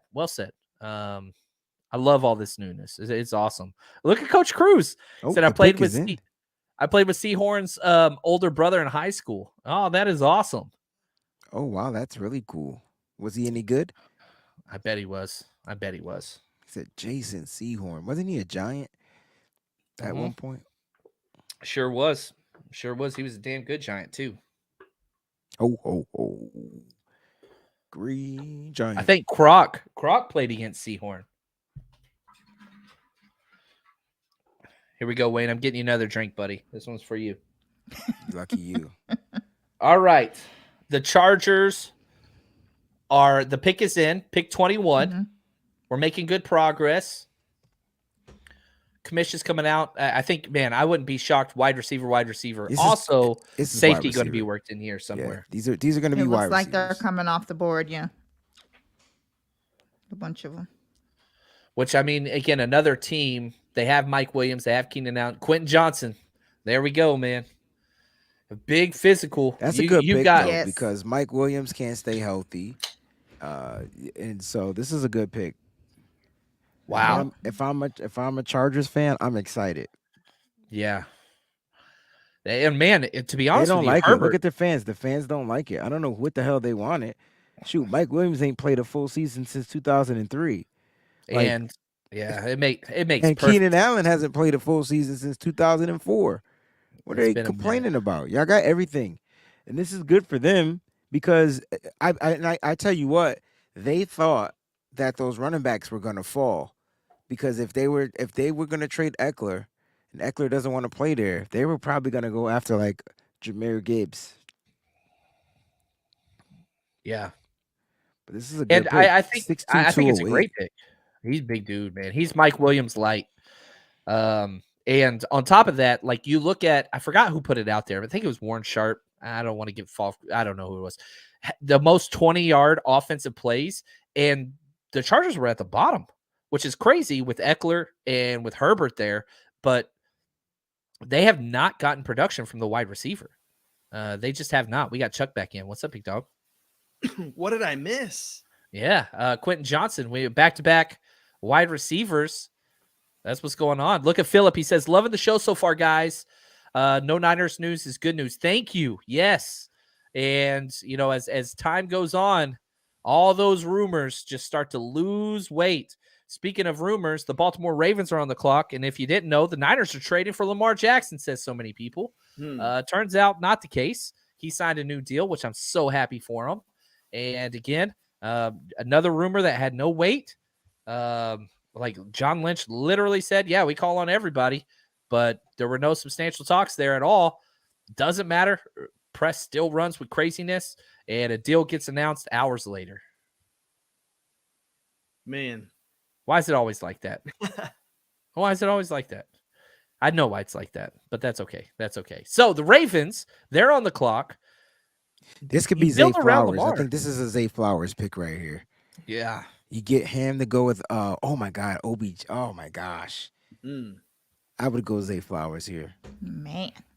With Bateman as well? Ooh. Yeah, so they're starting wide receivers, Odell Beckham Jr., Rashad Bateman on the outside, Nelson Aguilar, Eagles guy, in the slot. What are your thoughts on that? I like Aguilar. You know what? He got too much bad rap. He doesn't get the volume. He's not going to be a number 1 or number 2 guy. Great guy for any team. All right, so just leave him alone. He's a good person. If you want to smile, the greatest video in the history of the interwebs, the ARPANET, if you will, this guy in Philly saves a kid from a burning apartment complex. They literally threw the kid from the second floor. He caught the kid. They interview him on the news, and they're like, walk us through what happened here today, sir. And he's like, well, it was burning. They threw the kid down, and I caught the kid, unlike Aguilar. Yeah. It's like the best thing ever. Most Philly thing ever, for sure. It's like a Key and Peele sketch, but it's real. Philly is different, man. They did different, bro. Like, they saved a human being, but still took time to bash the Eagles. They are different, bro. Yeah, like, they are. And I'll tell you, too. So great. Oh, sorry, Peachy. Go ahead. No. You can go ahead. I was going to say, walking out with the Niners fans, because when we went to that game and walking with you guys, I felt it was necessary for Niners fans to walk together, and I felt scared. You felt scared. I was the Eagles guy walking with all these Niners people. I'm like, I'm getting beat up no matter what. Like, no matter what. It doesn't matter how it shakes out. I'm taking a stray from somebody, dude. It was tough. It was tough. Yeah. The females are tough. The kids were tough. The old people, the senior citizens were tough. Yeah. The only thing that wasn't tough was the Philly cheesesteaks. Other than that, solid. Ooh. Solid. Yo, there was this place. Oh man, I think I took a picture of it. It was nowhere near anything in Philly, but it was in Philly because I just happened to was looking for something, but I missed it. I got to find out the name of the place, and everybody was lined up. They were like open for like 1 hour. All right, timeout. Here we go. Phil Yates came through finally. An important note on the Texans-Cardinals trade earlier tonight. The Texans traded their own 2024 pick, not the Browns. Wow. Damn it, D'Amico. You burning the bridge you walked upon. Big all right. So here's what this means. Niners fans, you are all Texans fans by proxy. Yes. Oh, absolutely. And all you need them to do is just finish with the 3rd worst record. And then we get picks, right? We get picks? No, well, we don't get picks, but they don't get Caleb Williams or May, the quarterback. That's all I care about. I do not want Caleb Williams going to the freaking Cardinals. That's all I care about. That's it. Oh, that was funny. Damn it. Well, you just need Kyler to have somewhat of a decent year that they can't give up. Well, Kyler's not even playing, right? Like, isn't he going to be injured at the beginning of the year? Yes, he's going to miss the beginning of the year. But the one saving grace is that his contract is crazy bad. Like everybody wants, like Lamar Jackson's deal, Jalen Hurts deal, amazing compared to Kyler. Like Kyler's deal is not team friendly by any stretch. It's not Deshaun Watson bad, but it's the second worst contract in the NFL. Now, here's the one thing that could save the 49ers. And people are like, well, the Arizona Cardinals moved off of Josh Rosen too. Well, here's the thing. If you cut Kyler Murray after next year, he has a $48.3 million dead cap number. $48.3 million dead cap. Good Lord, that's a lot of money. Yeah. So that's the one thing that could make the Cardinals wait one additional year, which would be fine. As long as Caleb Williams doesn't go there, I don't care. But damn, they're going to have 2 firsts next year, and they're going to be 2 high first-round picks. Crystal, you're an Ohio State fan. She's busy with something. I'll come back to her in a second. My bad. Crystal, you're an Ohio State fan. Do you think C.J. Stroud can make a big enough difference for them to, like, get 7 wins? Is that a possibility? Look at you, girl. Thank you. Look at you delivering. Yes, especially in the AFC South. That's Yes. true. Worst division in football. One of them. Worst division in football. Absolutely. We need them to get to 6 wins. 6-7 wins, we in the clear. But then the Cardinals could lose out. Damn it. They got 2 chances. I'm mad about it. You know what? How about we just hope for a very good Niners football year and not worry about the rest, okay? I don't want Caleb Williams in this freaking division, man. No, I don't I want don't him. either. Mm-mm. I'm a Longhorn. Caleb Williams has like haunted me in the past. I don't want anymore. I'm done. DUN. All right, Ravens on the clock. Who y'all saying? It's got to be Zay Flowers, right? It I has told to you, be. it's got to be Zay. Breezy's This is right. the Zay pick. This is the one that makes sense. It All right, makes here we sense. go. He's on the podium. Here we go. Pick number 22, the Baltimore Ravens in the 2023 draft. Zay Flowers. Boom. Lamar Jackson to the moon, baby. Yo, to the moon. Weapons, yo. Dude, It's he about hit the jackpot, man. damn time. This is why this motherfucker been hurt all his fucking career, because they don't give him no fucking weapons. He got to rush for 1,000 yards every fucking season. They don't. They need to get him a running back. I ain't sold on a running back. Charles, this is your time. Jump in. J.K. Dobbins has been shorted his whole life. No, He's been hurt his whole life. That's what Breezy, he's come been. on now. Where'd he go to college? He didn't go. Who? He J.K. knows where Dobbins? He went to Yeah, college I know where he at. went. I don't know where he OSU, went. man. Buckeyes. I don't care about J.K. Dobbins. Best game was against Michigan, by the way. Wayne. They're running. They're right. Every fucking running back that went to Ohio State, best game was against Michigan at the time. except for last year, last couple of years. All right, before. guys. Wait Here on we it. go. Yeah, the Urban. It Pick was number 23. Oh, y'all heard Mike, Urban. Y'all Mike unbeatable. Florio I know. is on the clock right Mike here. Florio is the worst mother sucker in national sports, yo. Like he should not fuck. He shouldn't speak ever. Yeah. Like I don't can't say stand that dude. anything. So this pick should be traded for Trey Lance, and the 49ers should get Kirk Cousins Oh, with God, his I whatever, swear. like fill in the blank. It ain't happening. I do think this is Will Levis territory. I've been saying that for a while, so I've been wrong on that. But yeah, there's Joey Porter Jr. Man, they could use a corner. There's so many guys right now. I mean, this is really another sweet spot of the draft. There's some real premium picks, positions that you're not supposed to really mess with, but you can get some elite guys and tight end here. It looks like cornerbacks falling here. Yep. And the funny thing is, like, I look at the Vikings as like a mediocre team at best, but they won 13 games last year. Like, I don't know. I mean, Giants blew them out in the playoffs at home, but wide receiver, could we do another wide receiver? No wide receivers than 3 in a row. The Giants would probably take like Jalen Hyatt or so. Jalen Hyatt, Jordan Addison, Tank Addison. Dell, Yeah. Cedric Tillman, Tyler Scott, Marvin Mims, Jonathan Mingo. Nah, he's a Yeah. second round guy. He's a- Somebody might reach Could on him though. slide in here. He could slide in here. He could. This is toward the end of the first. You're right. They have it tight end. They traded for TJ Hawkinson. Where's the foul? I don't know, Wayne. I don't know. They We're be not watching. they be some cheap. Every Nobody every- watching. Nobody watching it. You good? I love you. We're pulling for That's you. why Go you miss, Celtics. because the ball don't lie, you We are mother. pulling You for 'em. fucking sucker. I hate love every Wade so much. Bogdanovich, yo. They can't stand them all because they were good. They're all so good. They're all so good. So good. I'm a Mavs fan. You can't hurt me anymore. I'm a I can't be Spurs. hurt I'm a anymore. Spurs fan. My dreams died so long ago. Yeah, we're good. We're good. We're good. We're good. We're good. And I'm a Laker fan, Now- and we better close this game out. Y'all Frickin' gonna the close. next Y'all game, gonna game close. 6 at the Crypto. Nobody I'm just beating the gonna Suns be right now, though. Bron, Suns, Ugly. Suns beating everybody. Ugh. I do like Zay Flowers. The man, a ball lot. don't lie. Get the goddamn. I'm gonna What are mute. you doing? I'm muting him. I muted you, Wayne. You can jump back in when you're ready, bro. I hurt my ears.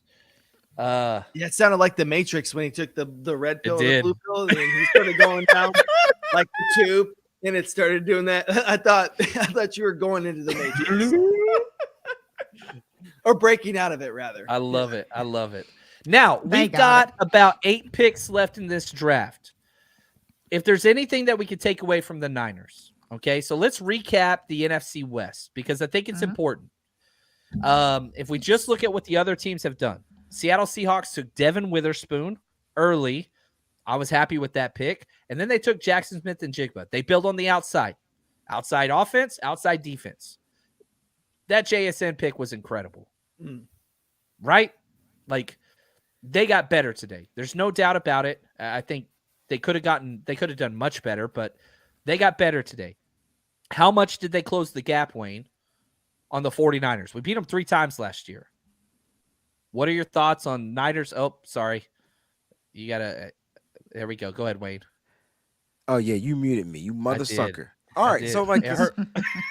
I know, my bad. It hurt me too. We got this is the longest 19 seconds I've ever seen in my entire life. Anyway, I just don't feel like, I mean, the Seahawks got a little bit better on paper. They got some really good talent, but you don't know how they're gonna transgress. I mean, they got Bobby Wagner back, they got some players back or whatever, but I'm not worried about it because we're the 49ers. I'm not worried about it. My bad. I'm going to leave you alone for a minute. I want you to finish this. Come on, man. Go Celtics. And I hate the Celtics. But, Peachy, we look at the Cardinals. Trade. They had a trade before the draft because they got caught cheating. They ended up with Paris Johnson Jr., the offensive tackle out of your school. I thought that was a great freaking pick. And then they traded back. What are your thoughts on kind of what they – obviously not concerned too much about them in the near future, correct? No, not even a little bit. But I will like to see Paris Johnson Jr. versus Nick Bosa. That's going to be fun. Ohio State on Ohio State. Ain't going to be nothing. Nick Bosa's going to kill him. Hey, do you think the Cardinals are worse than the Rams currently? Yeah. Because of the quarterback situation? Quarterback, again, who's the dynamic player on the Cardinals? Like, you got Budda Baker. He's trying to get out. Tomorrow we'll find out if he stays. Hopkins is trying to get out too. Yeah, you're Hopkins trying to get out. That's a good point. There is nobody on this roster. Ertz, no. Humphreys, no. Marquise Brown, no. Like, there's just nothing. Rams have 3 studs. Yeah, coaching's terrible. Yeah. I mean, and so like McVay, I think, is a hell of a coach. Now, let's round out this NFC discussion. Rams haven't had a pick yet, but they still do have Cooper Kupp. They still do have Matthew Stafford. They still do have Aaron Donald. Good point. I almost forgot about Cooper Kupp because he was injured last year. He should be back ready to go early. Should be. Doesn't mean he will be. You never know with injuries. But, yeah, I don't know. It's going to be interesting. They're a 3 or 4 win team potentially where the Houston pick wouldn't matter. They hold the rights to their own pick. They may be the 1.1 because of how bad they are. They're that bad. But my hope is Kyler comes back 7 or 8 games in, whatever, halfway through the season. And he always is notorious for a couple games where he just goes off. Yeah. And so I'm hoping they can do some of that to where, get a couple wins, just get that 3rd pick like what they had this year. That's what I want. But we'll see. It's a bad roster. And again, you look at that cap number. Again, if you cut him next year in 2024, $48.3 million That's a cap lot hit. of money, Dead cap. bro. That's a lot of money. That's a lot. That's a lot. That's the worst contract ever, man. He just, he butchered that team. He butchered that team. His cap hits, listen to his cap hits. This year, 2023, $16 million, not bad. 2024, $51 million. 2025, $45 million. Then $55 million. Then $43 million. Then $46 million. Like, no Patrick Mahomes hit is ever that big. Ever. Yeah. Who's after? The Vikings? Yes. So we've got, sticking with the end of the draft, we got Vikings picks in, Jaguars, Giants, Cowboys, Bills, Bengals, Saints, Eagles, Chiefs. I wonder what the Jaguars are going to go get. Probably defense. Got to think Trent Baalke. Long arms, long arms. I think Breezy's going to be right. I think that he might fall out of the first round unless, like you said, someone trades back up into the end of it to grab him so they can get that fifth year. Yeah. Because I don't see anybody who right now. Eagles trading out of 30. That- Eagles would love to trade out of 30. They'd love to. And I think that there's just so much right between. I mean, when you start to get down, I'm going to say to 28, at least for me, 27, that tier becomes all the way down to, I don't know, 42. So there's this pool of players that I don't mind. Come on down. Right. We'll take the capital. Mm-hmm. Yeah. Good point. Yeah, good call. All right. The pick is in for the Vikings. And they select number 23 overall in the 2023 NFL Draft. Bump, bada, bum. Waiting on Goodell. Jordan Addison. Four straight. I love it. 1, 2, 3, 4. 4 straight. I think the Jags- Yeah. I think Here's the one Jags thing go I love defense. about this is Jordan Addison did not fall to the Chiefs. That is one thing that makes me very happy because he would have been perfect there. He would have been perfect there. Wayne, Jordan- real quick, did y'all win? Game over. Dude, congratulations, Wayne. I can cut this stuff Congratulations off, to man. the Thank you, Boston man. Celtics for advancing to Dude. the Eastern semifinals Semi-finals. All right, MB about to crack his kneecaps. All right. to face Philly. Wait a minute. There's a trade. The Giants trade up to 24. They were at 25, so they jumped up one spot. They're getting a receiver. You think so? Bail. Get Levis. Bail on Jalen Daniel Hyatt, Jones. Tank Dill. There's no way they're Mike getting. Jalen Jalen Hyatt, Hyatt. Tank Dill. They're gonna take. They're gonna take Jalen Talk Hyatt. about your Hyatt. guy. They're It's gonna be take my Hyatt. dude, Hyatt. He's a beast, man. He's my number 3 overall wide receiver. If you have a vertical passing game, Jalen Hyatt I is love him. amazing. If you Yes. don't throw the ball deep, he should not be on your board. So I'm curious what they paid to jump up one pick this late. If you just look at the draft trade chart, it's only a difference of 20 points, like a late 5th rounder. So we'll see. We saw the Eagles did this earlier and paid basically nothing. Mm-hmm. So It we'll see says here. it's pick 240. 240. That's a late 6th. That's a 7th rounder. That's a They paid a 7th rounder. 7th. What did they give up? They traded back one and gave up a 7th rounder. So Jacksonville basically said, "We ain't taking a wide receiver." No, that's why this has got to be another receiver. Hmm. Interesting. Damn. So many edge I think it's rushers a are going to receiver. be in I round think it's 2. Jalen. Edge rushers and tight ends round 2, and offensive linemen. This They is going going to be quick, a man. dope draft, man. Yes, it is. No, Yes, it is. excuse me. It's actually 160 and 240.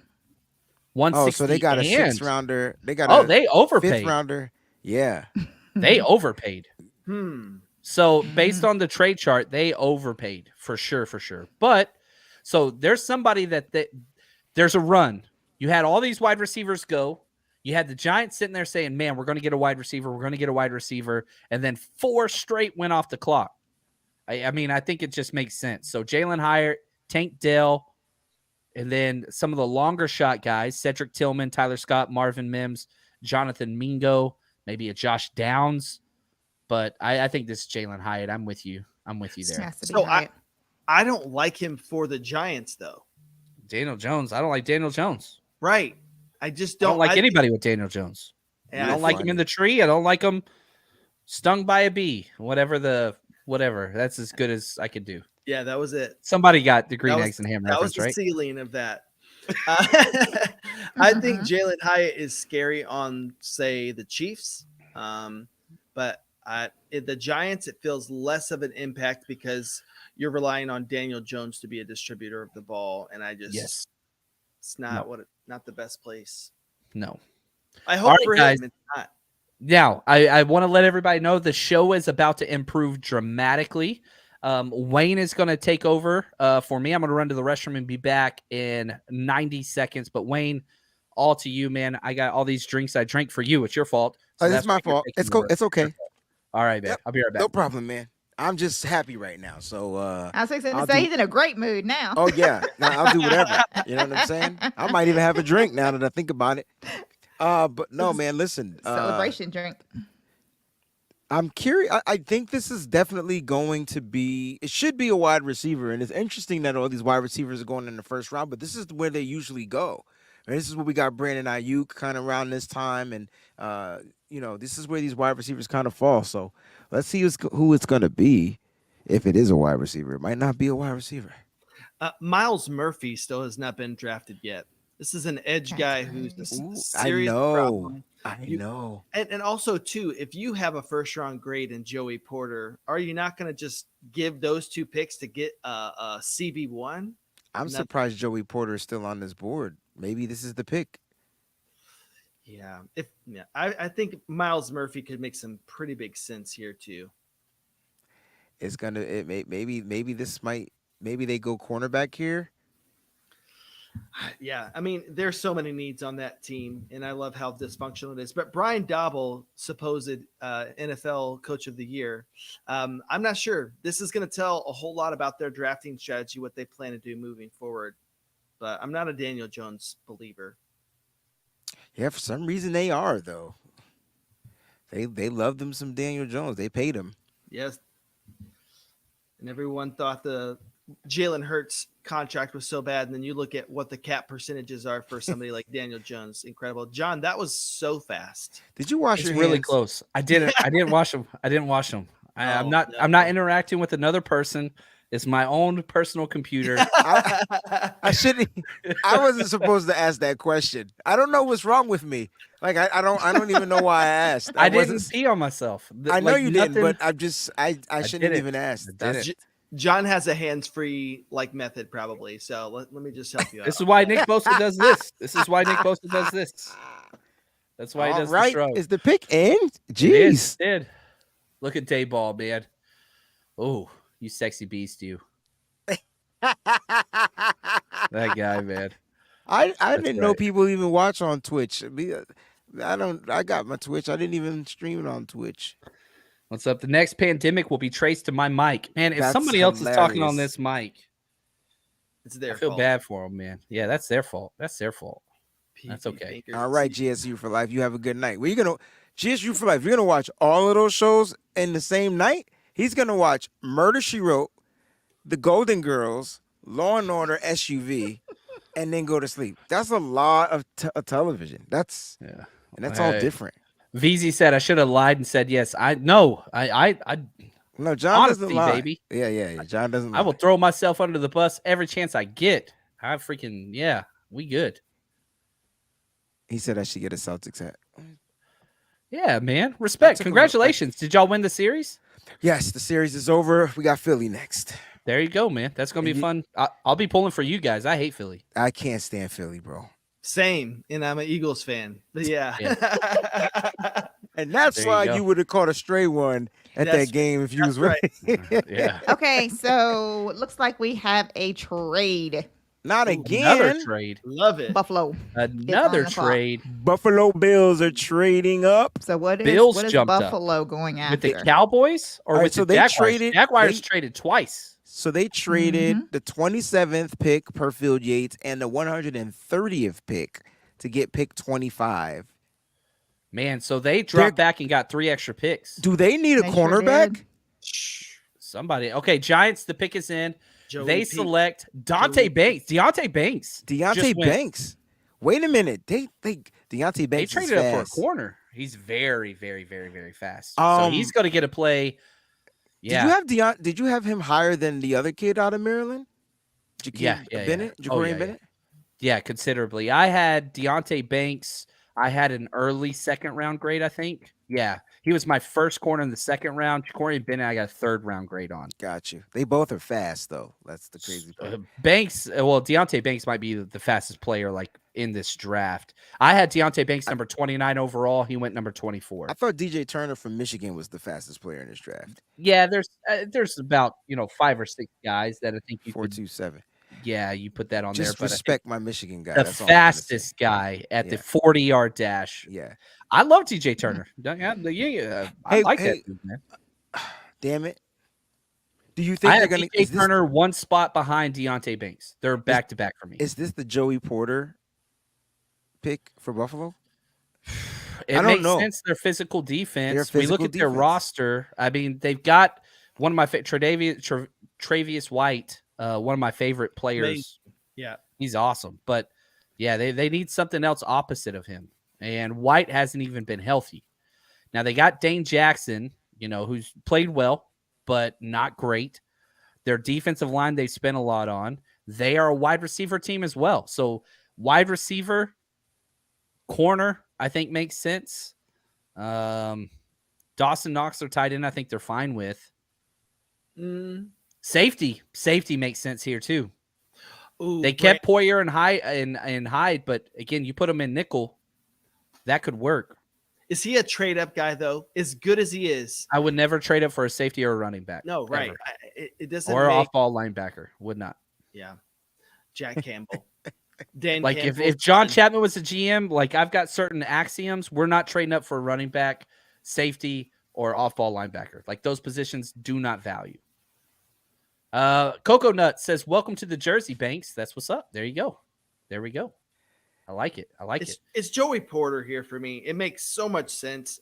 Fills a need, makes them dangerous. Yeah, especially if you're trying to win in the AFC, you've got to play against great quarterbacks. How do you stop that? Pass rush, elite corners. Elite corners. Well, I love Joey Porter. There's a few elite corners still left. CJ trying to get me mad. Would you trade up for a punter? Charles was next to me in Nashville when the 49ers selected Mitch Wisnowski in the 4th round. Yeah. I don't know how much of that he remembers. I can tell you this. An hour later, I didn't remember anything. Yeah. An hour later, we were running around a parking lot, and that's all we got to say about it. But That's true. It was a rough night when you draft a punter that early. Taco truck ran out. Wade knows how I am with tacos. You are the taco king. Like solid food.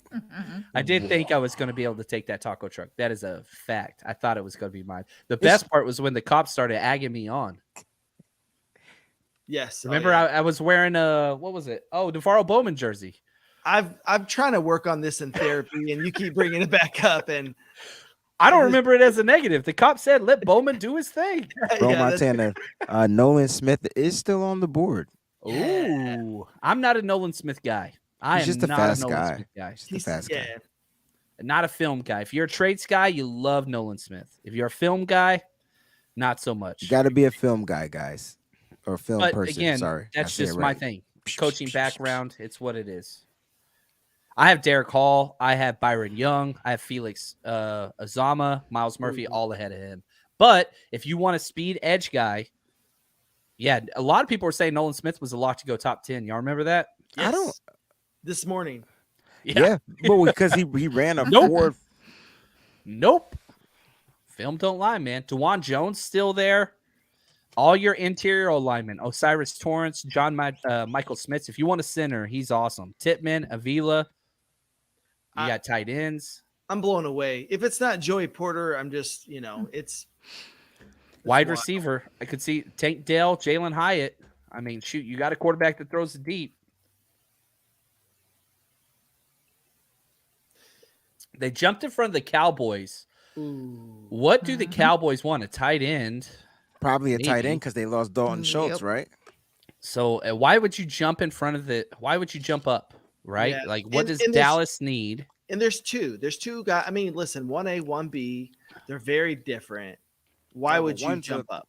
One's a serious pass catching tight end, and the other is just a great overall tight end. So if you want Kincaid because he can catch and get open, That's the guy you want. Yeah. Do y'all remember when everybody was saying like 3 or 4 tight ends were going to go in the first round? Mm-hmm. 0. Yo, Sam Psych. Laporta is going to be in the 3rd round. We'll see. I love too. that dude. That dude. This pick, though, is going to be, I think, the Bills, right? They're a contender, so this pick matters. They had to trade up to do something to contend this year, to do something. Levis still sitting there. He's still sitting there. That He's gonna sucks. be I don't want that for anybody, but he seems all right. But I do think if you go, you have to sleep there, and you cannot leave until Those are the rules. I don't make the rules. Yeah, You got to slumber stay. party. Man, everybody. He was the favorite to go number 2 this morning. Yikes! Ugh. Yeah, they think that was all a smoke and mirrors, like you like to say. That it was just like a bunch of smoke and mirrors because It's a lot of Texans, smoke and mirrors, Peachy. right? The Texans GM spoke on it, and he was already theirs like for a long time. Their scouts did more work on him than anyone else. Yeah, well said. So the Jaguars trade Buffalo. They got 27 and 130. So if you look at the 2 picks together, right? They got 160, 240, and 130 for dropping back, I guess what would be the equivalent of 4 spots in 2 trade backs. So a lot of extra picks. Which we know what Balky does. More 7s. You guys remember those days? Oh, I remember those. Oh days. my gosh, man. Like that's just he don't change, man. He don't change. The Bills take Dalton Kincaid. Very first tight end off the clock. Huge receiving threat with major injury concerns, but a hell of a player. He has the back injuries, but you know who also had back injuries, back issues, and back concerns when they came into the league? Rob Gronkowski. There you go. There you go. I mean, he's a hell of a player. He doesn't like to block. He's not physical. He's a wide receiver in a big And person's tight. body. That's it. That's what he is. Mm-hmm. And didn't Tony Gonzalez have some issues too? He might have. Whenever he I don't was remember. like when he came in, I'm trying to remember. I think he had his back. I think he had something with his back too. He was also another wide receiver and tight end, you know? Exactly. So, He was That amazing, lasted man. forever. I loved Gonzalez. that lasted forever, right? You know what's Yeah. funny? So the Right. Cowboys, Like this he's is not the first time they've gotten leapfrogged for a tight end. The Eagles jumped ahead of them for Dallas Goddard Dallas Goddard. like 3 years ago. That- It was the that's same right. thing. They haven't learned their Jerry lesson. Jones is such a No. schmuck.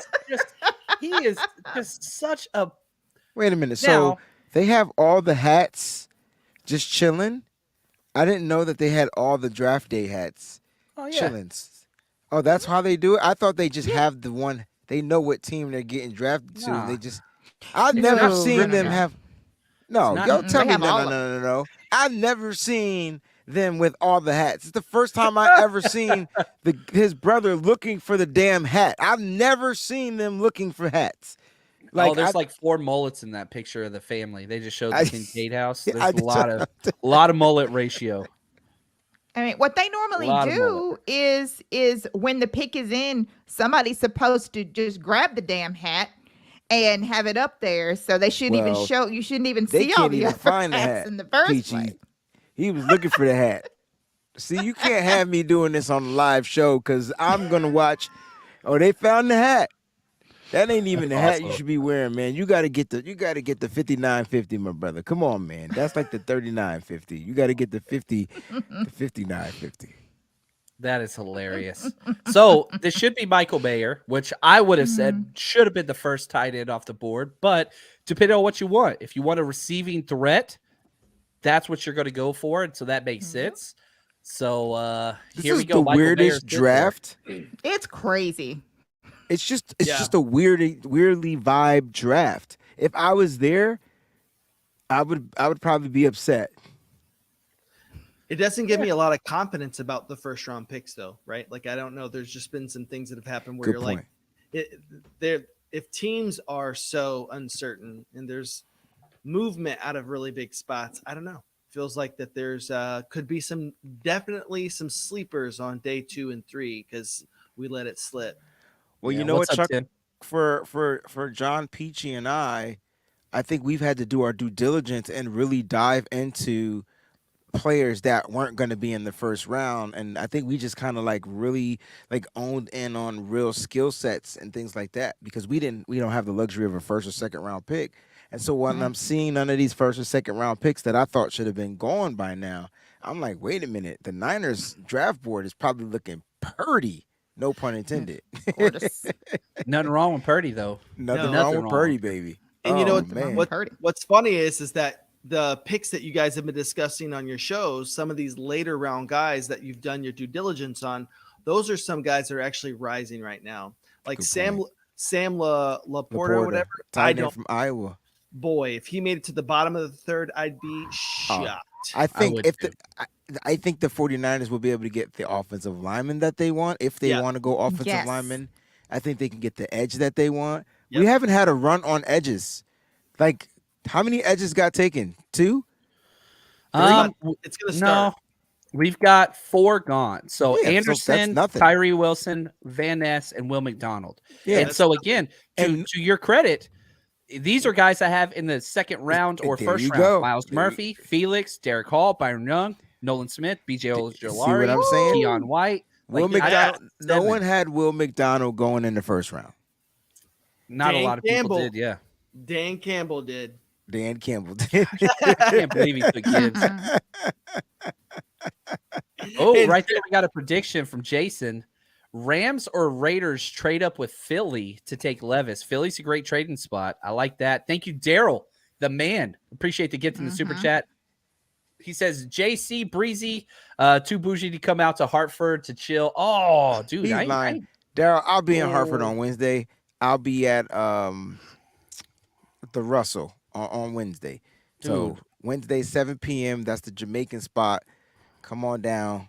I got to sing and play. We'll have a good time. I'm just glad. I've never been called bougie in my life. This is awesome. Thank you, Daryl. I don't know what you said. Like, that is stepping up, baby. Yo, being called bougie is not a good thing, bro. Not from where you came from, baby. My house had wheels growing up, man. Yeah. I'm telling you, I got to come to the experience, man. This is what you're going to get. It's just it's the odd couple. I'm the grumpy one, though. John is so passive. Oh, dude, I'm just happy, man. He's a Niners person. Man? I'm hanging out with Niners fans. That's freaking awesome. Sean, thank you so much for the super chat. He says, congratulations to Asia Schefter Lawson and Brandon Lawson, my new son-in-law. Oh, my gosh. Congratulations. That's awesome. His kiddos got married today. Yes, you are blessed. We're so freaking happy for you, Sean, man. what was their wedding song? Oh, I've never asked that question or heard that question asked. That's the first. Breezy's a music guy through and through. One of the most knowledgeable. It's the only thing I care about. He's one of the most about music. He's an expert. He's a music expert. Dude, that is awesome, Sean. I'm so happy for you guys, man. That is incredible.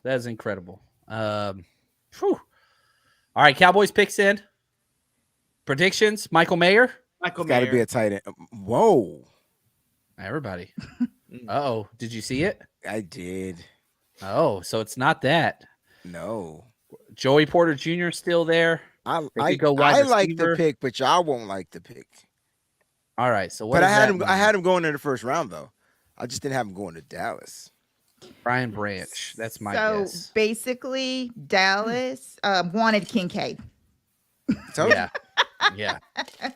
So that's why that happened, and they got screwed yet Who again, are the two teams that got jumped? It was the Patriots like totally screwed over the Jets, right? Yeah. Pittsburgh jumped up and got Broderick Jones. They screwed the Jets real bad. That was hilarious. But I like Saleh. Here we go. The selection is amazing. Dallas Cowboys select pick number 26 of the 2023 draft. Oh, Michigan guy, Mozzie Smith. All right, Wayne, give us the breakdown. It's your Michigan guy. Yep. He can get to the quarterback on any given Sunday. Really? Nah, he's a really good guy, man. Really good guy, real great motor. He's going to be a problem. This is what Dallas, they need people up front. They need people up front on that defensive line. They're going to get an edge. He was Wait, fun, man. He was He's a fun fun. guy. Fun guy. Strong kid. Very strong kid. Yeah. What did I say? One of the things that stood out to me about him, I'm pulling up my draft write-up. I remember watching film on him, and just just strength. Strength. Had his best games in the playoffs. But the problem was, how do you draft a first-round defensive lineman that had 1 sack? Like, production's not there. For sacks, he's in the backfield though. So like he's there to get you stops, run stops. He's there to be disruptive. And remember we used to have that conversation like what do you want? The sacks, the pressures, what's more important? And so he's very disruptive in the backfield. Pressure guy. He's a pressure guy. So if you have a guy Parsons with off speed, the edge, he presses the middle. John, you're the smartest mother trucker I know, bro. You laid the crumbs, man. Your hands full, I'm Gretel. Up, baby. Come That's on, what I'm man. talking about. All right. Set and spike. I'm dumb, you That's dumber. right. Let's go. Shake and bake. Shake and bake. Oh, look at Sean. He says, no music, married facing the Pacific Ocean. Oh, nice.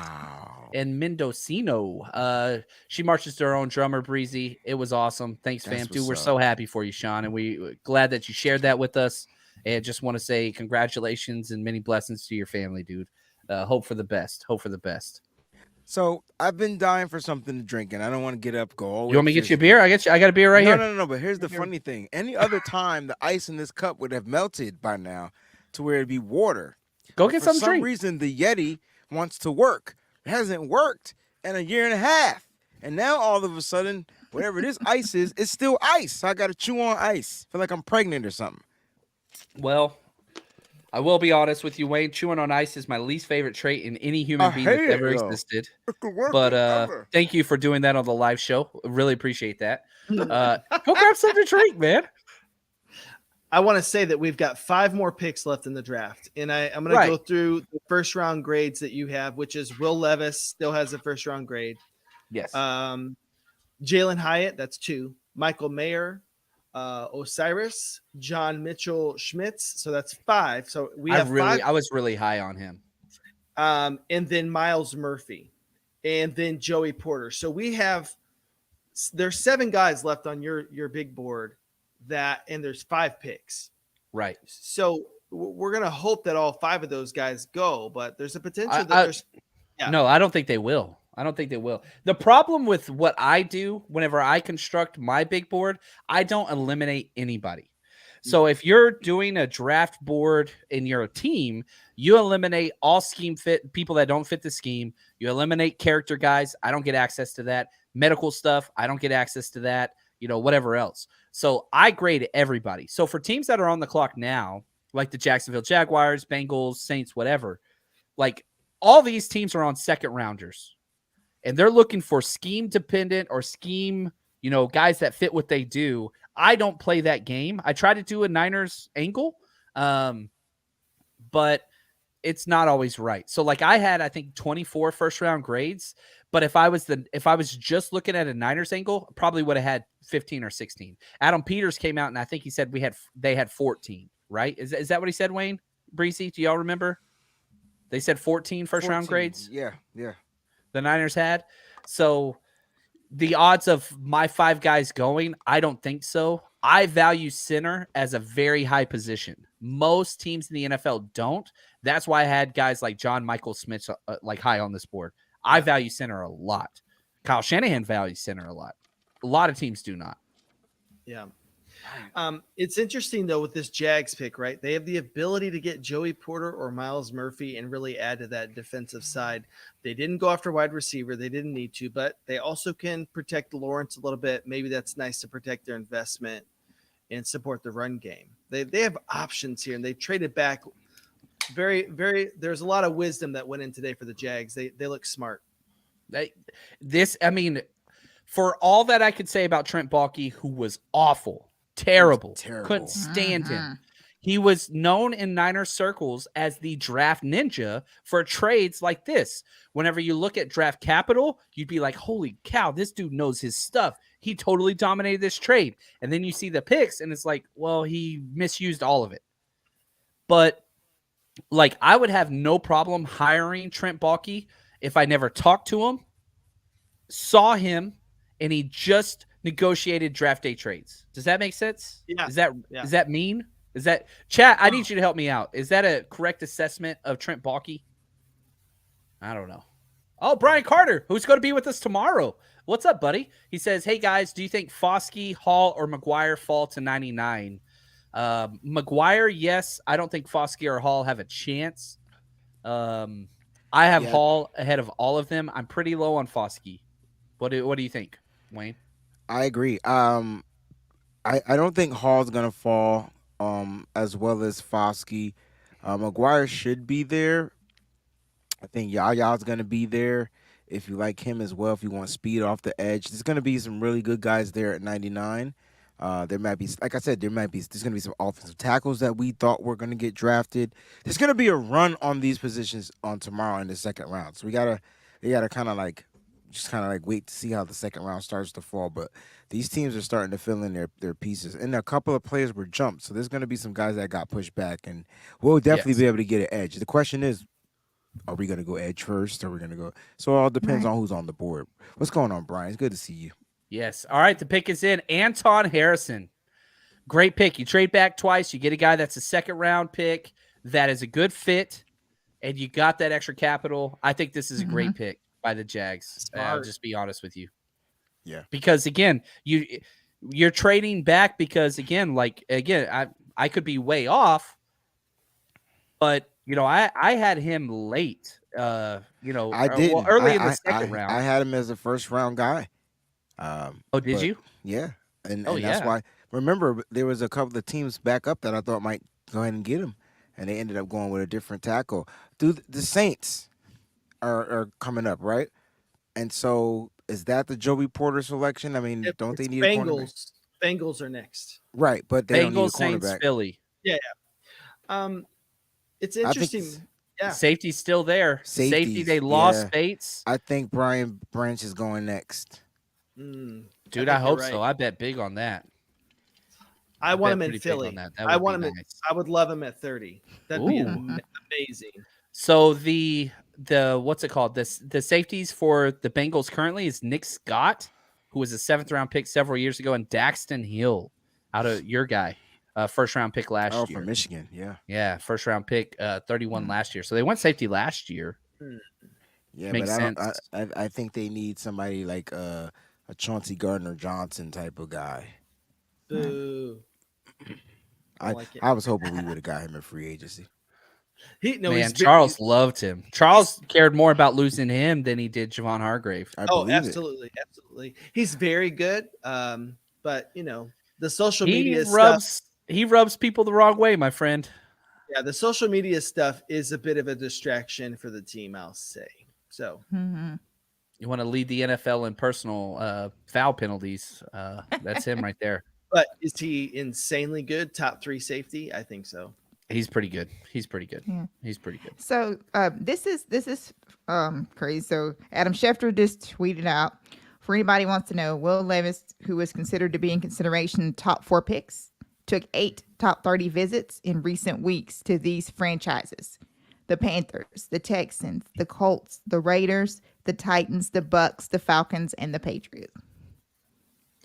So all those, Panthers got a quarterback, Texans got a quarterback, Colts got a quarterback. Yep. Raiders, Titans, Bucks, Falcons, Patriots, all on the board tomorrow, right? So those are the teams that you're looking at or could possibly trade up. You've got Saints like to trade all the time, but they usually trade up. Philly always trades back. Philly trades up and down. Philly's the spot, number 30 overall. I think that's right. I hope. You want to trade back? I mean, if it's sweet enough, right? I'm not looking for a regular deal because there's enough talent there. So I would want to go. I would want somebody to overpay for sure. Gotcha.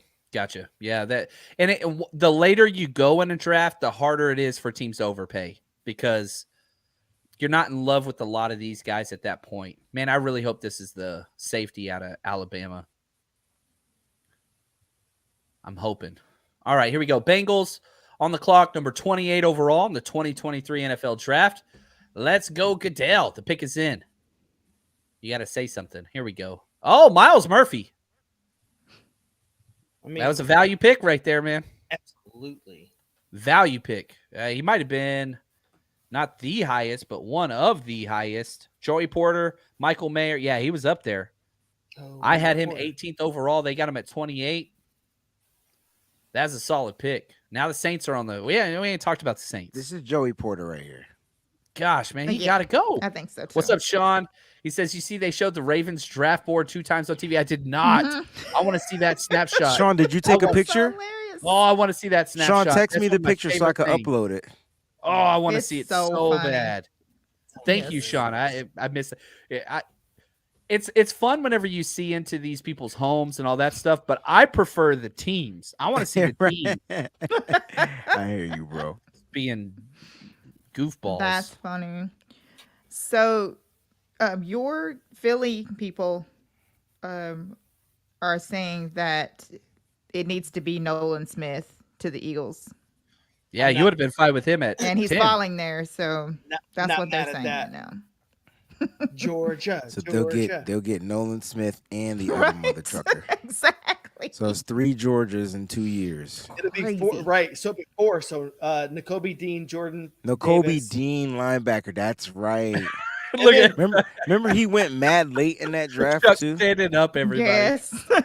Also, too, I would love for them to trade up and get Ringo at the top of the second and just make it a full Yeah, Georgia Ringo. defense. Well, Thank you. the Insane. what's it called? The Patriots did that for the longest time with Alabama players. Yes. Saban and so yeah, just keep it going.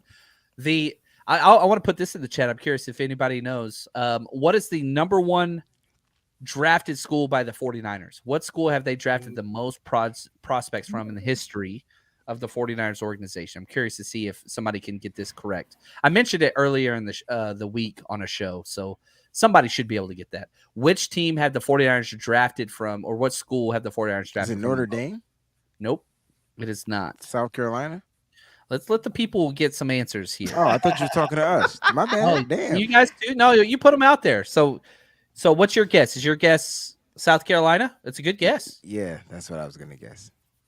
The correct answer is Stanford. Oh, I was Mark- going to say Mark- Stanford. I was. But Oh, but But that makes sense though. but South Carolina's second. Oh, on time. Yeah. Good job. So there you go, man. Yeah, Stanford's correct. South Carolina's second. I don't know who third is. So if somebody else wants to find that, put that in the chat. I do not How know come- the answer to that. like the only SEC school we draft from is from South Carolina. I mean, we occasionally look at Alabama. but ever Ties to since- coaching staff. It's coaching staffs. we that's- got burnt by Alabama, so we That's won't correct. draft from there ever again. Well, if you look at all the draft visits that the Niners had, so many of them are Alabama players because They they had just do not Cameron- trust. They don't trust Saban at all. He's a liar. They had a The couple of funniest them. thing is, you go into the combine. My favorite game every year at the combine is how short Alabama players are compared to what they say, because it's almost 1.5 inches on every single player minimum. Right. Not one player 2 years in a row out of Alabama hit their height. Not one. And they got a lot of guys. Like Saban has no ethical code whatsoever. Hey, John, here's what's funny. I was looking at Brian Baldinger. He just put out a little tweet about when they draft Mozzie Smith to Cowboys. He said exactly what you and I just discussed. How crazy is that? Do we know our What, shit? that press up the The middle? press up the middle can allow, free up some pressure. Mozzie's going to take up 2 guys. Yeah. It's smart. I mean, they invest in O-line, D-line. That's what they do. And it's worked for them. They've had like a top 5 defense, I think, for 2 years in a row now.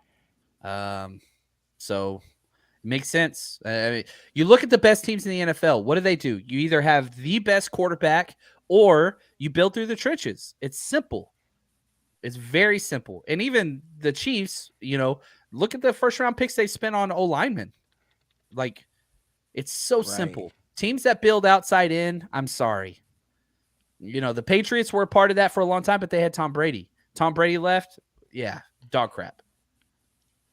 That's why the Seahawks, I'm just like, nah, man. Nah, they won their 1 championship, right? Why did they win that? Russell Wilson was playing at elite level. You hit on a lot of late round picks. Yep. Whenever one of those things left, you sucked. Even with an elite quarterback. which That's I don't true. know if he's that anymore, but he was. That's why the Niners are so special. They played 5 quarterbacks last year and still won all those games. If the Niners could hit on a damn quarterback, if Trey or Bryce, like any of these guys hit, Purdy, like it's done. It's done. It seems like he gets quarterbacks to really get the system. There was times when Jimmy looked dominant, Trey started to look good towards the end, and then Purdy obviously dominated. So I think it's just a matter of getting a guy to stay healthy for long enough, and that defense is going to carry you guys deep this year, I think. Right. Yeah. 4.5 quarterbacks, John. Thank you, CJ. I appreciate the thank you. I appreciate that. You guys are the best, man. If you are still watching with us, we appreciate it. We're going to be live tomorrow, right here. And we'll be going live. We're going to have some different faces and some changes and stuff, but we got some Niners picks coming in. I'm always trying to get Wayne on, but he got business. He got business. Mm-hmm. I do like Kansas City though. Mm-hmm. So next year we'll be in Detroit. Mm-hmm. Go ahead, Peachy. Someone just said, will Levis be a lesson to senior quarterbacks next year in the draft? If you get invited to the Senior Bowl, just go. Don't ask around the teams to see if you should go. The answer is yes. It's always going to be yes. They want to see you out there. The Senior Bowl is the most important game. It is, man. It's huge. And if you for the 49ers, we did an episode about this, John, like, where do they tend to draft their players? And I broke that down on my show this weekend. Deebo Samuel on the Coldest Balls episode. He was like, yo, man, I went out there and had a killer Senior Bowl. Well, who was the coach of that Senior Bowl? Kyle Shanahan. And Deebo Samuel said, hey, I was going in the 3rd or 4th round. That's what I was projected to go. Then I went out there and ended up with a 2nd-round grade, pick 36 if I'm not mistaken. So look, that Senior Bowl is something serious. Javon Kinlaw is on the 49ers because of the Senior Bowl. He had a monster Senior Bowl. Monster. It's Jalen Hurts too. Yes. I mean, even the East-West Shrine Bowl, like they pay attention to those games, and it's probably because they don't have to watch you. They watch your film. But that particular game, you're playing against the cream of the crop, and they want to see how well you play with exotic plays and coaching. It's not the same stuff you've been doing all year. Can you learn in a week and play a game and be effective? That's important. How quick can you grasp concepts?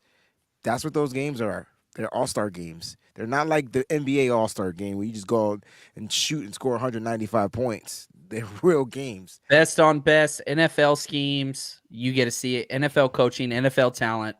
Check. So, Brian Bryce went off the board, defensive tackle Clemson to the Saints. I just didn't see that, but okay. Yeah, they build on the lines. Charles, you're on the clock, buddy. Come on, man. Tell us what we're thinking. Oh, my God. Like, there's so many choices. I'm like a kid in a candy store. There's a lot. I mean, Nolan Smith fell, okay? Let's see. We have I don't want Jalen Hyatt Joey there. Porter Jr. Joey Porter Jr. I mean, would be amazing. You guys need a cornerback, Charles? They're both on 1-year deals. We don't. That's true. We don't. I mean, we have Greedy Williams. We have Maddox, one of the best slot corners. We need safety. Branch would make a ton of sense. I think it's a reach for Branch right now. What about a linebacker? He won't draft a linebacker. Howie won't really. Drew Sanders He's or like me. Trent Simpson is who I would take. But Simpson, I mean, it would be a new draft strategy, and Howie stuck to not trading up for Bijan. So I'm going to trust that. Joey Porter just makes the more long-term cap sense. You're not going to be able to keep Bradbury and Slay. That makes something sense. wrong with Joey Porter? Right. Maybe there's a medical report we're not aware of. Usually when players fall, it's because of medical stuff. Yeah, that is true. Or something happened and it didn't get leaked out. Like, boy, I love his film and his attitude, though. My gosh, he's got the swag. He's got everything you want from that cornerback position. Love him. Sean, what's up, man? Thank you. He says, John, did you see Ben Deho? He was here. I missed it. I haven't been paying as much attention to the chat. Clayton and everybody, other people are, but like I'm trying to focus on what's happening. So I apologize if I missed Ben. Sorry about that, guys. I make a lot of mistakes. You can ask my wife. Or me. Charles knows her. Wayne, you met my wife a few times, right? Yes, I have. Yeah, see? That's what's up. We got Peachy. I don't think you met Jen yet. Have you? No. I don't think so. She went in Atlanta. Bring her to Philly next year. Well, same We'll bar. Probably not. No? Philly's too hostile.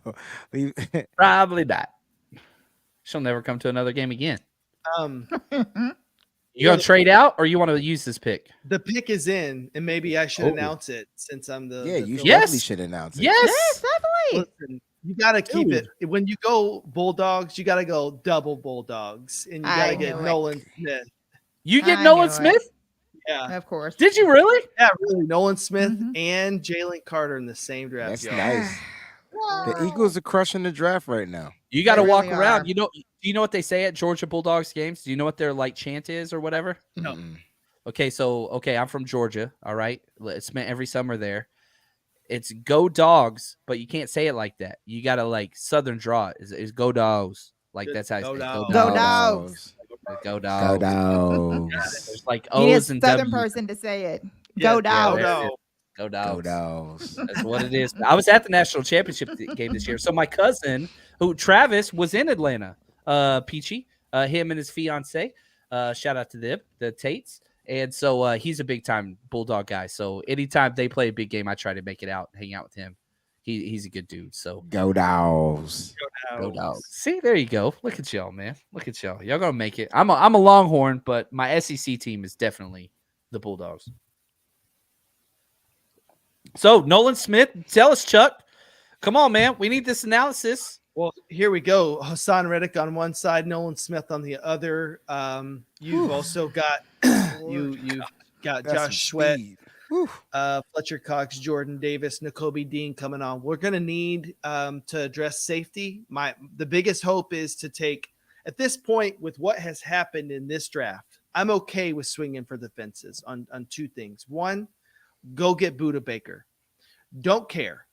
Go get him. Day 2 pick, or a second round pick, I'm good with it. Like, honestly. So your next pick is 62. You would swap that straight up for Budda? There's not a better safety in the draft, let alone the NFL right now. And you're talking about putting that with Slay, Bradbury, and already a really complete defense. That's a scary defense, bro. Yeah, it's right. Like San Fran and Philly are just going to be right there at each other if that move is made.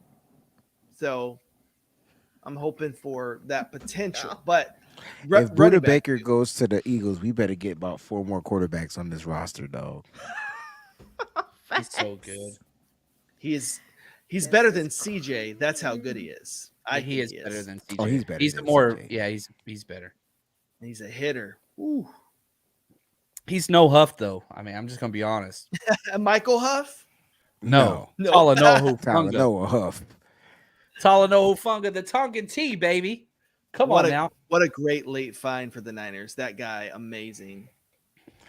Yeah, that's why I don't think we look for a safety till a bit later. They feel like they can hit on a safety. Brian Branch still here though. Man, it's weird. Brandon Ayuk hasn't been traded. Who would have guessed? Trey Lance is still on the team. It's weird. It'll probably change soon. Next year. Hey, Months. Gosh, my problem isn't. I love like going into these like dark tunnels. It's fun as a fan. But like at some point, man, I don't know. At some point, somebody got to learn their freaking lesson. And you keep chasing after the same people that keep putting out the same stories. Come on, man. Just I don't know. It's weird. Niners has a really different Twitter situation with people that they believe in, that they follow, where I feel like other fan bases, it's a little bit more, I don't know. It's not the same atmosphere. I can just tell you that from being an outsider. It's a different Twitter. We got a lot of trolls, man, that get a lot of credibility somehow. And it fuels it. And so it's just kind of the way it's going to go. And that's okay. And again, there's nothing wrong with that. What's wrong with it is just the same people being fooled by the same stories over and over and over again, despite being 0 for 20. Like, that's the thing. But Mike Florio still has a job, and he's one of the highest paid people out there. But whatever. It's what it is. See, they're just now announcing the Eagles pick. Oh, Donna Kelsey's up there. Look at that. I still There we have go. like this hotel version of NFL Network. I don't even know what it is, but I'm not where you are, John. That's okay. That's okay. I'm on ESPN and NFL Network jumping back and forth, but I have the subtitles on so it doesn't mess up the audio. But NFL Network has their subtitles on the bottom, so it covers up the ticker. ESPN has it on the top, which I do not like ESPN. But so I have it on ESPN instead of NFL Network, which I feel like I'm cheating, but that's okay. I am cheating. I am cheating. I think Andy Reid takes the first guard, true guard, anyways. Yeah, Osiris Torrance, man, he is freaking awesome. But wide receiver, I think that's their biggest need. Hyatt here? Jalen Hyatt with freaking Patrick Mahomes. Jeez. That's a problem. Golly, man. One of the best deep ball passers with the purest deep threat in the draft. It's all bad. We got 2 picks left. Nolan Smith, here we go. They're about to announce it on my feed. But mine too. This Kelsey is ugly. Oh my god. There we go, Nolan Smith, baby. And again, remember, guys, we will be live tomorrow on 49ers Rush.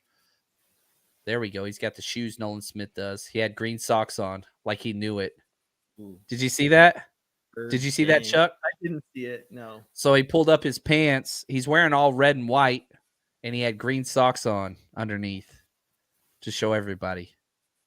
There we go. The Chiefs are on the clock with the last pick of the first round. There we go. Sean says the Eagles move reminds me of Buckner and Kinlaw. Ooh. Oh, I see what you're saying. Like you gave up the known commodity to get the, unproven commodity. Oh, like the hard grade. Okay. Yep. Yeah. See it.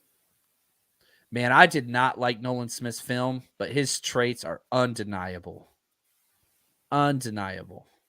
Yeah, I mean, you got to develop him 100%. He's not ready to go. My thing was, unless he goes to a dominant defensive line, I don't like the pick at all, no matter where he goes. Second round, cool. But guess what? Went to a dominant defensive line. Yeah. So he's going to be playing the exact same scheme. He's next to his 2 teammates and Fletcher Cox. He looked like a baby. Yeah, he's tiny, man. He's small. Small. Oh, I love that draft hat. Most. He says, might as well call them Philadelphia Bulldogs. There you go. I'm in. I'm with it. Let's do it. They're about the best He out was there. Fast, though. I don't care what y'all say. That boy was fast. This boy could move. Oh, super fast. I mean, just. And he has a move, too. So it's not like just speed. Like, he gets up and under guys because he's so fast. He has a fast step. Him and Reddick, though, on the same team? Yeah, it's a lot, man. Jalen Carter, Nolan Smith, Jordan Davis, Nakobe Dean. Good God. Yep. Hey, we found a school that works. They got Rock it tight. with it.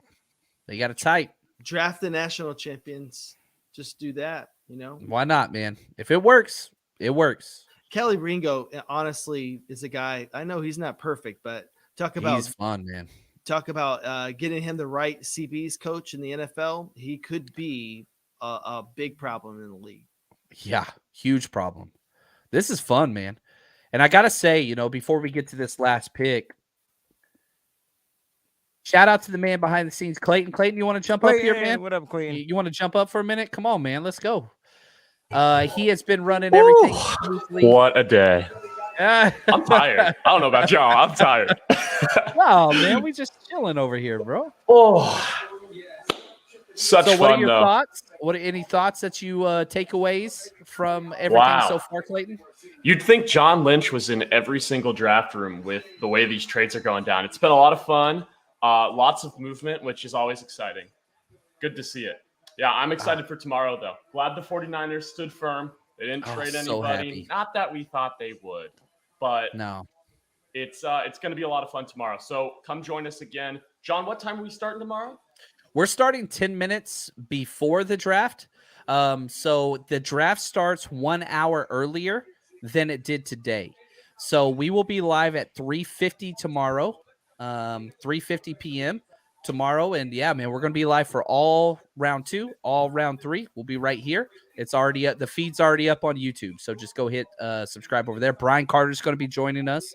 Look at that. He says, did Scangarello break Levis like he did Jimmy? Yeah, Scangarello is one of the worst quarterback coaches in the football world. But yeah, that's huge. So yeah. So come back and join us tomorrow. Oh, yeah. We will be here. Clayton the man. Appreciate you, brother. He's awesome. It'd be a great pick. Like something wild here would be like Arcane, even though, Ooh. Yeah, the running back out of Texas A&M. Yeah, and so tomorrow I do want to say the draft book is up on Patreon. I need to switch that over and pin it to the top. So if you want to know some of the guys that are left, see our big board, all that kind of stuff, that's available on our Patreon. Whatever level you sign up, you get access to everything as soon as it goes. But yeah, it's going to be fun. And then we have our Zoom Hangout Sunday night at 5 p.m. Pacific Standard Time, which is going to be a lot of fun. During Charles and I's fantasy draft, I will be doing the Zoom Hangout. So Charles is going to be mad at me about that. It's all good, baby. I trust you. That's right. Look at Gammon. Breaking news. Trey Lance not traded. Yeah. What's going on, Gammon? Here's the thing. I feel bad for Trey because he's gonna have to go through all of this. It's not over with. The whole trade stuff. Like there's gonna be continuously stories about him being traded. Now that he's not traded during the draft, it's going to come down to a simple fact that, well, if they trade him after June 1st, it won't hurt them again. It's going to be a bunch of stories. So just beware that the stuff is going to come out. All right. But not from the 49ers. It's going to be all outside sources that are just trying to cause problems. You're gonna have to either turn it off or not listen to it, but it's going to be there. It's going to be there. And God forbid he has a bad practice. I just, poor kid, yo. He's 22, man.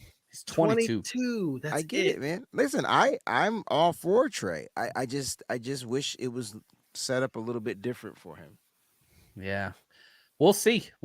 No team needs a young quarterback to step in week 1 more than the 49ers.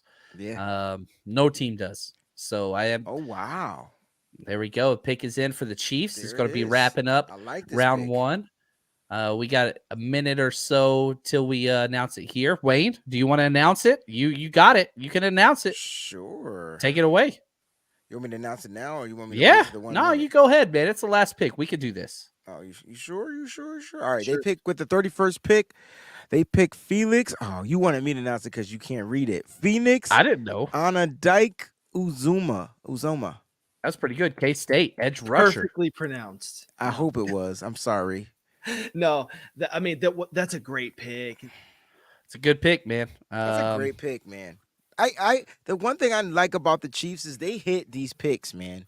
They get these trench players and they hit on them. And then last year they drafted a running back late. 7th round? When was Paco? He was undrafted. Isaiah Pacheco, and he was one of Late. they hit. I had Felix as my number 30 overall player. He went 31st overall. So, like, Not bad. Nah, that was yeah, really just a close, value John. pick at a huge Very league. good. Yeah. Man, this has been a blast, guys. Chuck, how you feeling about life? I think you're feeling pretty good. I'm feeling good. He should be. Should be feeling pretty peachy right now. Bulldogs, something like that. Gracious. Go Dogs. Go Dogs. Something like that. It's been good. I'm ready for the Niners picks tomorrow because, pulling for you guys too. So I'm excited to see. Even before this rivalry started, I just say, John knows I've been a Niners guy, as my second team that I kind of follow, maybe not necessarily root for, but I follow them. And now this rivalry has bloomed. It's been awesome. I get a ton of Niners hate on Twitter for no reason. So, but it's okay. I'm so excited for this season and to continue this draft with you guys moving on. I love it. Peachy, some closing thoughts before we head out of here?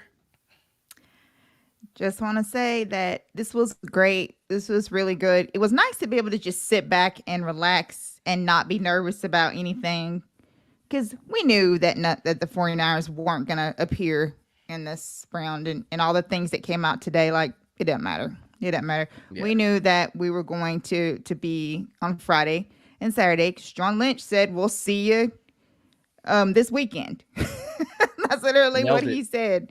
So, there was nothing Kudos to the Eagles, man. That front office, and they did a fantastic job. I will have to say that. My son is just over the moon, overjoyed, just going crazy, and he can't believe that he says all those Bulldogs on that team. They're calling you guys the Philadelphia Bulldogs, by the way.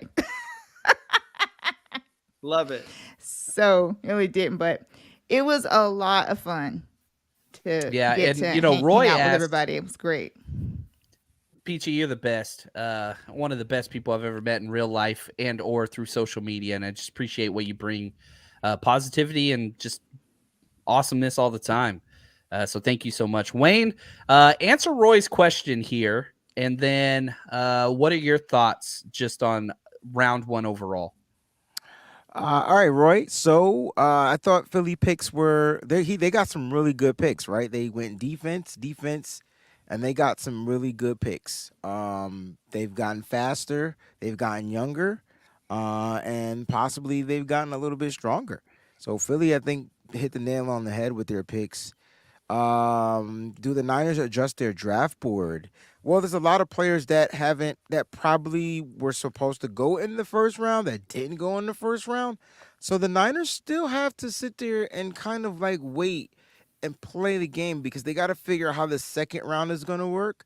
I think once the third round starts falling and the Niners start seeing their place, like people there, like that's when they can start salivating at the mouth. But they got to get through the second round. We got to get through a second round. Now all the teams are picking in the second round except for us, I believe. And so now we got to kind of see how the second round is going to pan up. You got the Rams drafted now. So we got to see how it's going to pan out. But I don't think they're going to sit there. They don't really need to adjust anything. I think there's players that they might not have thought where they thought they were going to get drafted today might still be available, but they know they'll probably go round two. But you never know. These teams pick players that fit them. They don't go after the ranked players. They go after players that fit their schemes, that fit their team. So we'll see what happens. There we go. Slick says, don't be surprised if the Niners trade for Buddha, Chase, or Montez tomorrow. I don't think those trades would be announced tomorrow, but would be awesome. I wouldn't be opposed to any of those. I think Sweat would cost a first. I think Chase would cost a third plus, and Buddha would cost a second plus. That's my guess. But the money, I don't think they have the money for really any of those outside of Chase. They might be able to afford Chase, actually, just because whatever. But watch Chase. Before you jump into the Chase Young sweepstakes, look up what he's done the last 2 years. That's all I got to say. He's not the same guy. Not the same guy. I mean, he was injured last year. And what about the year before? He was probably playing injured there too. Like, I don't know. He wasn't productive. So the answer, you're right. But that 1.5 sacks in 12 games for a pure edge pass rusher. I mean, so you get him dirt ass cheap. You trade That's true. And then you bring him here and you see what he could do. I do a third. I do a third with a smile on my face. I didn't say I overpay for the mother sucker. And if he produces 10 plus sacks, then you let his ass go on free agency. Like, you know what I mean? But if you could get him for a cheaper, capital, I say why not? He'll probably love it here and play on a team deal at some point. Who knows? There you go. Winning cures everything. I don't know. It really does. It can change. It can like change your Kaiser attitude Soze real walking fast. out of the. There you go. Y'all got it. Y'all got it. Yeah. Gavin says, one of my favorite I movies bet ever. somebody 1,000 that Lance wouldn't be traded. Looks like I'm keeping my money. Yes, you are. I called Jordan Mason to make the team last year. Boom, Gambit. That's what I'm talking about. You ain't the only one that was calling for Jordan Mason last year. Wayne got mad at me because I brought his name up so much. Nah, John you had a affinity out for the kid. Like he made the team, and I'm so happy for him. And I'm curious to see what the Niners are gonna do. Do they draft another running back? This is gonna be interesting to see what's gonna go down tomorrow. Will they draft all their picks? I don't think so. I think a trade up and a trade back. I think both. I think we get both. We'll see. Very active on day one. It's possibly there's no activity on day two. It's so weird. Yeah, it's weird. This is awesome. This is a dream come true for me, guys. I just want to say thank you to everybody that watched. And I cannot tell you how much this means to me. It's a lot. Charles, Peachy, Wayne, Clayton behind the scenes, our executive producers who crush it all the time and help all these things happen. Thank you so much. We went over 4 hours, baby. And we're going to be back tomorrow. That's it for us. Thank you guys. And until next time, as always, stay strong, faithful. Peace.